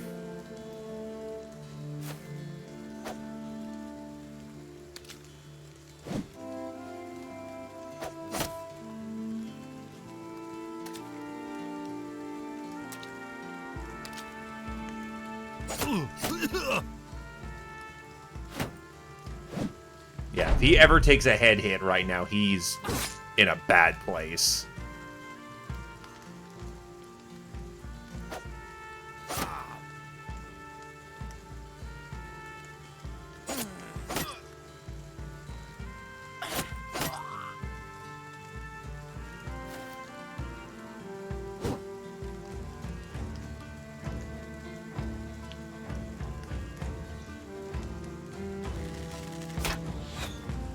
Ah, off by 1. Okay, not the best place for you?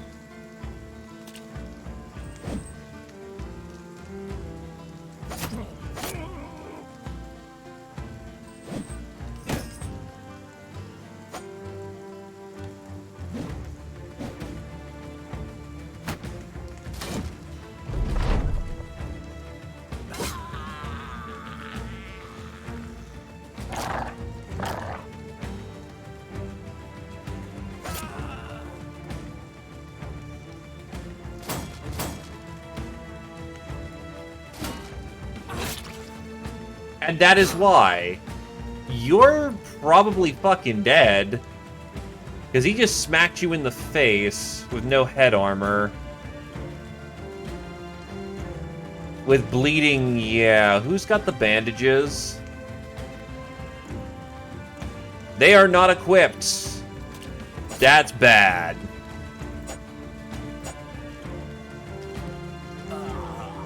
Struck down is not killed. We are going to see how that affects your long-term performance. Hello, Soviet Sly.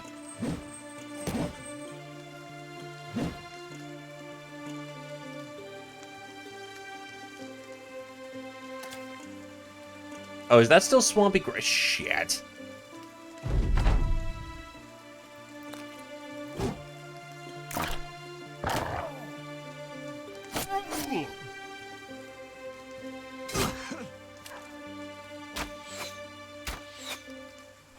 If you can, you need to withdraw.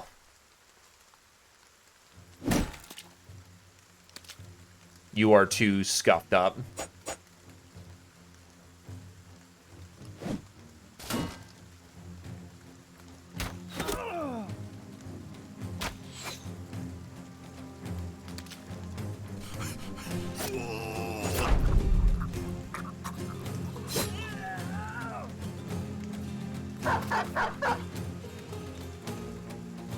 I don't think he can get out of there.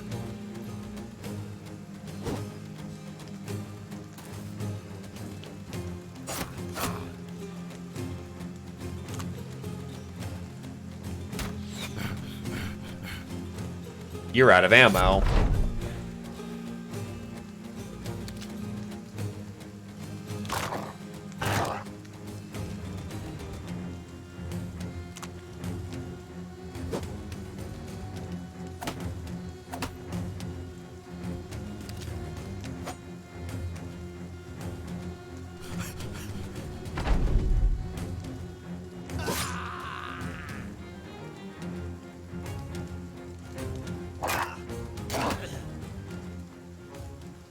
Weakened heart.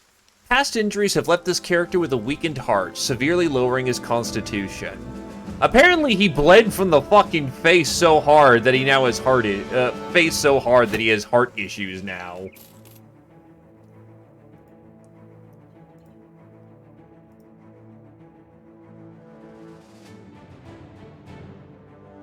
I can counteract that with Colossus, but that just hurts.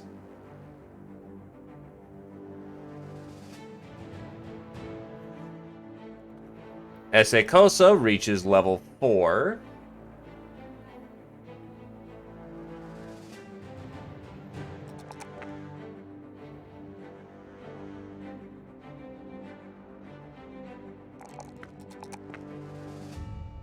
Well, it means the next time he gets smacked about,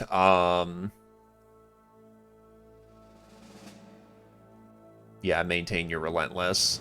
Next time he gets smacked about, it's going to be easier for him to die. Though, to be fair, he's going under Battleforge, so, you know, he's already going to be a brick shithouse.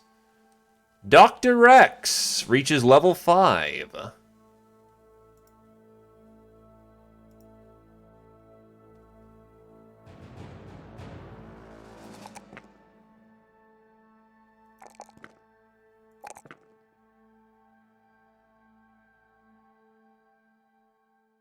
Thank you kindly, and thank you for stopping on by, Vampiro. Best of luck with your own contracts in the future. Honestly, Missing Eye is only crippling if it's a range character. Otherwise, it makes him look pretty cool.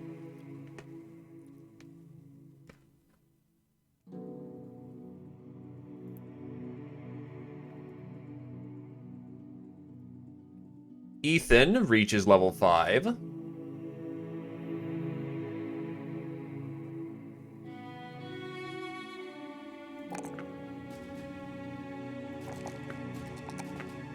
And he will take Sword Mastery. Zephyr reaches level 5.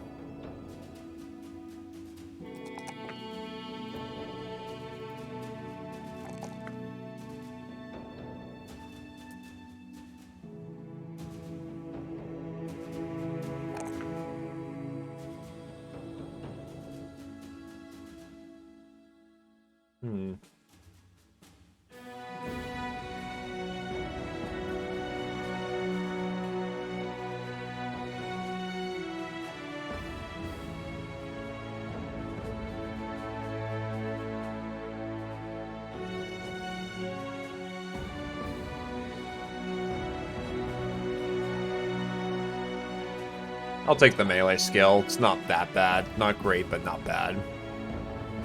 Bow Mastery acquired.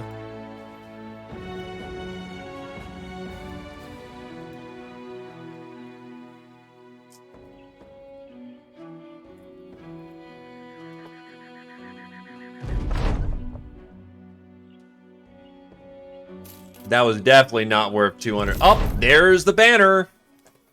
No one likes a skinflint, at least of all a group of wandering, bloodthirsty rabble motivated primarily by a love of coin.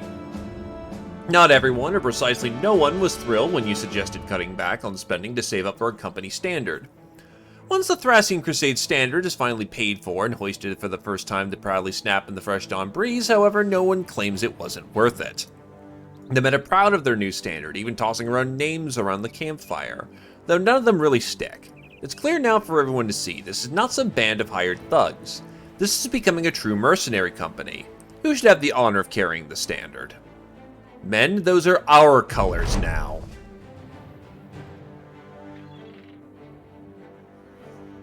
We fight well, but we need to be better organized in case things get dire. I shall name a sergeant to rally you on the field.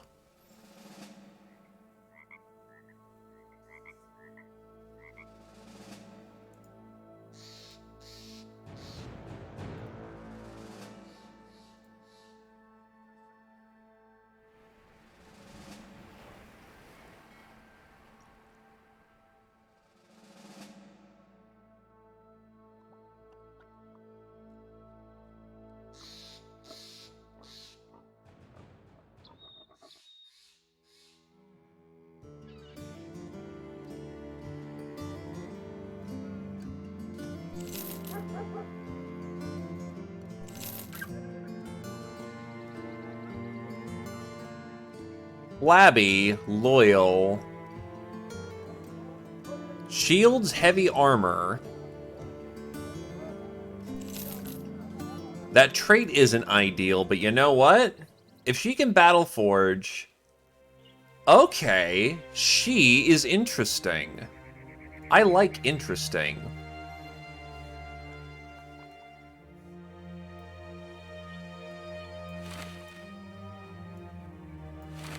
Her health, however, is really fucking bad.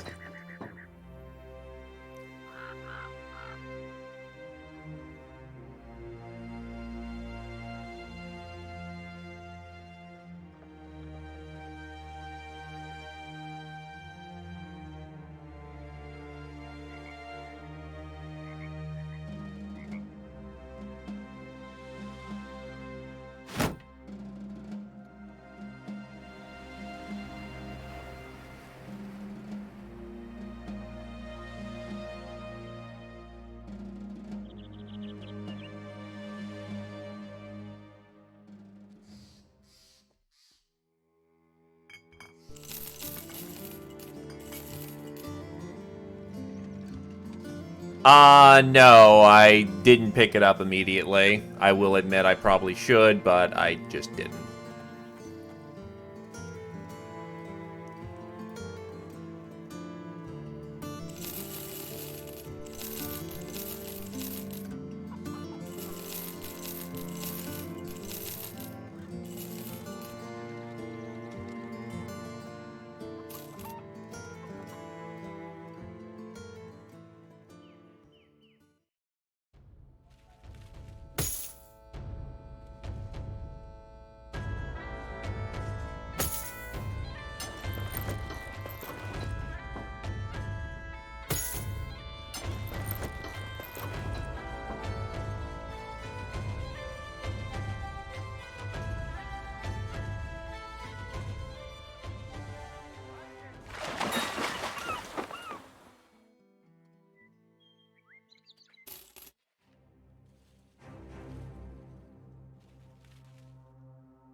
Actually, town seems closer right here. You come across a young traveler on the road. His straw hat is turned inside out as though he meant it for it to catch rain. He's got a walking stick with its end shaped to a ball to navigate muddy roads. When you get near, he straightens up and tenses his hands on top of his staff. Yeah, no, you're not allowed to do that. No, he's talking vanilla. There's no layering in vanilla. The straw hat is a different item than, say, the scarf. Oi, mercenaries, are ya? I'd avoid the forest if I were ya. I'd say trees roam these parts now. They don't do so in menace, but neither does a mother bear when it chows down your balls for getting too close. It's a matter of nature, isn't it, you know? Sure. An enemy such as this should not be taken lightly.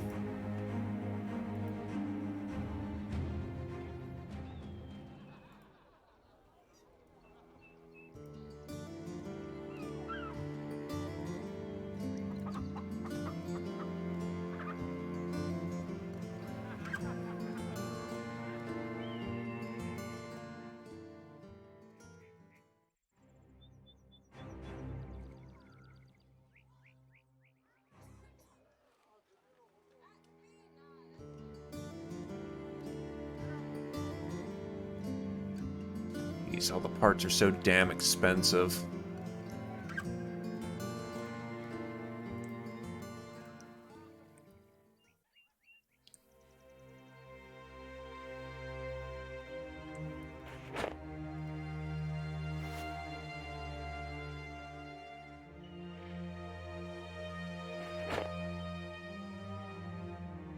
Ultimatama is not really useful for anything, so he'll just stay in the training tent. Actually, he's not a bad scout, but again, try to get him to level 11 to see if that perk works or not.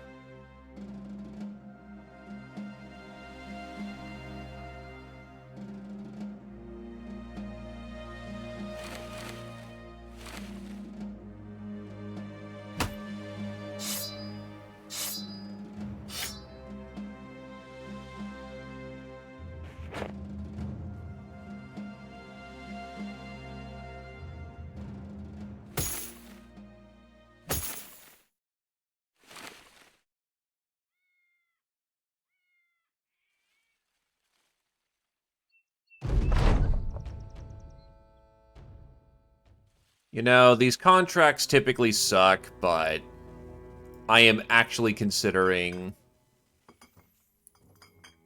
taking a ride.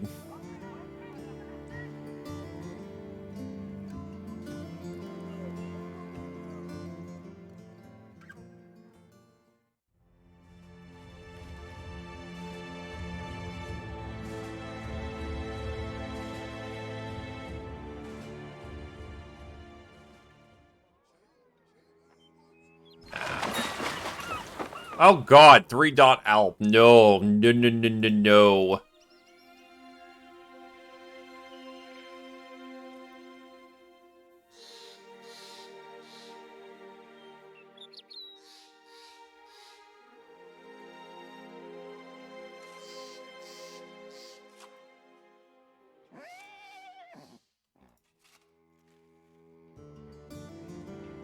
Klaus of Windau takes a book from his shelf. When he sets it upon his table, dust or even maybe a ash plume outward, he opens it up, thumbing slowly from page to page. Do you believe in monsters, sellsword? I'm asking honestly, as I believe that you have a better walk of this land than I. You nod and speak. More than just a belief, yes.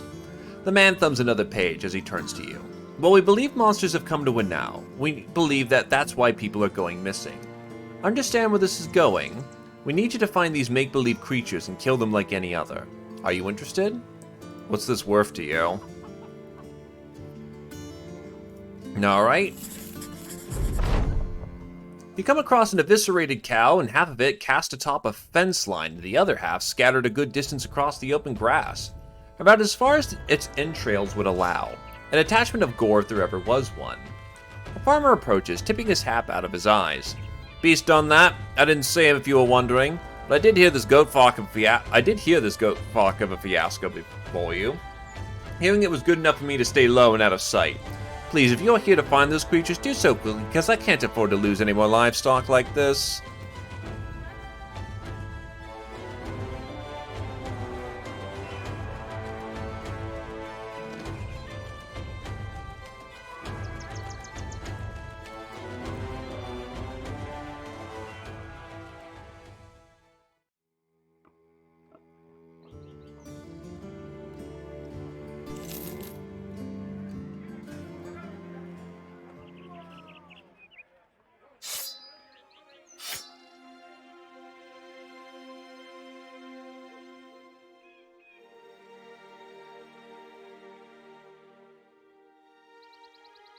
Actually, you should heal literally right now. It's Webnex! My favorite, except not.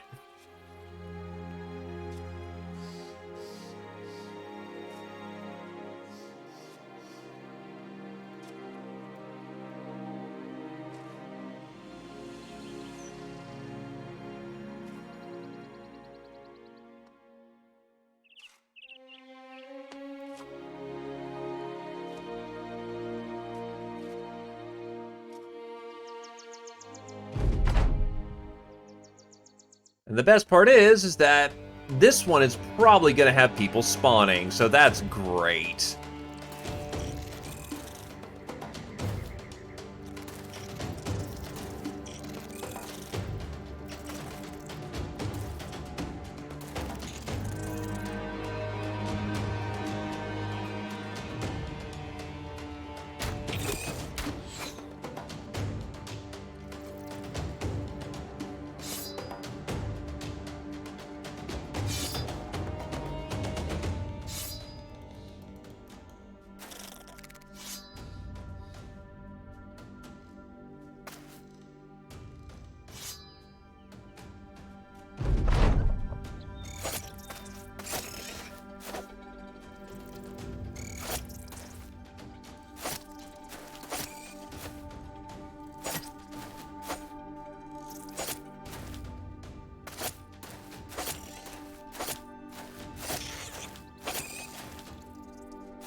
And this is why we have a professional spear waller.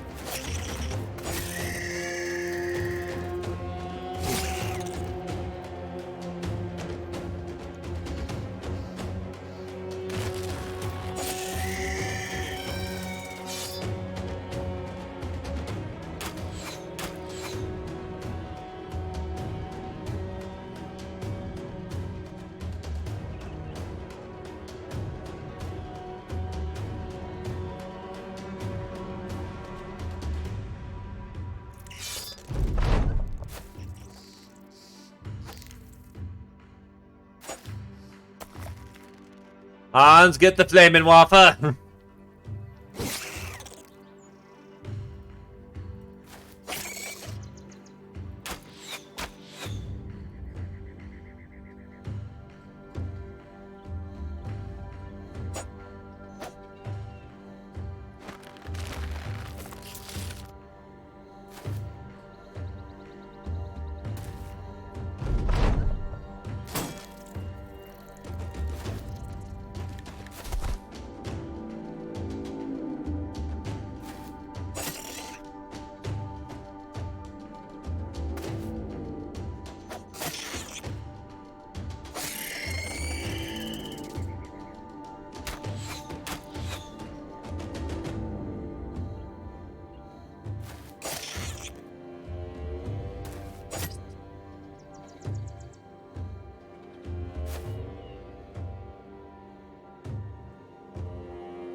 So question,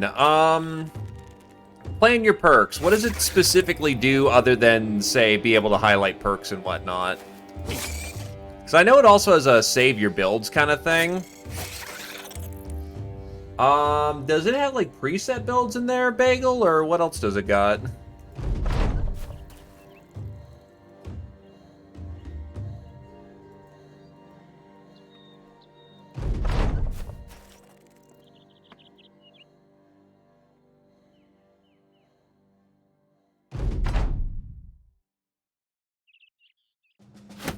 Lots of Gossamer.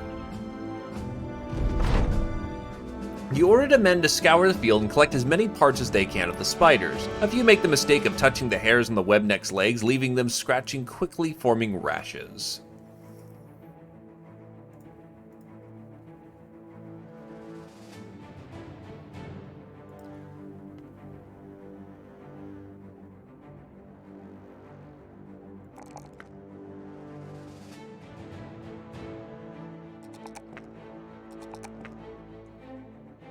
As much as it sucks, use Colossus to fix his bad HP, and then hopefully Realize Potential is gonna fix up his health problems.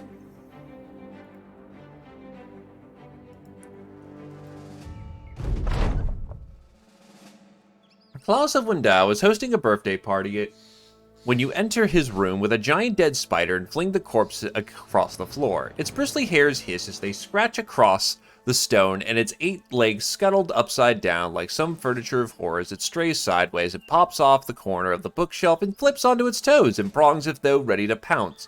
Chaos breaks out as everyone screams and runs out the door, bails from the nearest open window, a litter of colorful confetti playfully twirling in their wake. The townsman stands alone amongst the emptied space and purses his lips. Truly, Sellsword? Was that necessary? You nod and tell him that hiring you was necessary and that paying you will still be very necessary. The man shakes his head and gestures towards a fake donkey tail in the corner of the room. Your satchel's over there with the 550 crowns as agreed upon. Now get that awful thing out of here and tell those fine folks the reveries need not be over.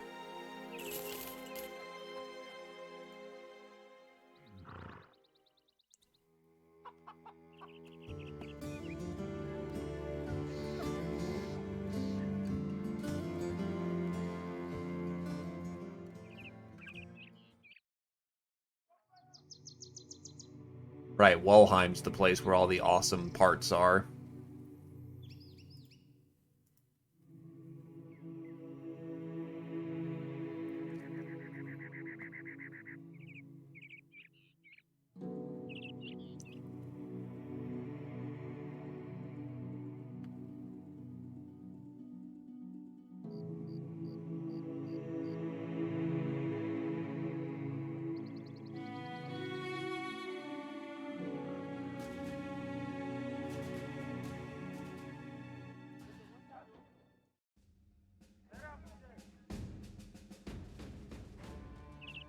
Parts still cost too much.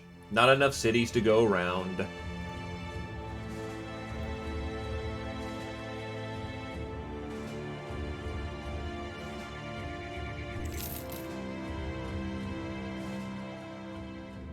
Oh, good, a 4-dot. These get people killed. On the other hand, that's 2,100 crowns. Probably for fighting raiders.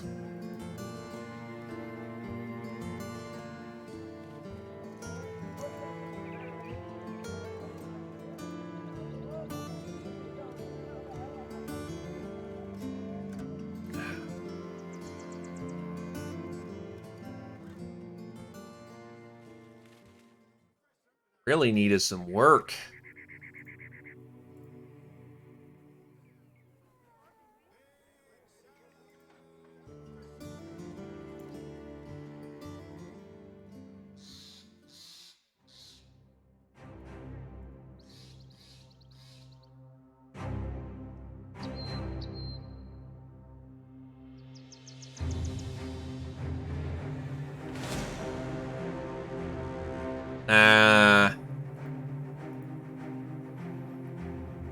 Probably should have taken faster advantage of that, but whatever.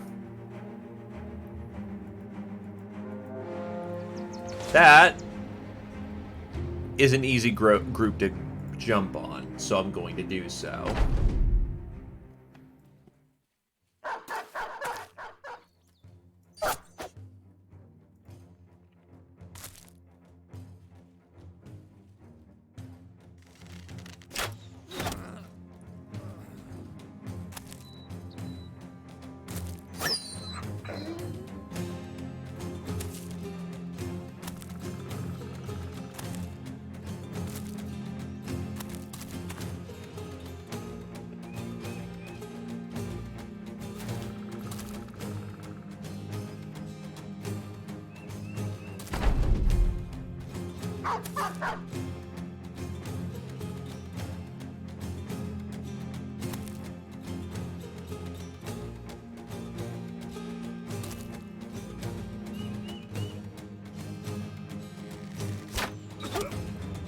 Yes, just walk into my sniping line. It'll be good. We swear.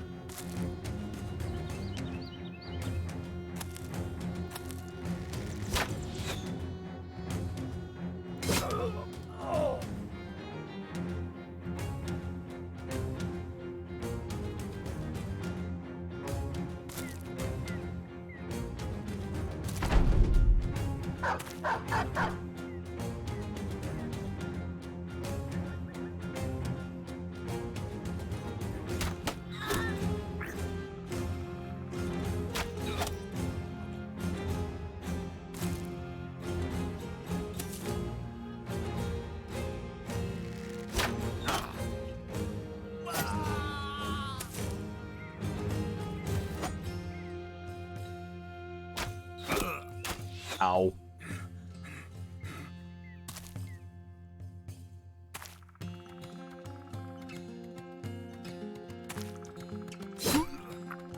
Maces are a good... Yeah, maces are good. The main thing about maces is that, they're not the primary damage dealers. They punch through armor pretty good, and they're capable of disables.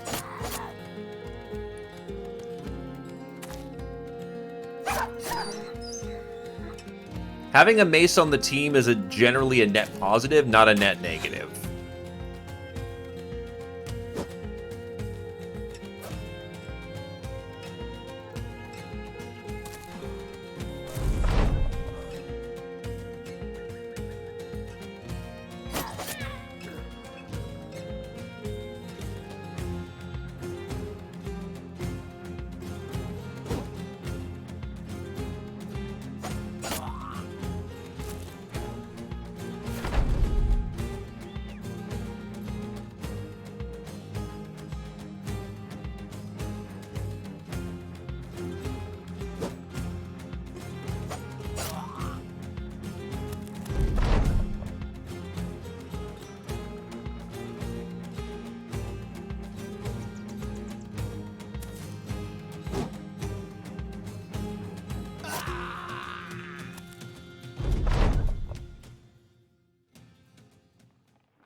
Grab their stuff and be off.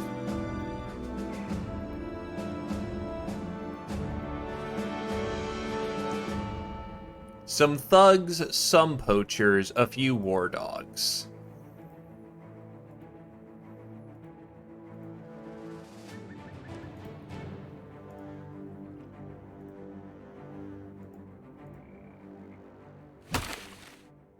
Hello, Z Opposer.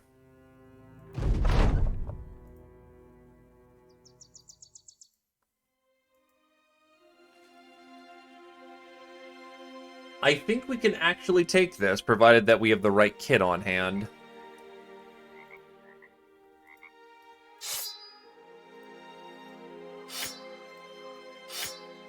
You're a spearmaster, so you should take better advantage of that. Ethan wants a sword, but we can't find one. We'll use a bludgeon for the moment. You can use a spear.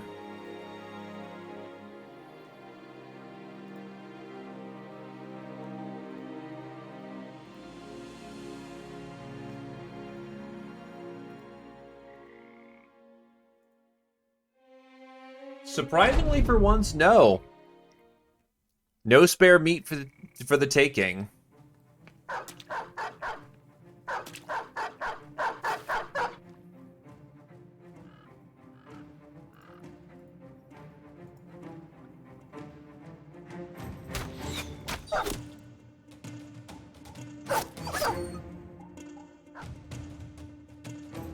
Okay, so the most immediate thing we want to do is get out of the swamp work.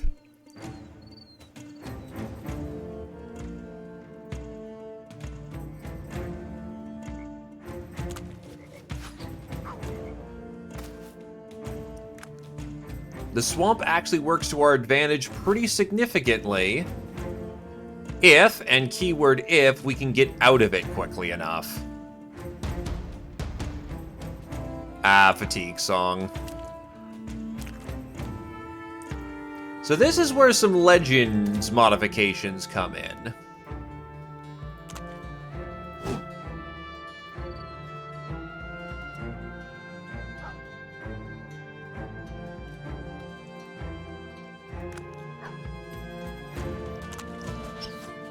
My line needs to rearrange it quickly. The bandits have access to unique enemies, such as Minstrel, or what was the other one? The Farmhand.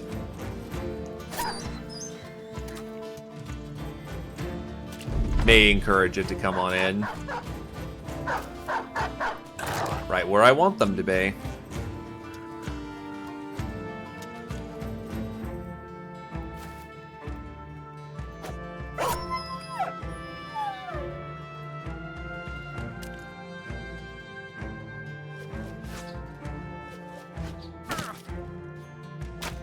Yeah, because being in the swamp makes us incredibly less dodgy against those range characters, which is not good.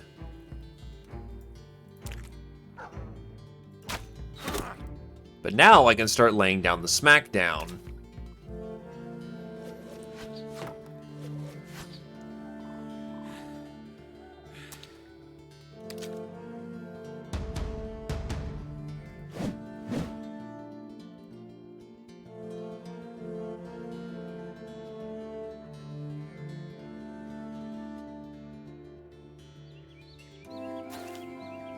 Ah, of course he ran in when my turn was over. Missed the war dog twice, which is not good.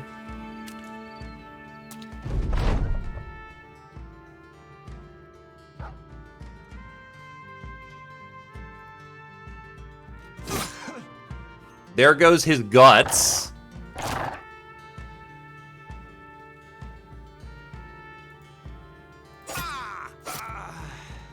You can't move.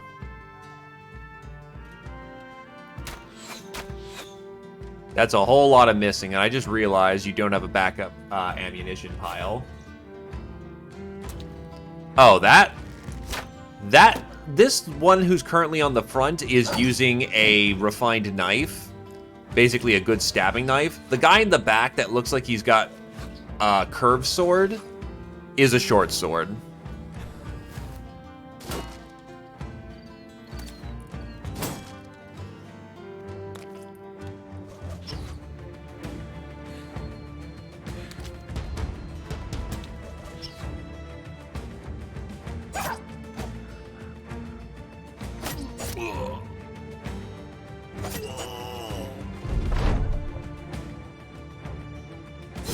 Go for kill secures.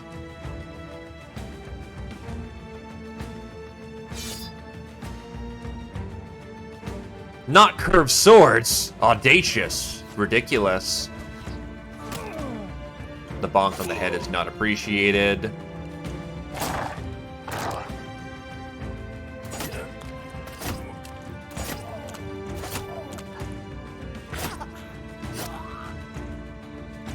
Ooh, that was a head stab and crushed his windpipe.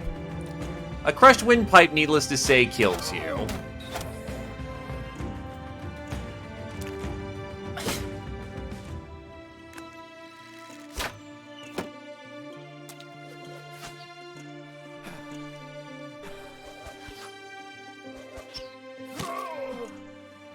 So many head bonks.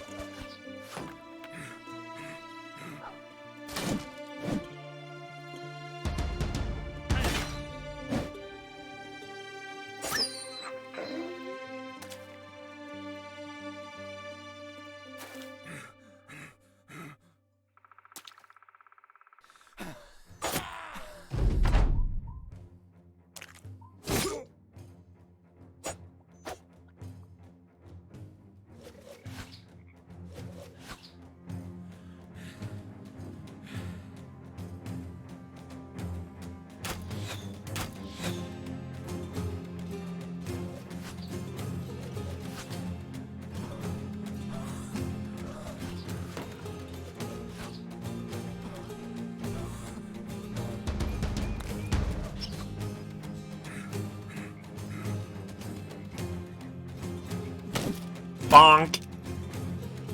He's stunned, so he gets no turn this round.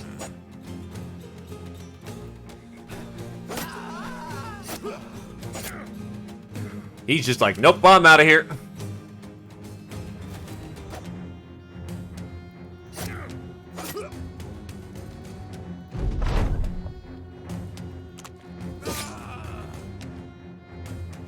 Tie them down in melee. Just try to get in there as fast as we can at this point.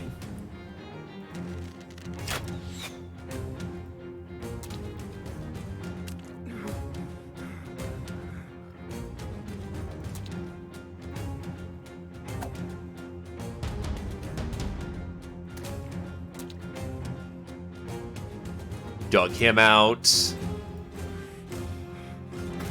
What a coward, running away.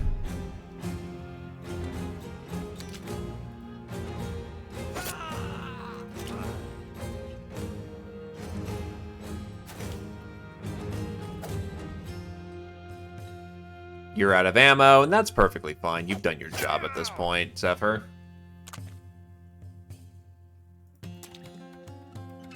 Ethan's too fatigued.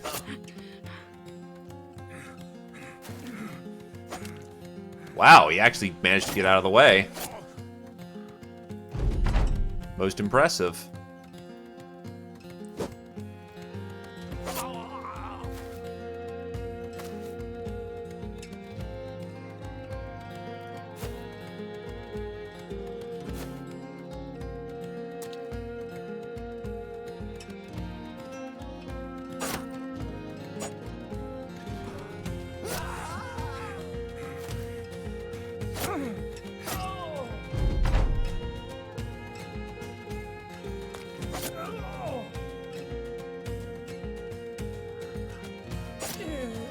And we're done here. Alright, so the money was about as much as a contract, good supplies, and more importantly, good supply.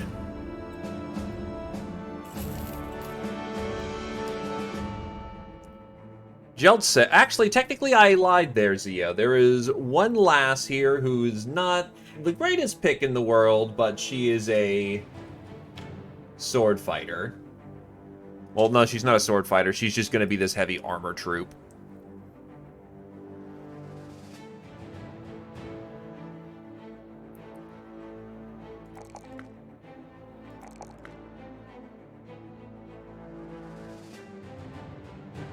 I don't think they can use hammers. Let me check.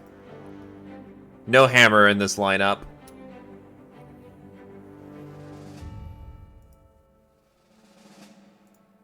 Knife Tail reaches level 5. Dodgy, stabby. Not a great level all around, so take the melee defense. Knife Tail, however, does have access to a hammer, and will now take it.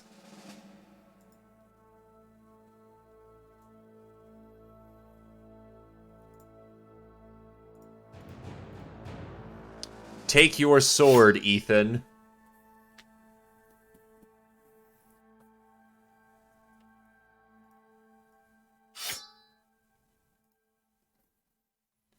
Shovels or maces?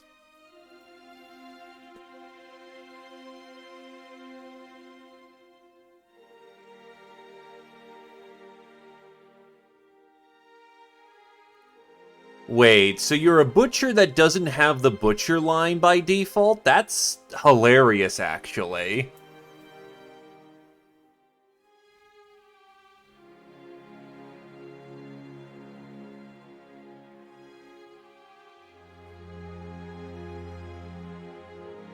She cannot use maces. She can use polearms, flails, and swords.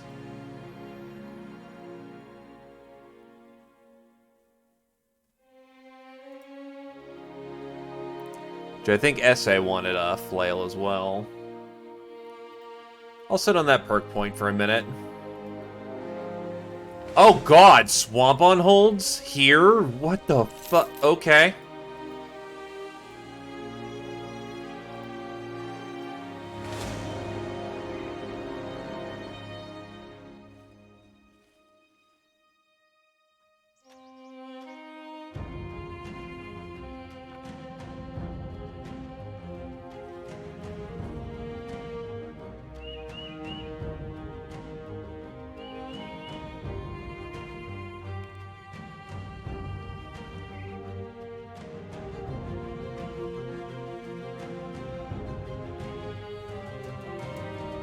I'll give her a sword. Tip, edge, pommel. All parts which to kill a man.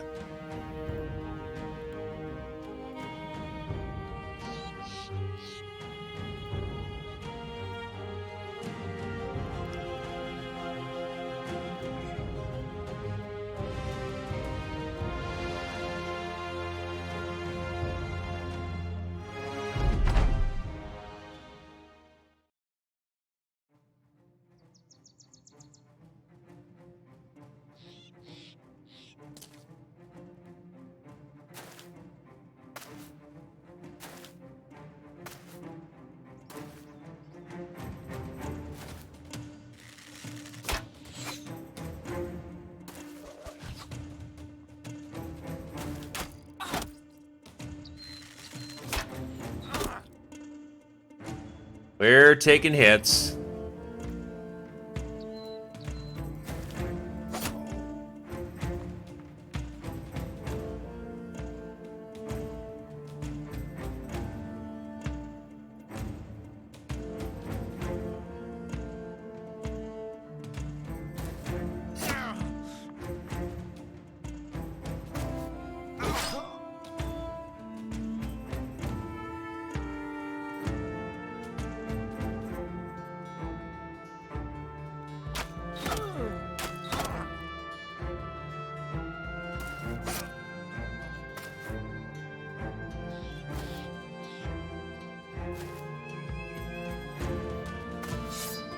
Spears out.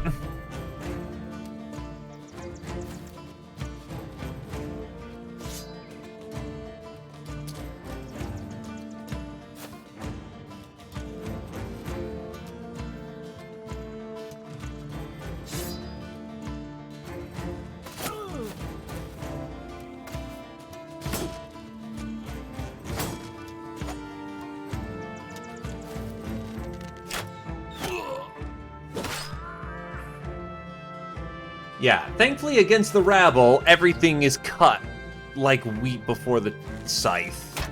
At least with a sword.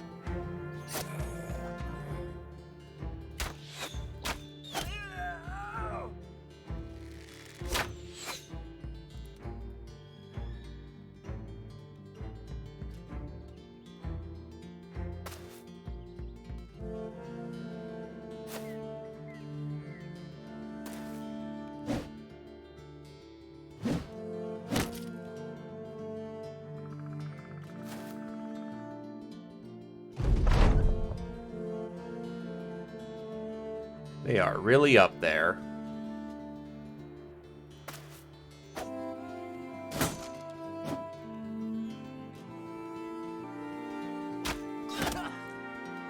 I'm actually impressed that shot was hit.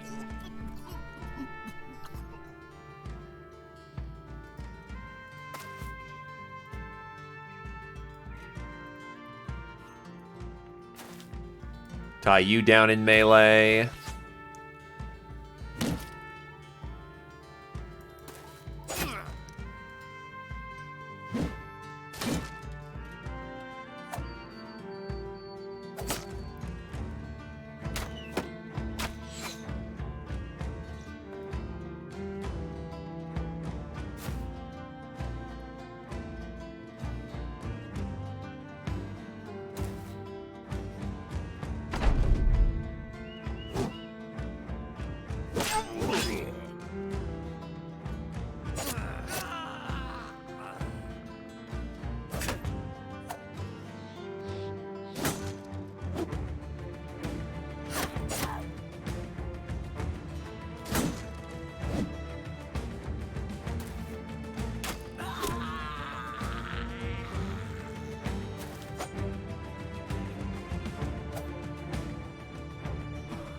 Hey there, Infernal Canuck.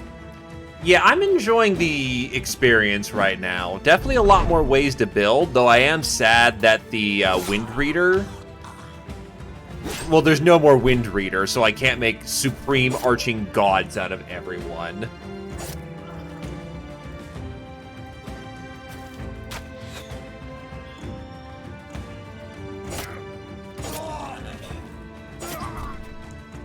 And that's a total wipe, and 2 levels. One for Ultimatama, and 1 for the Jobber.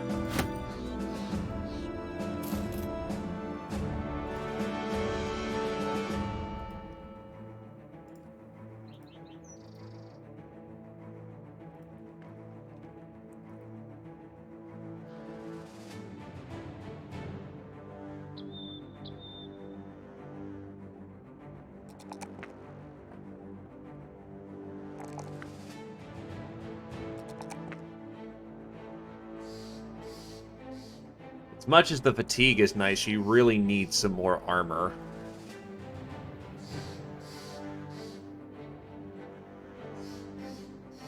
It really was.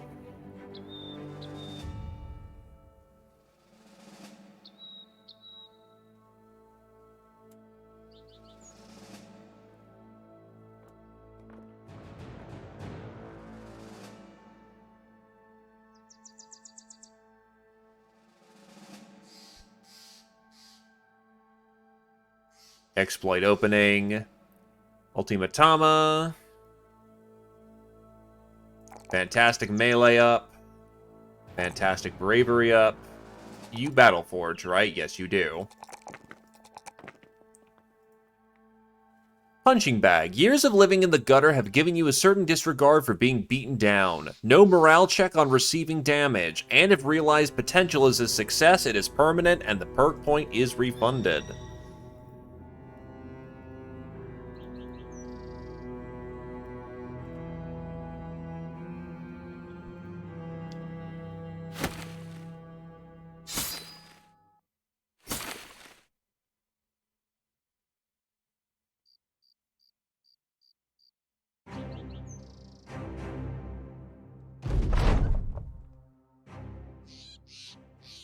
Oh, there's raiders in that lineup. Fuck that. We're gonna get murked if we do that.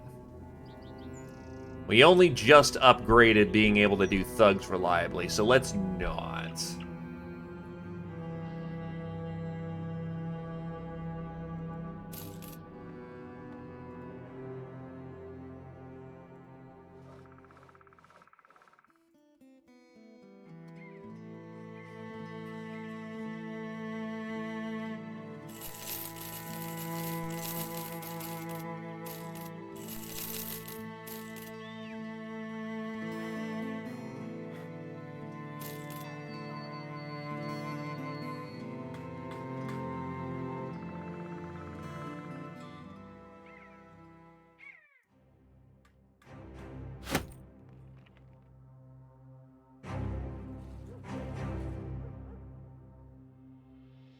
No, raiders are very good.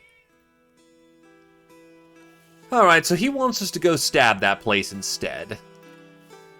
Ananias the Burgermeister angrily shakes his head. Brigands have been tearing up these parts for far too long. I sent a lad, Rickmer's son, to go find them, and you know what? Only his head came back. Of course, the idiot brigands sent one of their own to deliver it.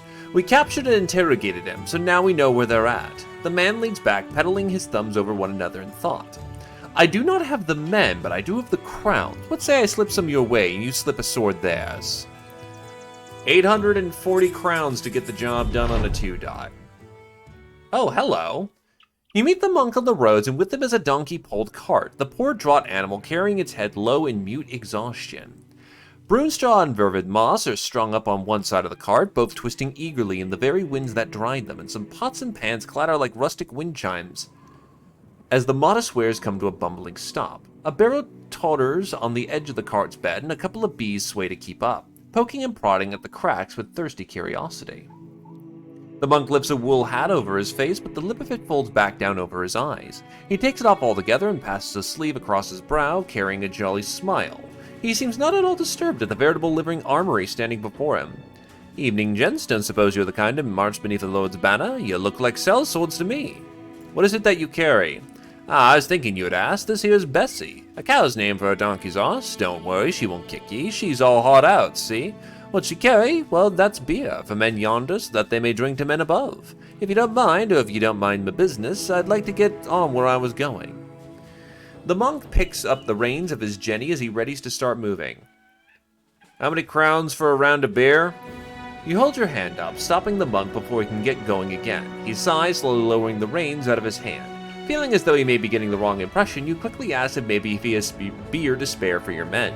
You're more than willing to pay. The monk looks back at his stock for a moment, then turns around. Aye, damn it to the hells, the gods wouldn't be happy with your money crossing the palms. If ye fight the good fight, then I bid you to take some for free, but not all of it, of course. You thank the monk for his generosity and order your men to be modest with their drinking. As a few brothers circle around to the cask, the monk throws his hands up. Don't mind the bees round the top, they'll scurry when you come, but if you scurry when they scurry, they'll scurry after you. Strange little gits. Prost! Everyone gets happy as they have themselves a nice, tasty beer.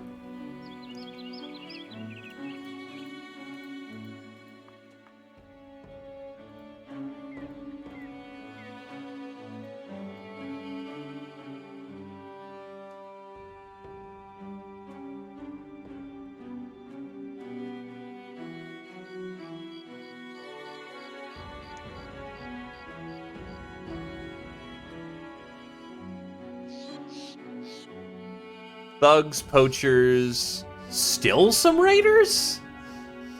I don't feel confident about this one.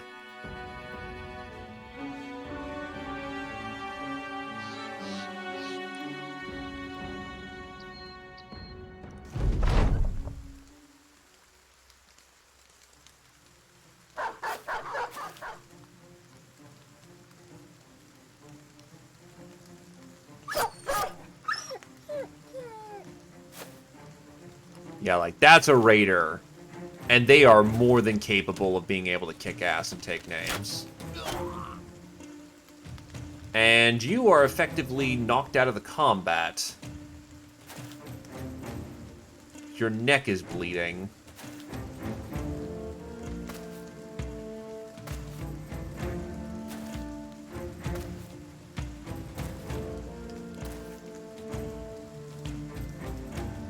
Tighten the line.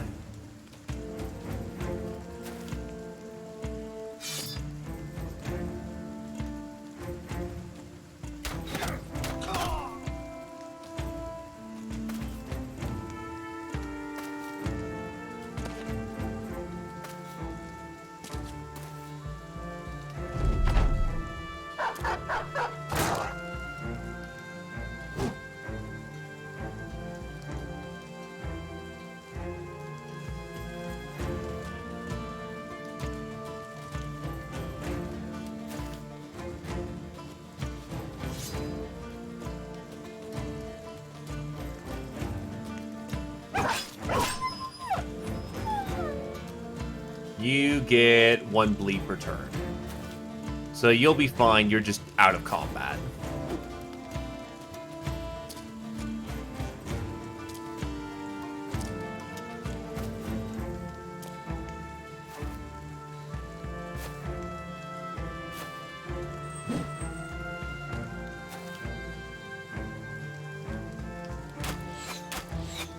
.262 misses is not good.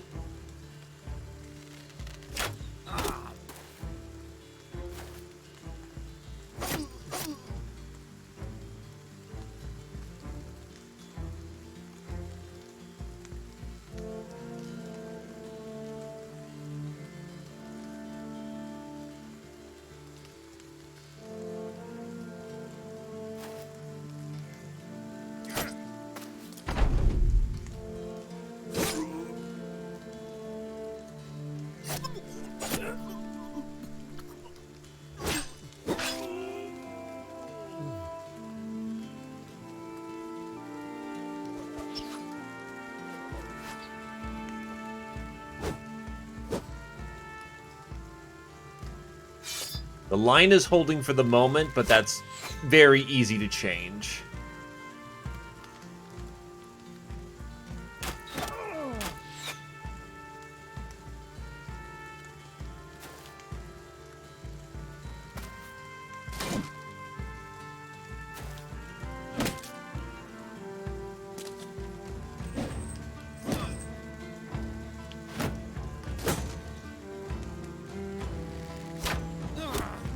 Friendly's taking bad hits. Very bad hits.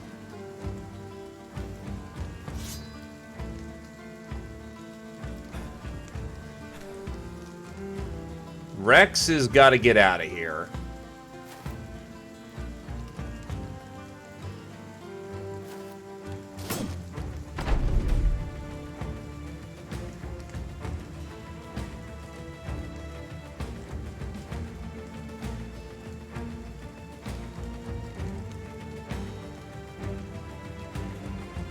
And your hand's cracked.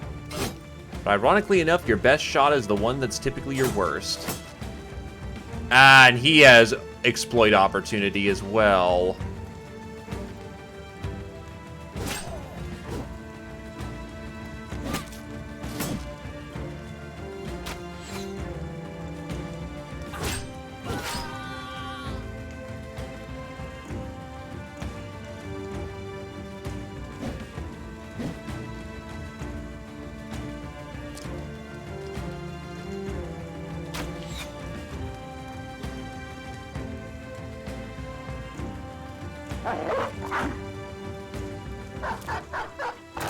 Figured he was going in there.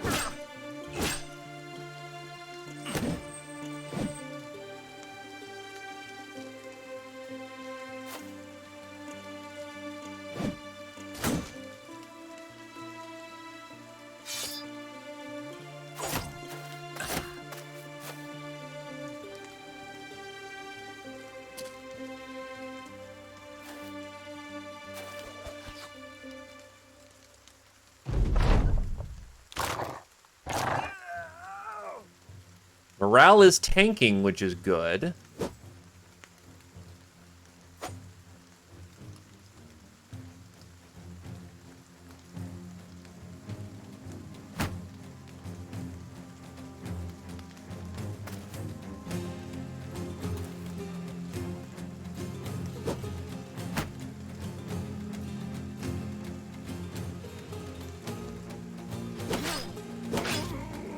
His leg's clipped bad.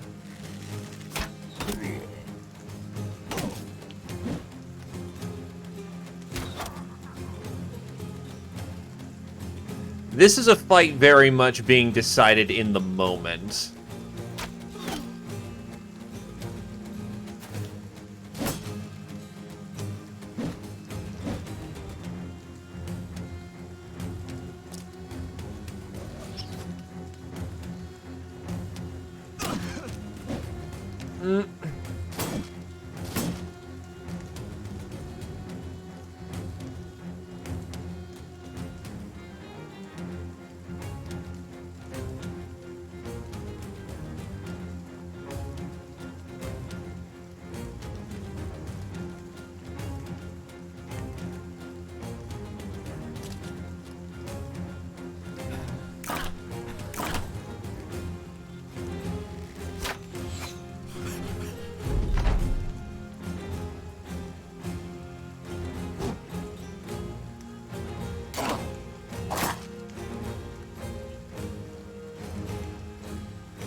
Just hold the line for the moment.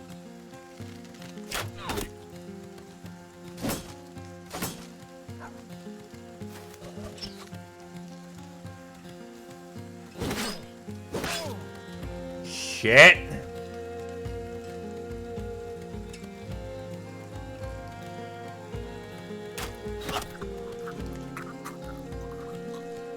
Out of ammo, but you can quick reload for free.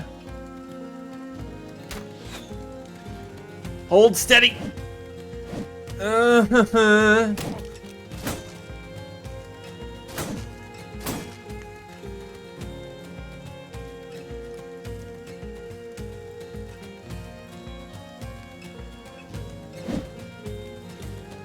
Fuck. That's another round of combat he has to stay in for.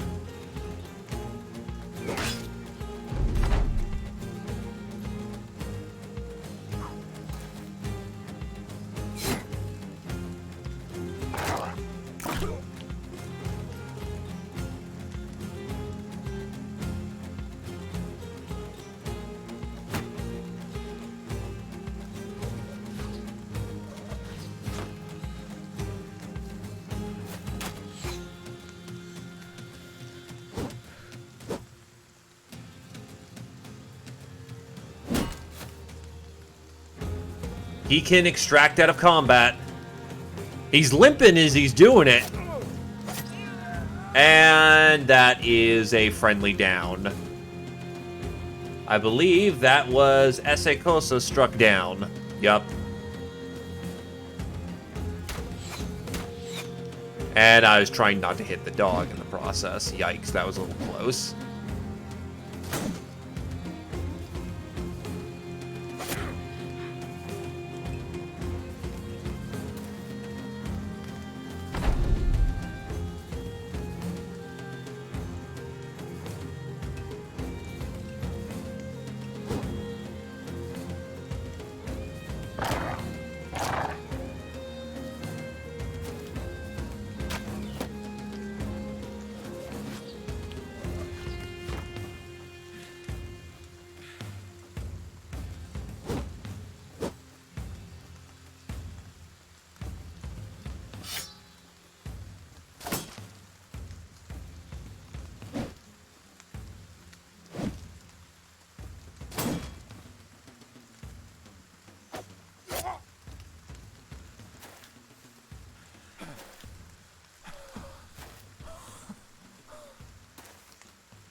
And Ethan Easy has been struck down as well.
Jesus.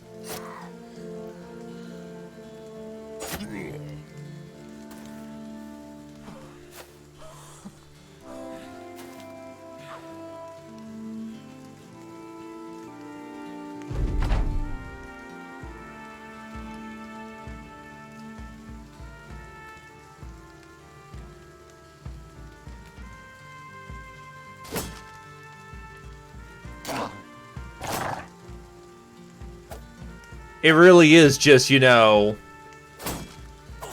dagger to dagger fighting at this point. Oh no, Knife Tail is dead. Hard dead.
You wish to not be dead. Understandable. I do want to at least see what the actor action report of this looked like.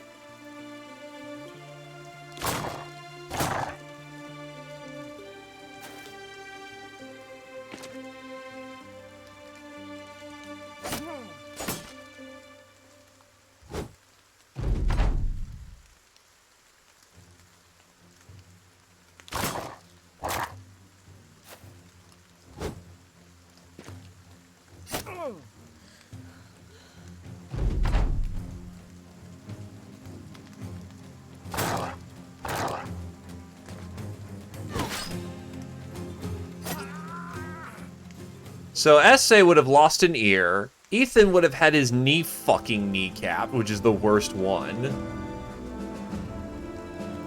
Raiders are equipped with good armor. That's the point.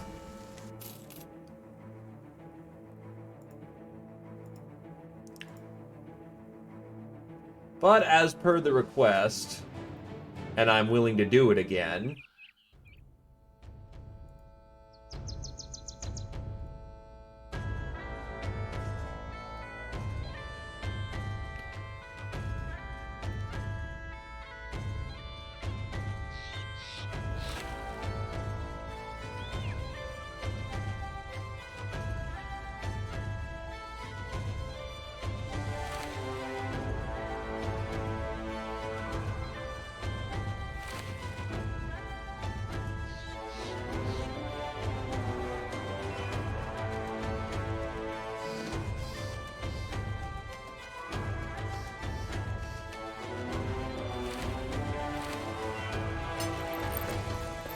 give you a slightly heavier armor.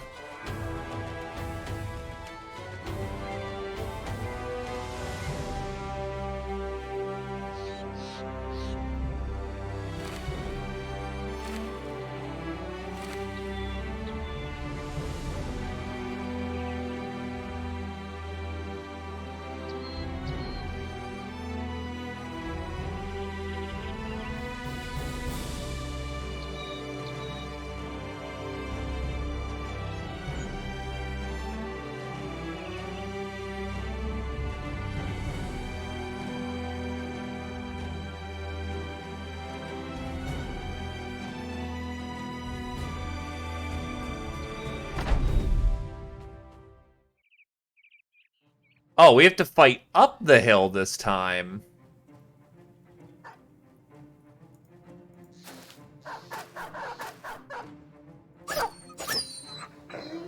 It's beginning to look a lot like fuck that.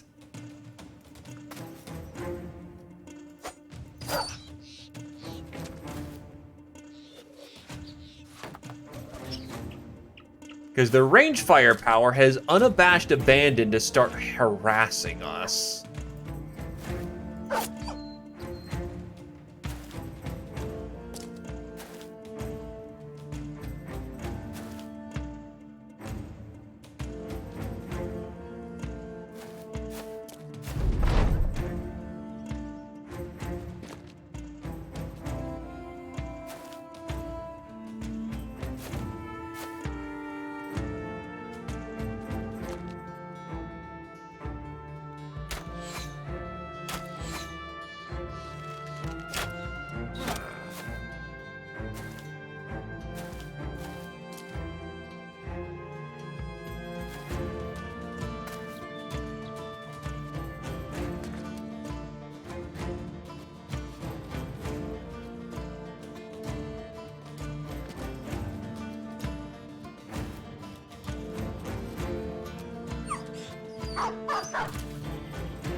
Okay, they're pulling back.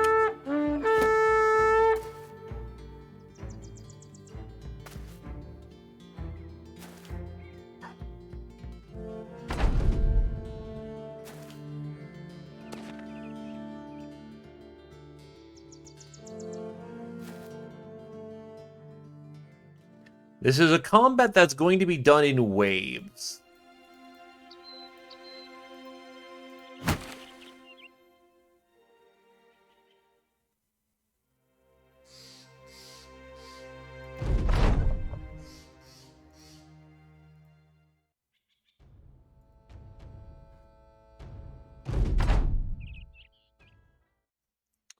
Okay, this is a wacky setup, but we can make this work.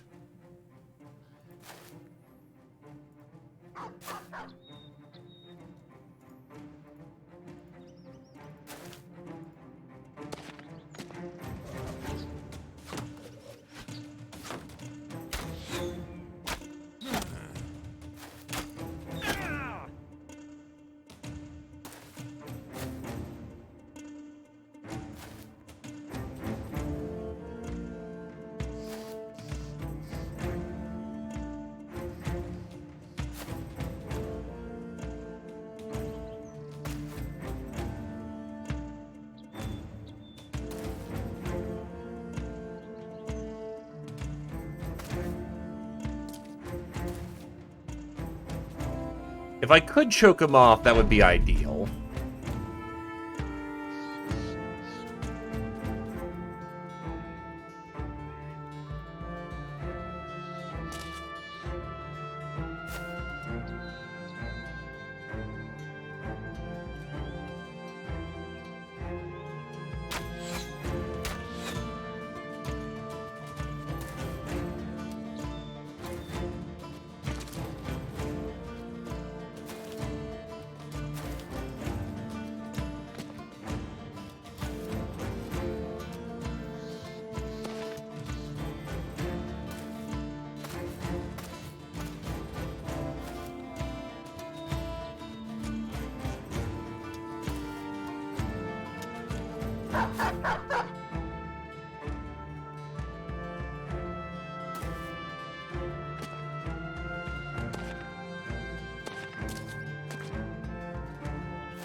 Yeah, that's kind of the worst position you could have ended up.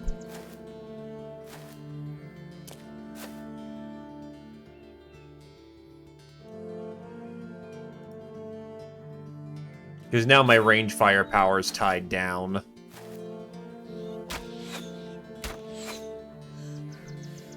And I have no one to blame but myself for that one.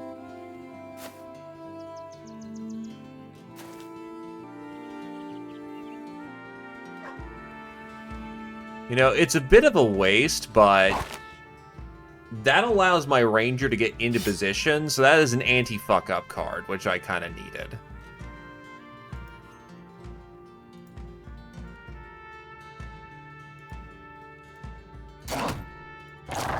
Really? Wow, okay.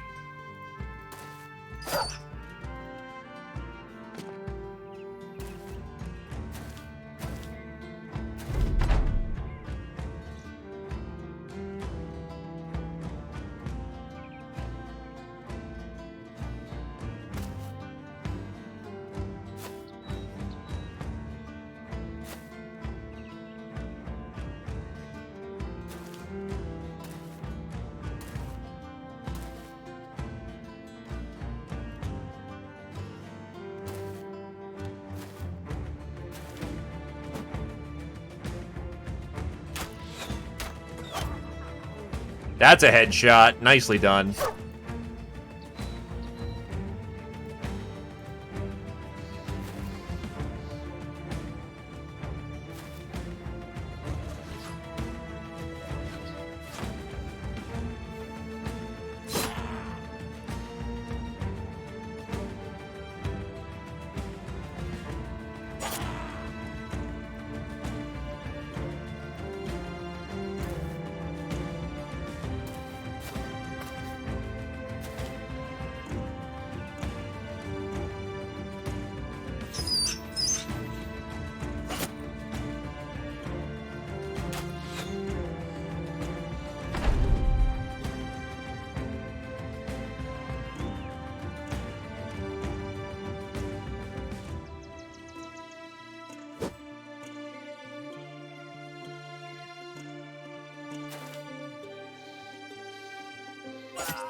He's dead.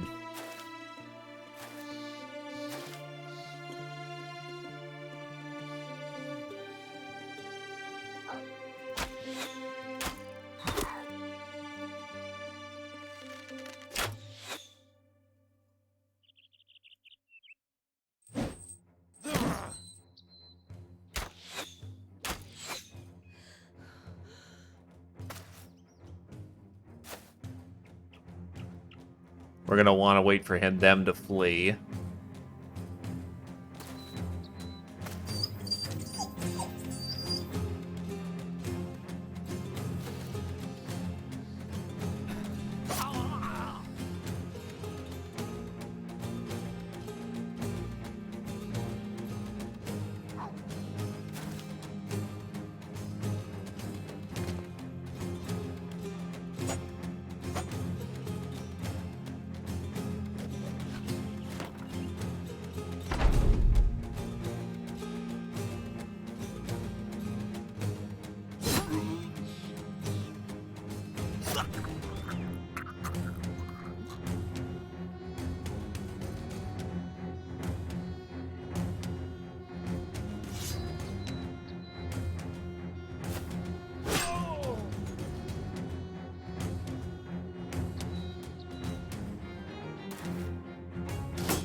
You really need a better shield at this point. You're taking way too many hits.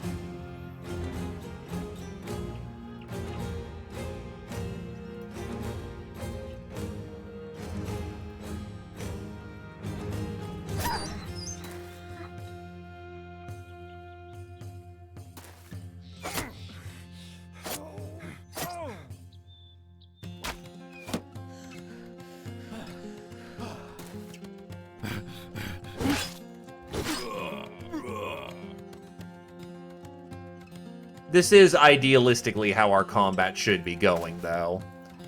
Claim an advantage, use it to its utter fucking apex.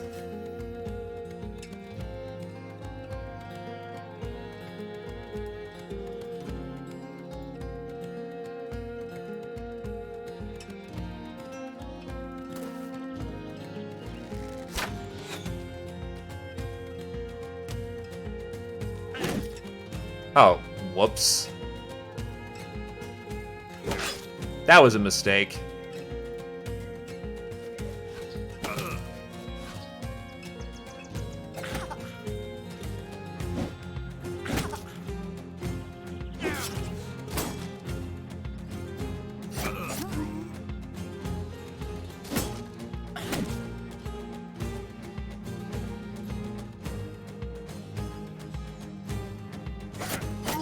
It's not a hard win yet, don't forget.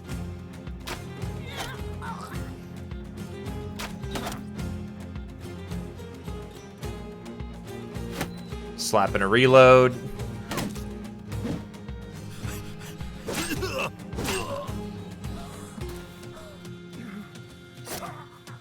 Just because a lot of people have broken doesn't mean they all have broken yet.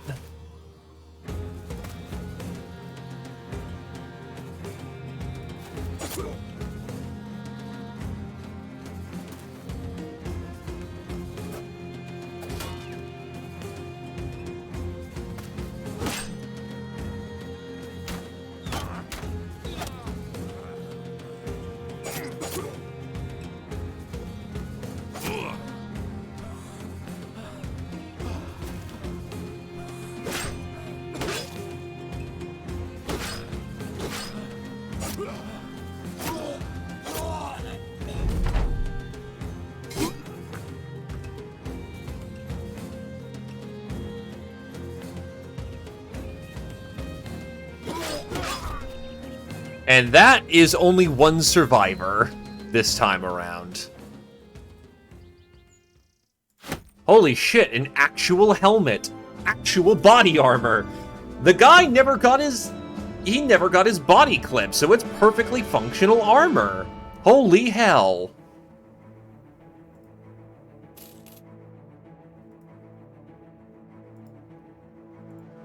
Esse Calsa reaches level 5.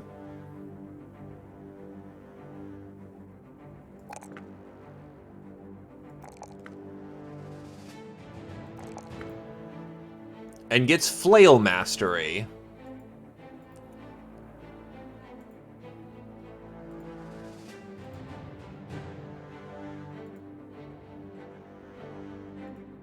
Ethan of the Grey Hand can now inherit new armor. There's a little bit of blood in it, but it should be fine.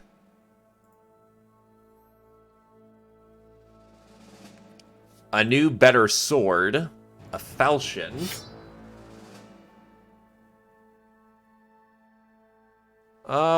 Yeah, we have a two-headed flail right there, but I'm still going to keep Esse with the shield for the time being. It's safer right now. A one-handed flail would be great, though.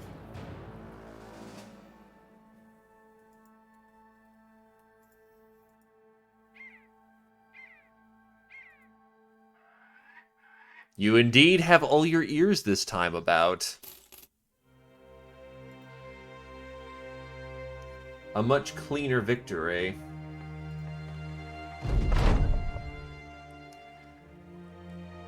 Amadeus the Burgermeister leans back in his chair, folding his hands over his lap. Sellswords don't sit right with many folks, I suppose on account of y'all killing and destroying old villages on a short-changed whim, but I've admit you've done good. He nods to a corner of the room where a wooden chest lays unopened. It's all there, but I won't be offended if you need to count it. You do count it, and it's indeed all there.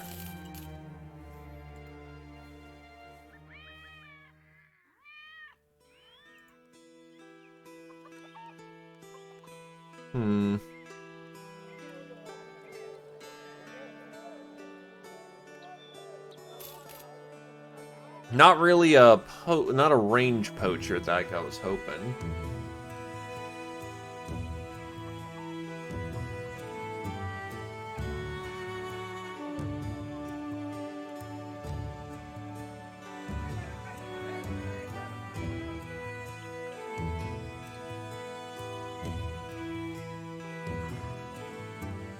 I swear that joke should be hitting me, but for some reason it isn't. I know that it's like, I'm looking at that going, I know I should be reading that right, but why am I not? Anyway, hello there, Blackbird. Pleasure to have you. How's it going?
Oh, you're heading to Tabin Moose.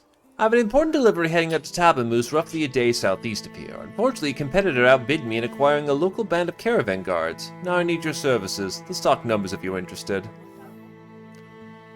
You know what? Sure. Gets me going in a different direction.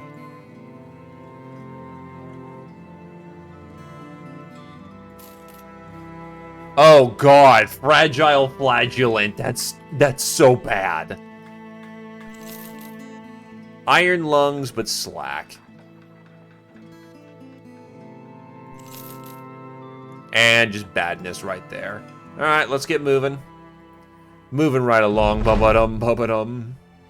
While marching down by the road, you find a man with a broken cart by the side of the path. By the wagon, there's a donkey standing idle and as defeated as a donkey can look. The trader looks little better than that. The trader looks little better than that, and your appearance seems to have scared him. He rears up, backing away momentarily. Have you come to take my things? If so, you needn't kill me. Take what you want. Let's help you get your cart on the road again. You disarm the man from his fears and order a few of the Thracian Crusade's finest to get the wagon back on the road. They make short work of it, the trader looking impressed by their efficiency. With his wares back on the road, he offers a few tokens of gratitude right off the wagon itself. These provisions will be useful in the days to come.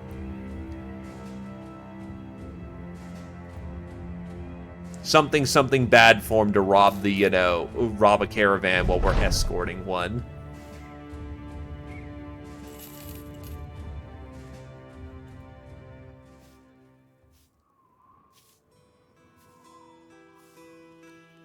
Actually, the quality wood's very cheap right now. Stock up on some medical supplies. We're doing pretty okay. Get some bundles of berries. Sure, I may have just tapped my finances pretty significantly, but...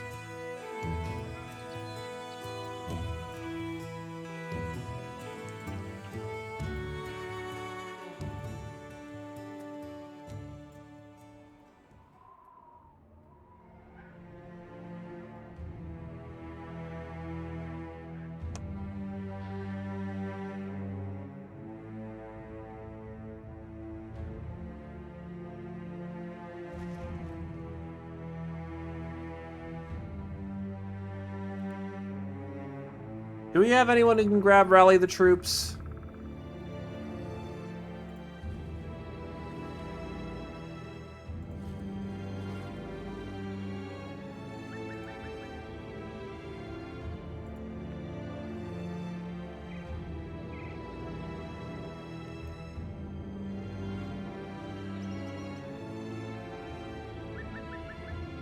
Doesn't look like it, which is fine, honestly.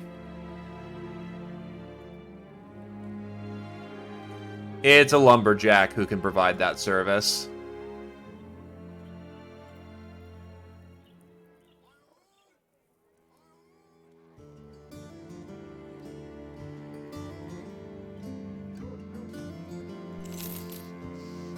Do you have pole arms? No! But he can inspire men.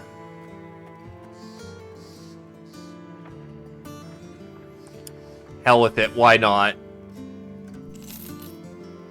Cthulhu Patagon!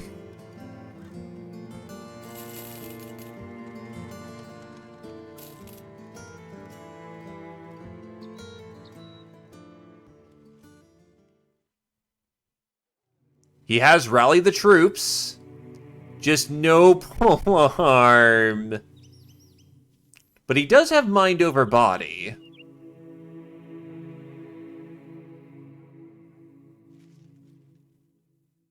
But no fearsome.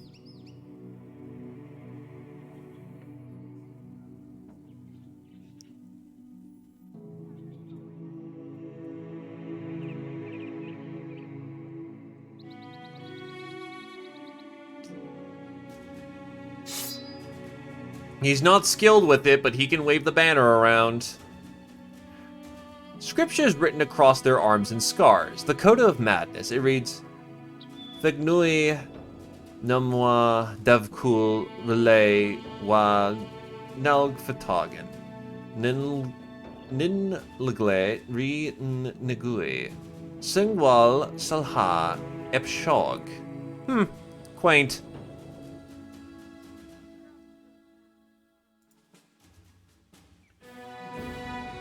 While not ideal as the Banner Brother, who wants to be the cultist?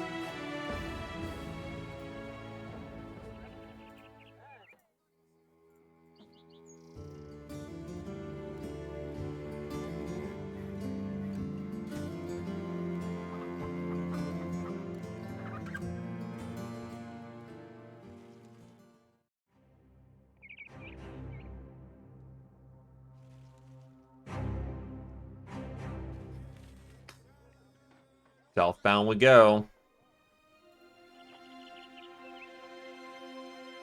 Maybe we'll stumble into something interesting along the way. Hello, Widowmakers.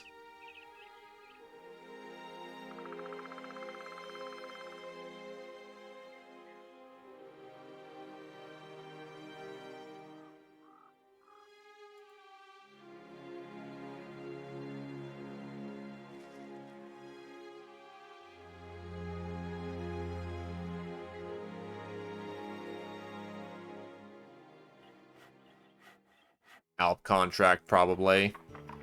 Stark had the treasure, sits at his desk. He sighs heavily. Damn peasants have been going on about Alphokers this, Alphokers that. Seems like a mountain of shit on my shoulders these days, or a mountain range even. The man takes a seat and pours himself a mug of ale. He drowns it quickly. Dream Eater's this, Stalker of the Night's that. Absolute rubbish. Well, the fools put together a chest of coin and are willing to give it out for some protection. I want you to stick around for a night or two to see if these supposed spirits are real, if we got some tricksters on our hands. Are you interested? Yeah, I am interested. I just need to make sure I've got the right tools for the job.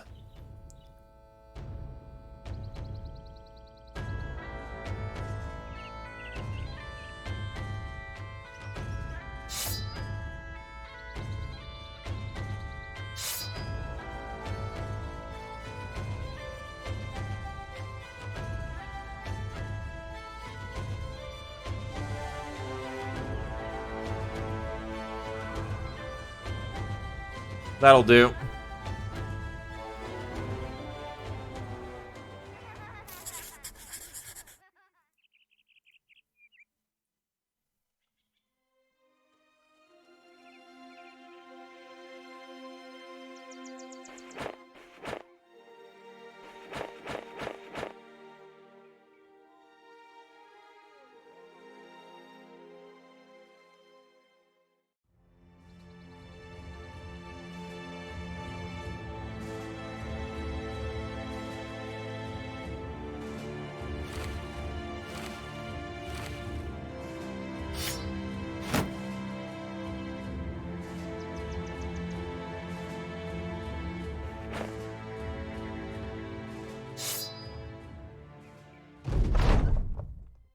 While checking on your map and getting a lay of the land, Ethan the Greyhound comes up with the elderly woman at his side. She is as old as oak and waves you down with a trembling hand. You lend an ear and she speaks in a coarse tone.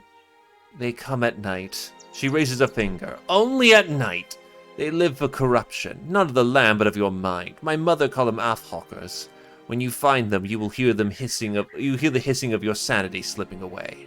Hold it tight.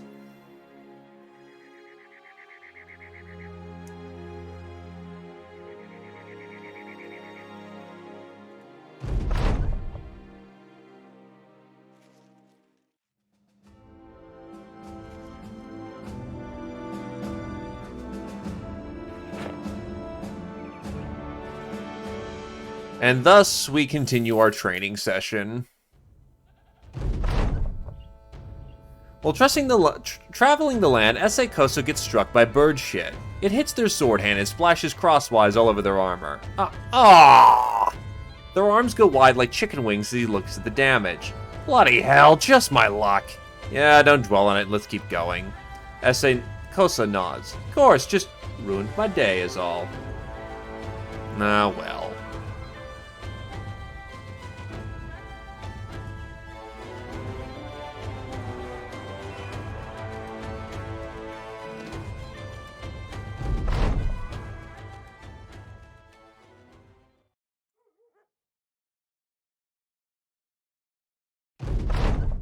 Assessing your map by torchlight, you suddenly see a black shape bounding through the darkness. It is a mess of limbs cartwheeling over the earth, flailing forward at unseemly speed.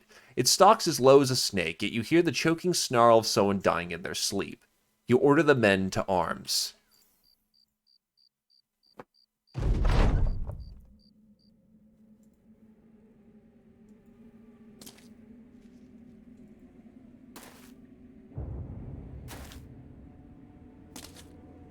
So there are 5 of the bastards.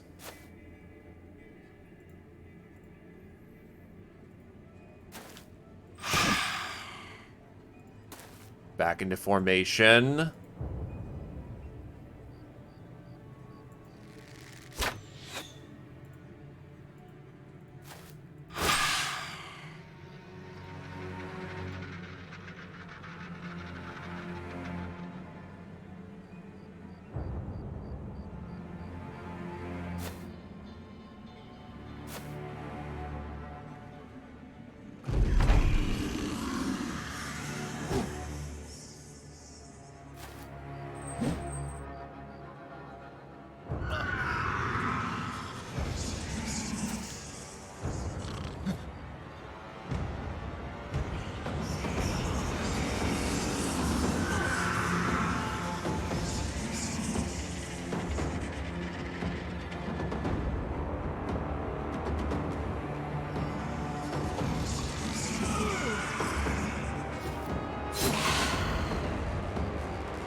Oh wow, I actually didn't die off of that one. Interesting.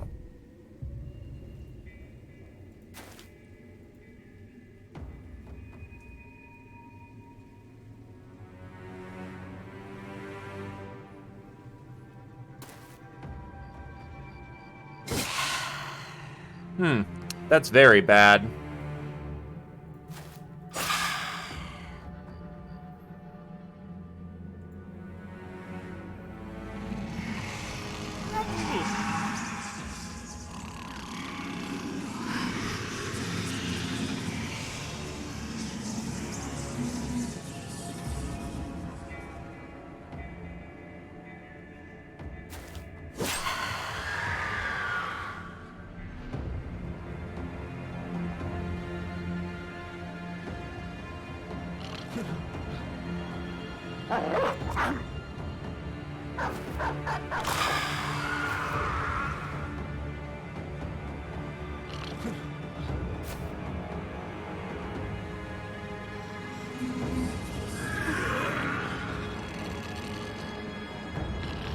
Combat formation Doge.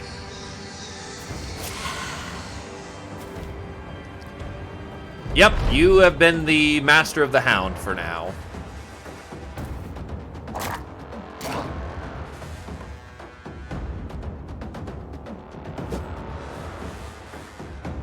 Honestly, I like fighting Alps a lot. As a bit nasty as they can be. Okay, so they're all up north at this point.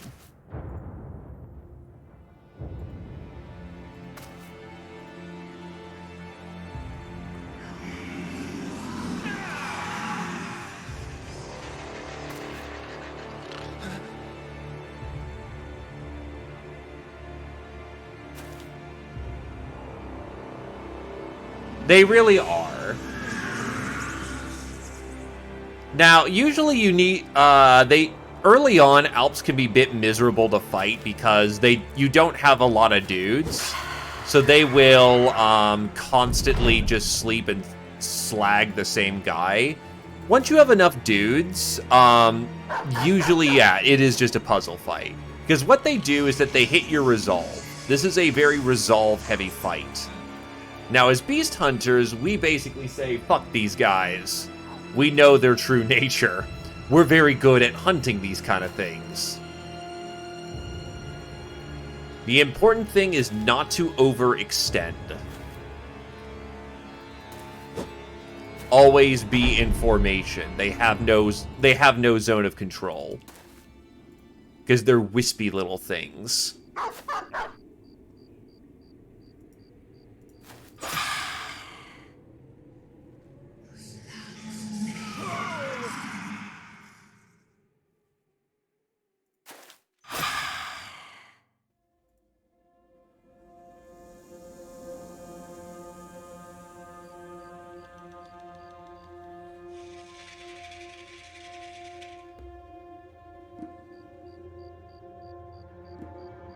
That's the idea of the fight. Now, hopefully he doesn't go get run off and killed.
The last Alp is going to want to run at all costs.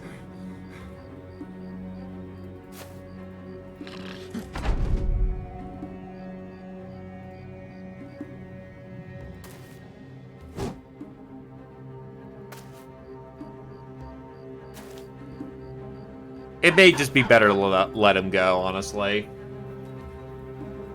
No need to push it. Now with Legends, Alps drop very nice things. They did not drop any of their nice drops, but on occasion they can drop enchantments for weapons. The monsters are slain. You take your sword and hack into one's neck. The blade cuts through with complete ease and the head lows off into the grass. Its eye sockets are barren in conclave. There's nothing inside. No muscle, no flesh, whatever. You tell the men to make a ready return march to Starcad the Treasurer. But yeah, no, Alp drops are very good. Because they, I believe, we have the ability to make a trophy necklace with what we have. Starcad the Treasurer meets you in his room and laughs at the knapsack you've brought. He shakes his head as he pours a drink. You need not show me that foul thing's face, Sellsword. It visited me just hours ago, while I was sitting right there writing notes. An intrusion that was a dream, a sight of its death as though its spirit had been severed from mine, and I was forced to see it go. And in leaving I saw you standing there, sword in hand, victorious as all get out. You nod and asked if you look good. He laughs. You look like a slayer of worlds. Certainly a slayer of that creature's world, and I must fear perhaps a bit of mine as well. Stolen permanently. Well, no matter. I as a man whole or as a man sundered, I promised you good pay, and here it is.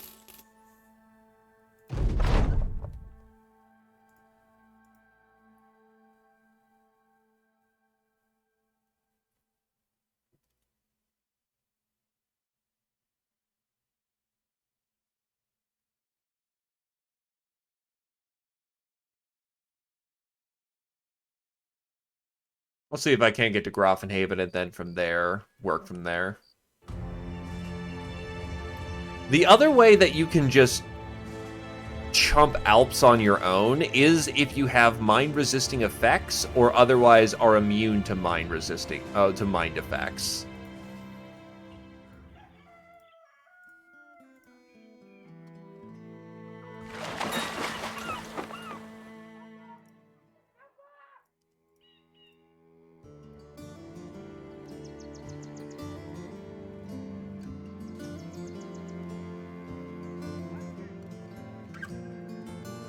It's Schultz.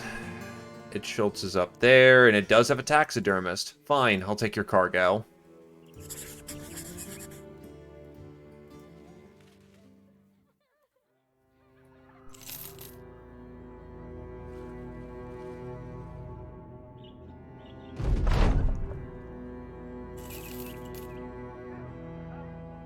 Just take basically the stipend. Alright, so an Alp Trophy Necklace. This thing gives you 5% extra experience gain. I thought it used to be like 10, but any experience gain is a bonus addition to you. Because, for instance, it means that Ultima Thama can level up faster.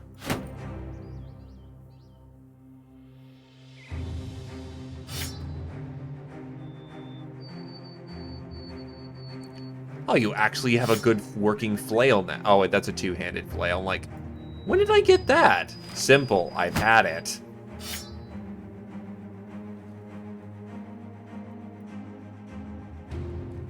Those look like orc feet. You bet your sweet ass that's orc feet.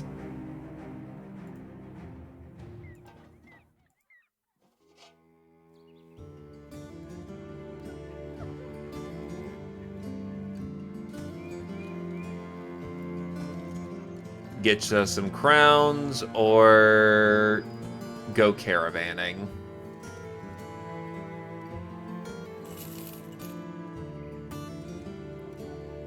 Orc with a C. Thankfully. Even if they are big and dumb.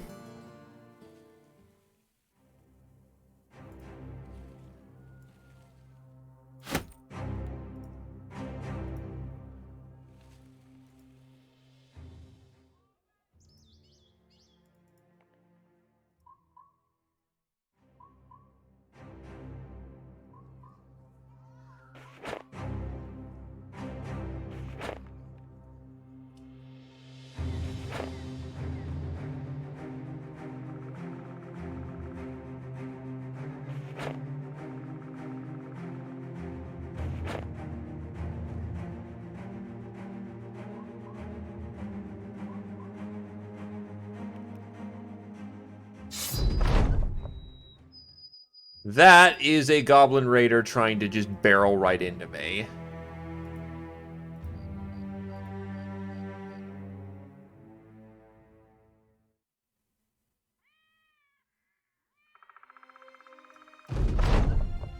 Big green bugger type. They're bigger than a man, very much violent, and very much want you dead. The goblins are the intelligent ones, as is to be expected, and both fight in the ways that are you would expect, and yet are pains in the asses.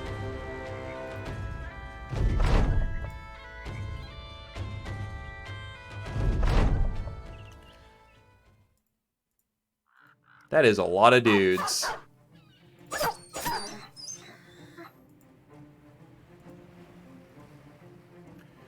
So the orcs as a formal fighting force, they fight separately from each other because they can't get along, but one of the endgame crises is the green skin invasion, where they put their differences aside and decide, you know what? Fuck humanity. Orcs are the big brutish types who slog on enough armor to be called a truck.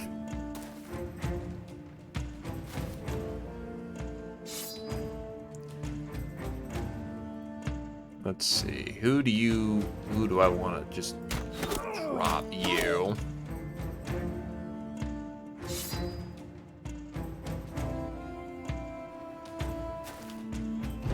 And are bigger than you, will absolutely punch through your line like it's a joke.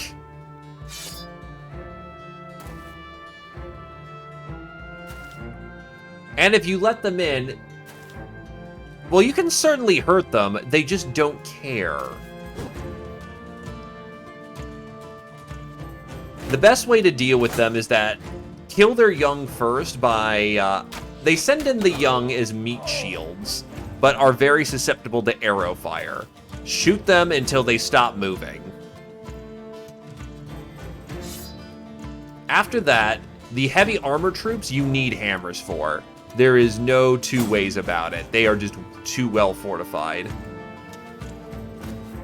After that, oh, if you ever see a berserker, kill him first. Kill him so dead that he is a smear on the ground, or you will regret it. They use two-handed orc weapons. And considering how their metal is already just, you know, slabs of, like, mountain.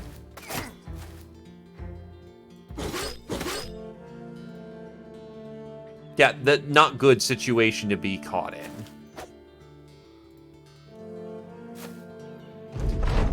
And he's firmly like, fuck that, I'm out.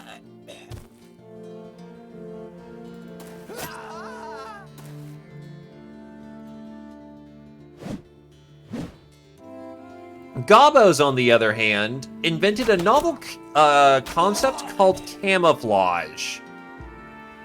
And will absolutely sneak up on you and then shoot you with superior range skill. And hit you with poison. And just be as tricky little bastards as they can be.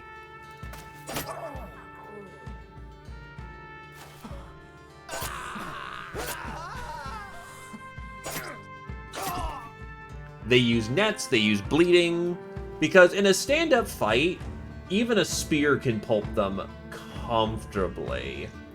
They don't have much bulk to them. Some of their advanced troops are a witch who can bind you, and then a overseer who decided to bring a siege crossbow to the fight. He is very rude.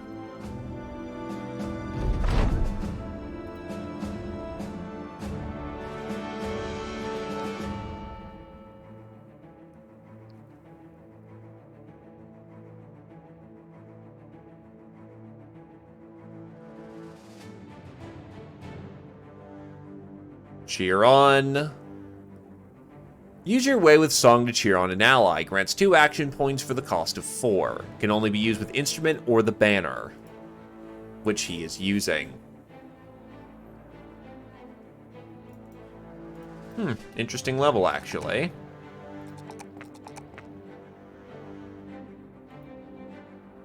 A handheld version.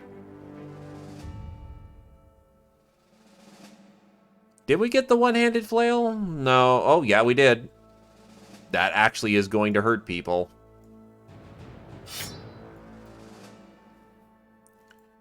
Dr. Rex hits level 6. Look, by this point, we basically got him shoot in as a light armor user. What the hell?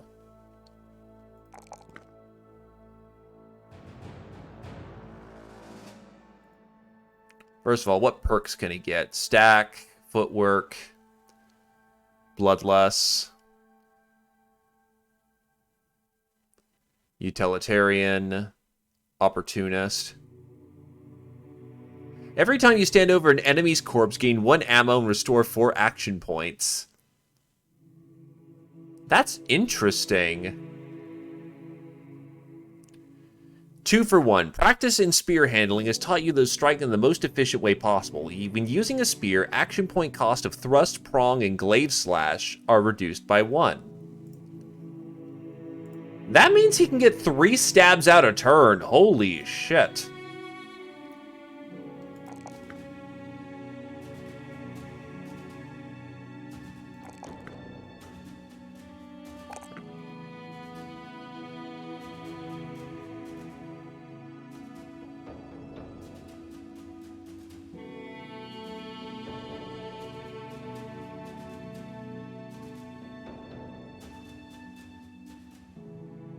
Jeltse will hit level 3.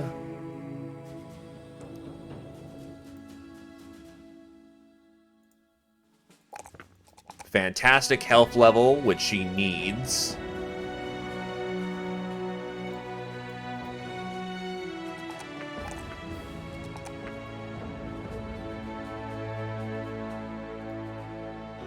Fluid weapon.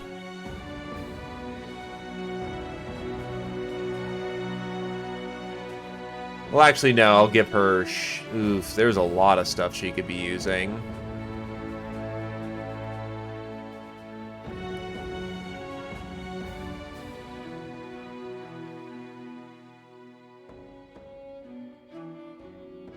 Do I want her to use a sword and shield and just be this heavy trooper, or do I want her to use a two-handed? Because she's got the setup for either. That is a question.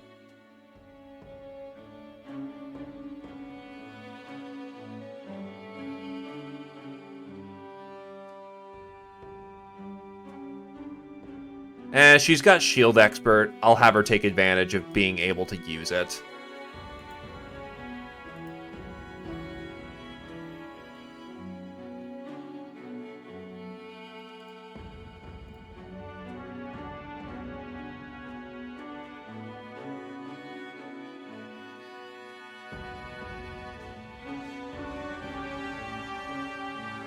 Let's go get some money back in the coffers, because I barely have enough. And cha-ching. Sell sword, will you sell me word of your success? You take out the artifact and place it on the table. Sure. The man jolts forward in his chair and takes the item away. He turns back to you, calming himself, returning his composure. Good, you did good, very good. Crowns as promised. He hands over a sack of crowns. Congratulations, we are barely keeping up.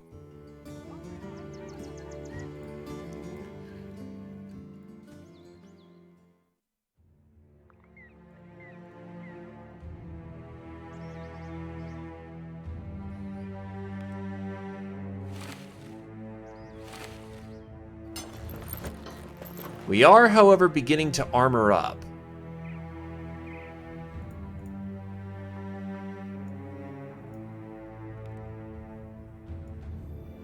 Jesus, cultist leathers are not to be underestimated.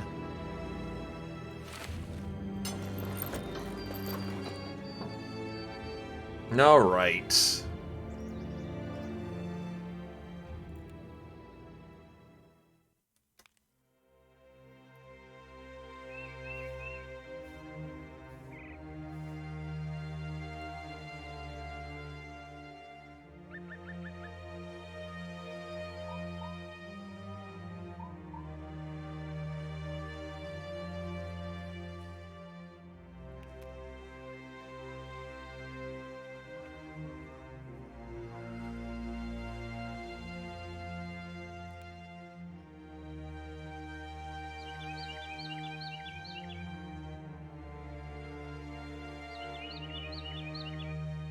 And away we go.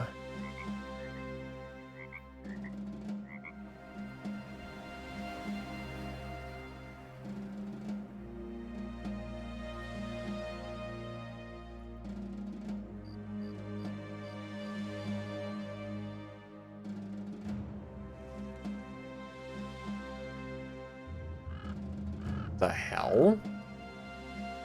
Those are deep footprints and only just showing up, so they should be showing up.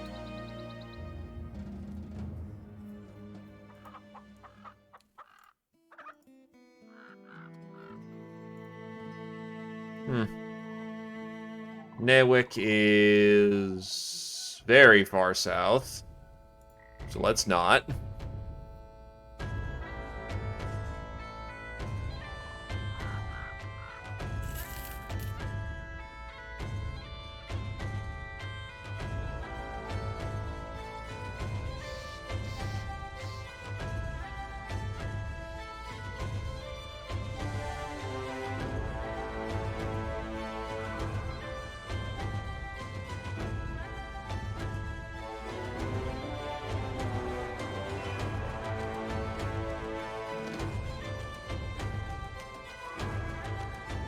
This guy wants us to go do an escort down south.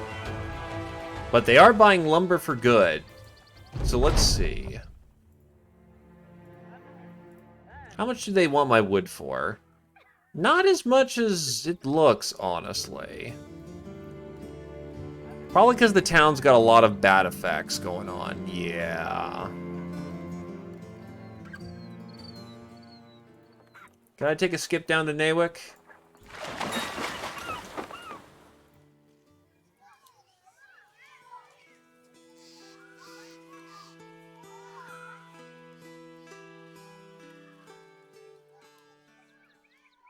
Sure, I'll take the ride down the Tarwa.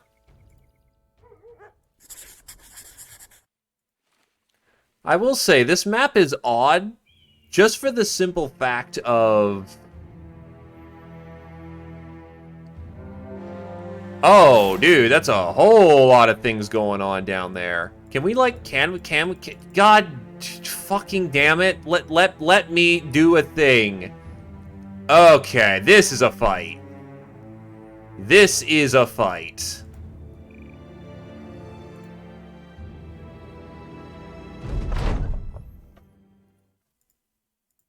Let's see the worst you got.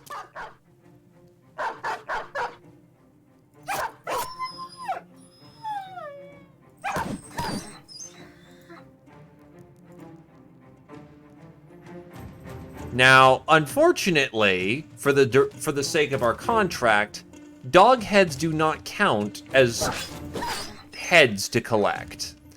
Anyone who escapes this situation also does not count as a head to collect because we didn't shove it in the bag.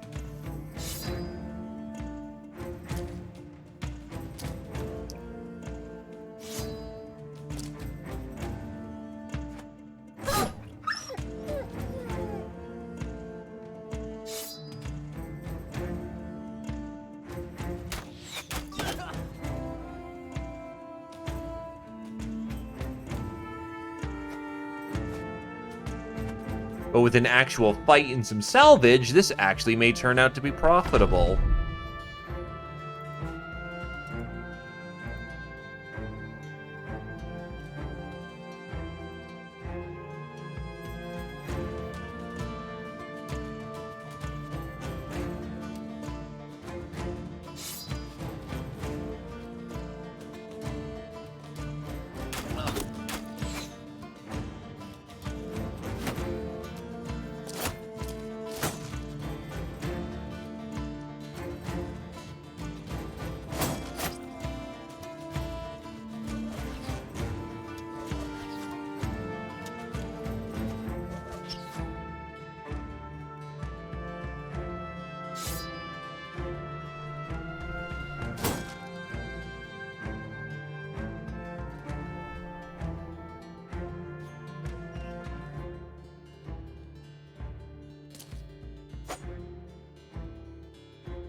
Wow, what?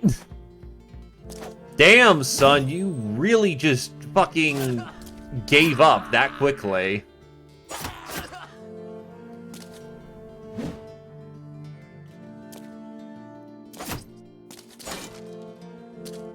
That's really bad, because now he needs a lot of help to not just end up fucking sashimi, because he's got negative 30 to his defenses right now.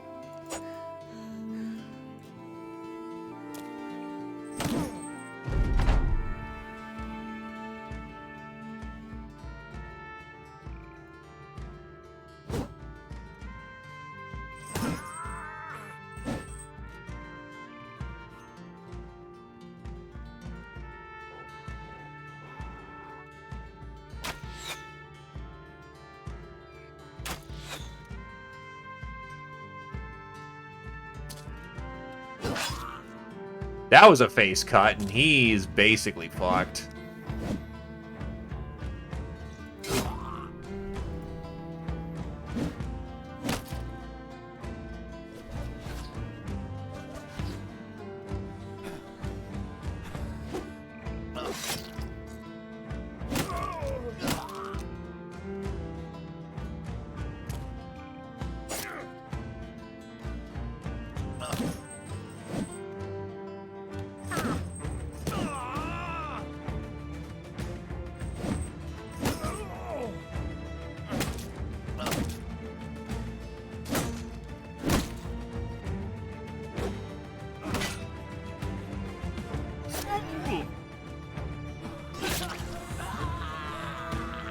He's gone.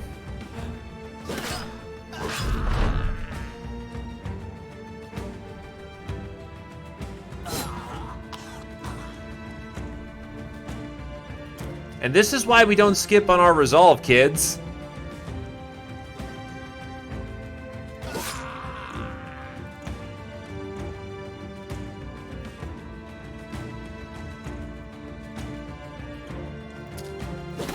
Yeah, resolve is not a dump stat.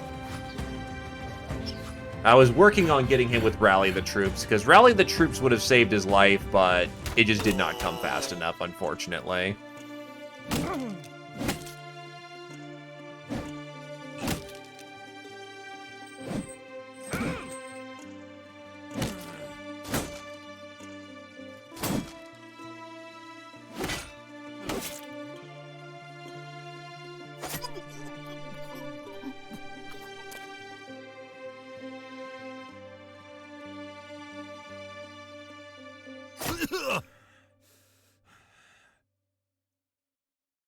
Also, nice to see the caravan guards not doing their fucking job.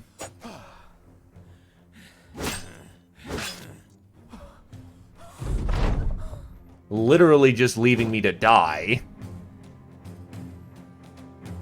Yeah, I know I'm hired for the job, but you know, you're here too, assholes.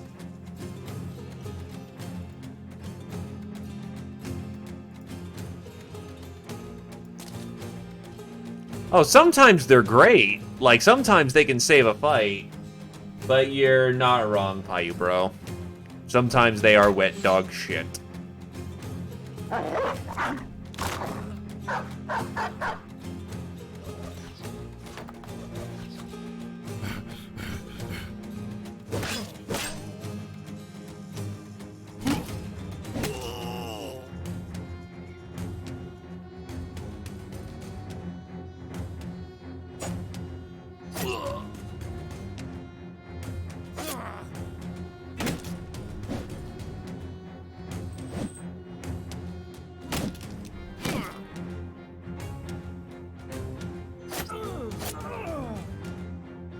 That's not good, actually. Come on!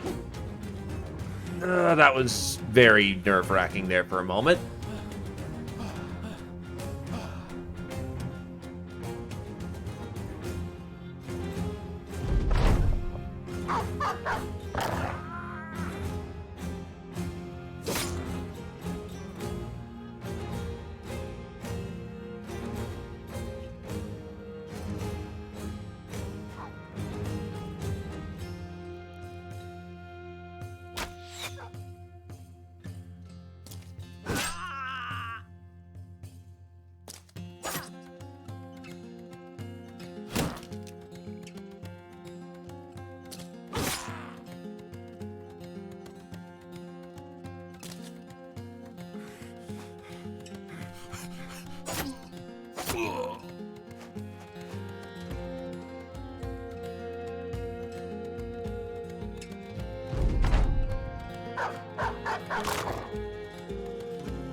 3 managed to get away.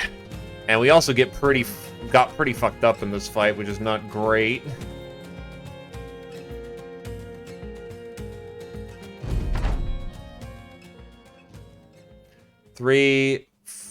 That's right, 3 of those kills are... Yeah. So we got 13 heads out of that one. But Ethan the Greyhand manages to reach level 6.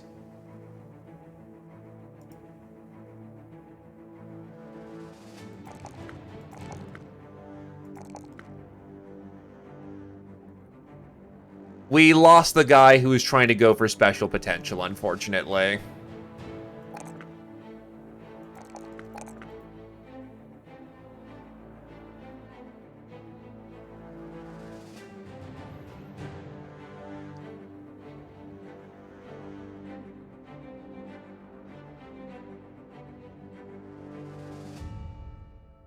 Get Berserk, get Berserk, get Berserk. AP economy, here we come. Actually, a really good level all around. I'm going to work on Zephyr being hybrid, though, so... Yoink.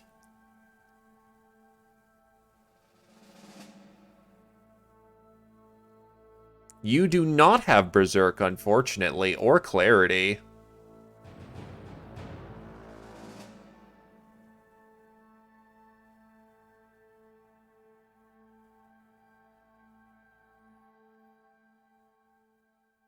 Eyes up. Eyes up. Rain down arrows upon your enemies from a higher angle, forcing them to avert their attention. When using bows, every attack, hit or miss, applies a stacking debuff on the target, reducing melee skill and range skill by 5 and their defense by 3. Can stack up to 10 times.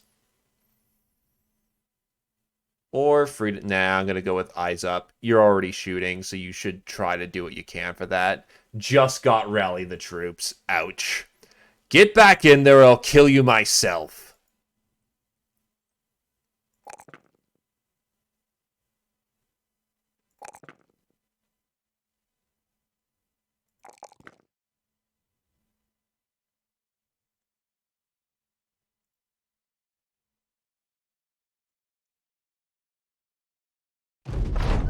You were unsure of signing Gervert to this important task, but he was as committed to revelry as carousing as any other man. But Gervert takes to his duties with a zeal that is first admirable and later worrying. Scoffing at dawn as the rising hour of the cowardly and infirm, Gervert decides that everyone must start the day much earlier. He runs the men through the usual sparring routines and checks their equipment for splits and wear, but to such light work he adds strict rules about setting up and breaking camp. Formation drills, lessons on flanking, forced marches with stones in their packs, and a detailed punishment regime for anyone who dare falls behind. Words such as backbreaking, cruel, flint-hearted, and merciless, as well as dozens of other saltier epithets ring in the air whenever Gervert is safely out of earshot, though never when he is sleeping, for the brothers have learned that Gervert the sergeant never truly sleeps.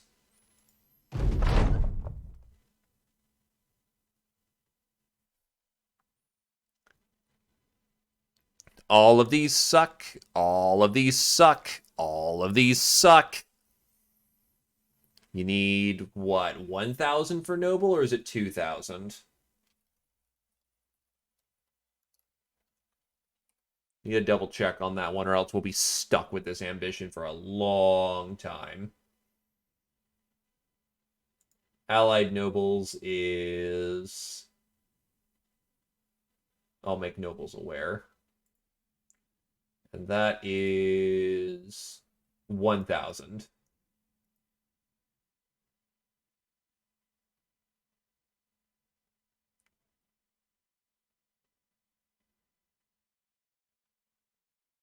Alright, that's not awful then. We need to catch the eye of one of the noble houses for more profitable work. They play their own dangerous game, but what does it matter as long as the pay is good? Oh yeah, I could have just moused over it. I'm a moron. So I've got like 200 renowned... Oh god, nomads. Ah, shit. Oh, just indebted? Oh, they're fucked.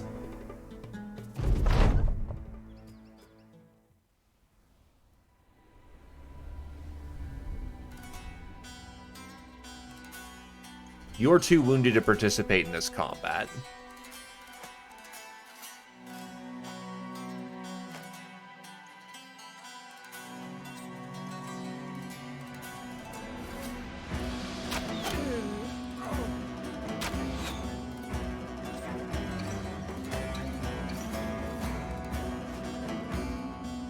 Thankfully, Indebted are bad. I'm not going to beat around the bush. Indebted suck. The entire point of them is that they are the Southern Army meat shield. It's what they do.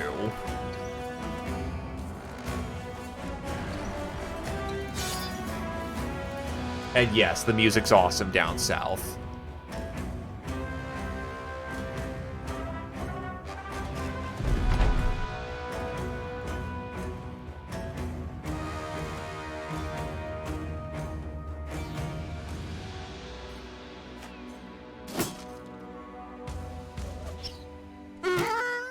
Wow, they actually managed to hit the donkey straight on.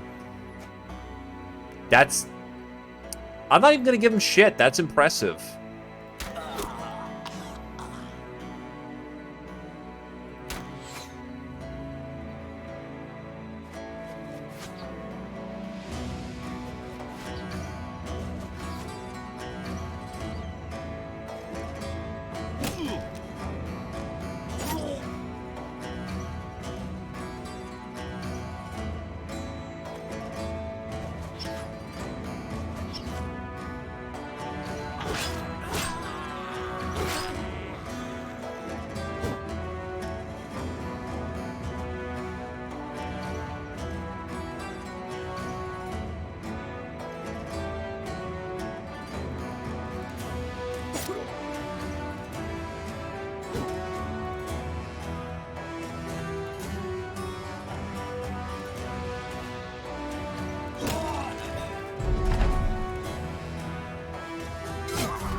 Thank God their range game is not on point right now.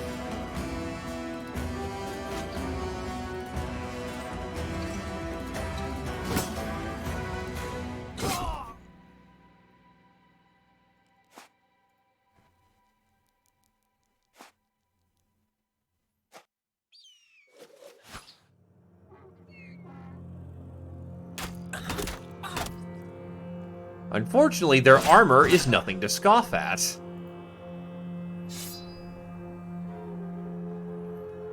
Fucking really? You're spending your turn just spear-walling? You useless bastards.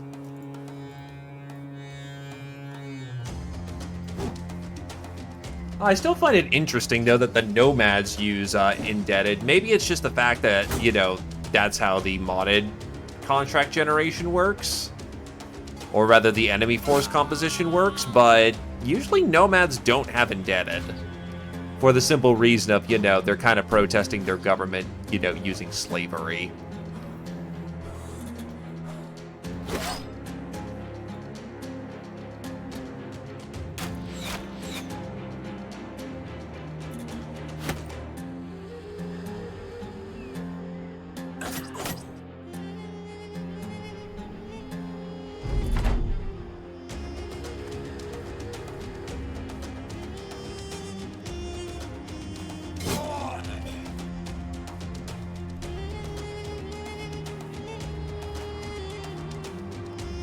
Yeah, they're pulling back at this point, so I think they've determined that they've lost the fight. At least I got one that seems kind of armored. So that's some good salvage.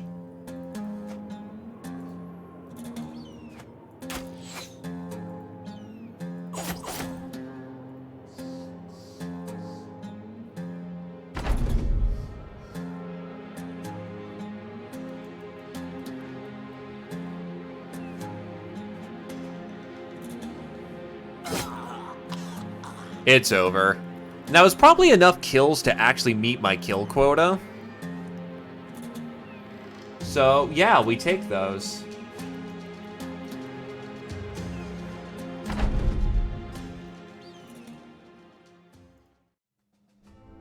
Oh, wow, they had ham.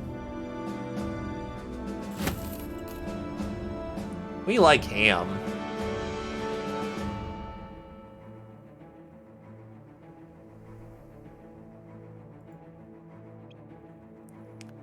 I'm 7 off, but you know what? Whatever. Good enough.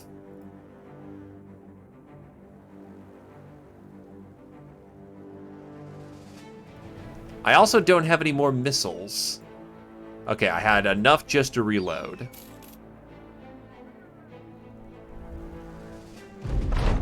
You've made it, having delivered the caravan just as you promised Martin of Nawick you would. The caravan leader thanks you with a payment of crowns, seeming rather thankful for the fact that he's alive.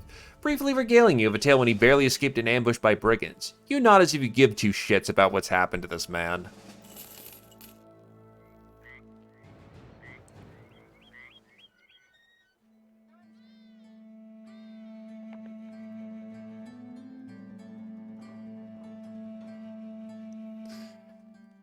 Everything's expensive, isn't it? Yep.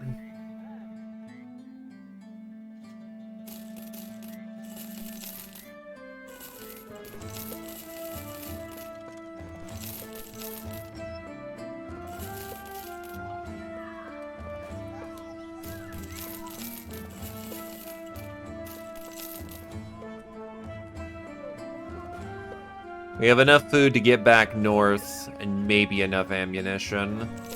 But not much more than that.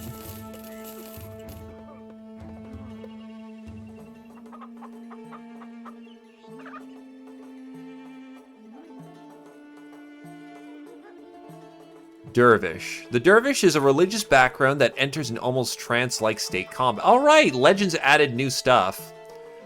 Maladi. A Maladi is a custom of the south, though not entirely accepted by the locals. An alchemist creates potions and gunpowder accessories for a price. Quayan. The Quayan is a slave, seductive, and knowledgeable.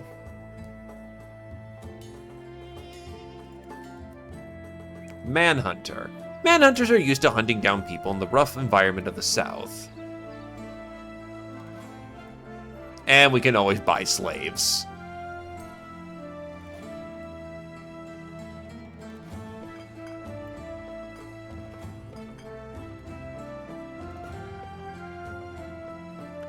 Dervishes are exactly what the name sounds like. They weave into the thick of combat and then die. And they are particularly good at that one.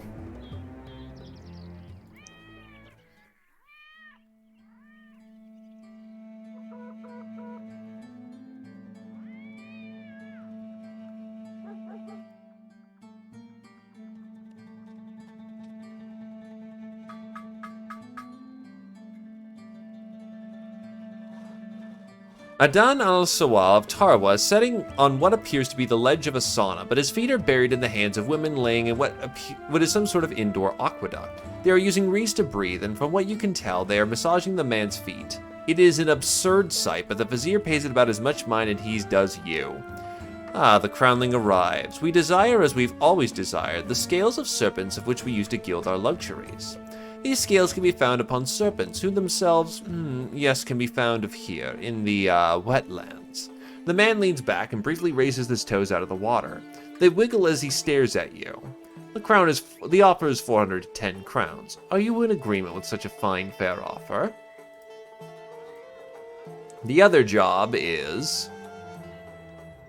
There are no horns, no confetti, no cheers, but there is still a certain level of pomp when you enter Awanab al-Rundi, the Grand Vizier's room.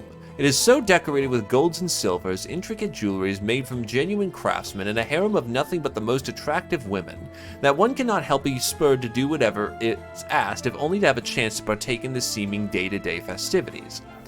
Anarab al-Rundi, the Grand Vizier, sits upon a pile of cushions. Ah, Crownling, I've been expecting you. Please come no closer, you will scare my attractions. I have a simple task for you. Nomads have been plundering my caravans. That I am with fewer coins in my coffers. I am sure you understand what it is to be deprived of in any manner, yes? Ah, you seem so dumb, so blank, so well involved with what you do. I need those nomads killed, and I'm willing to pay a lot of crowns to have it done. Does this language please whatever resides between those ears? That probably means advanced bandits. And we're already one man down from getting down here. We're hurting for it. We have the skill level, but we could still end up very dead very quick.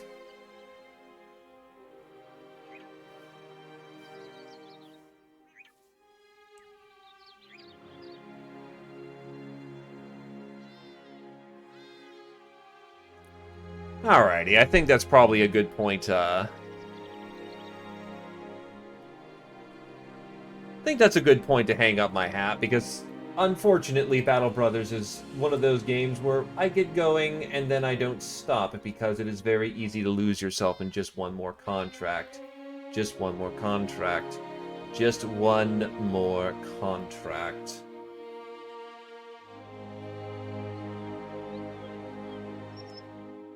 Alrighty.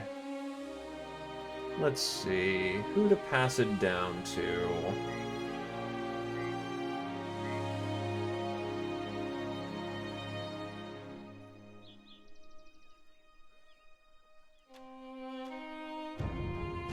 Anyone got anyone they want to throw over some love to?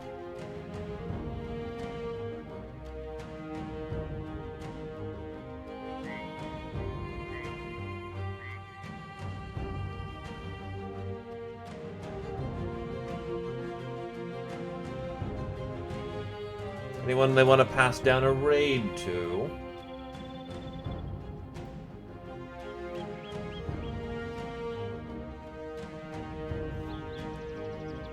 Actually, I will double check what kind of stuff I've got.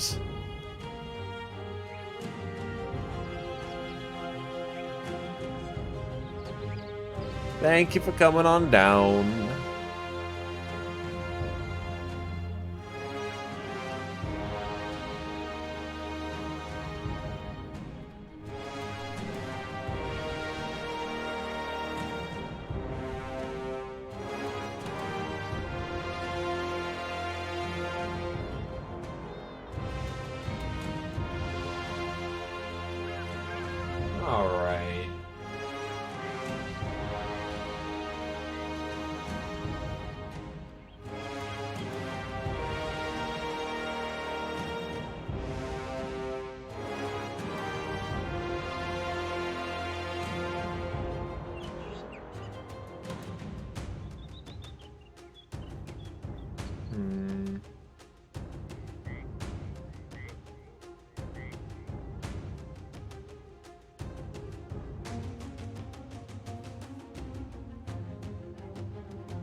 I'll pass it over to the cat. It's been a while since he's been doing some streaming stuff, so hey. Throw him over a little support.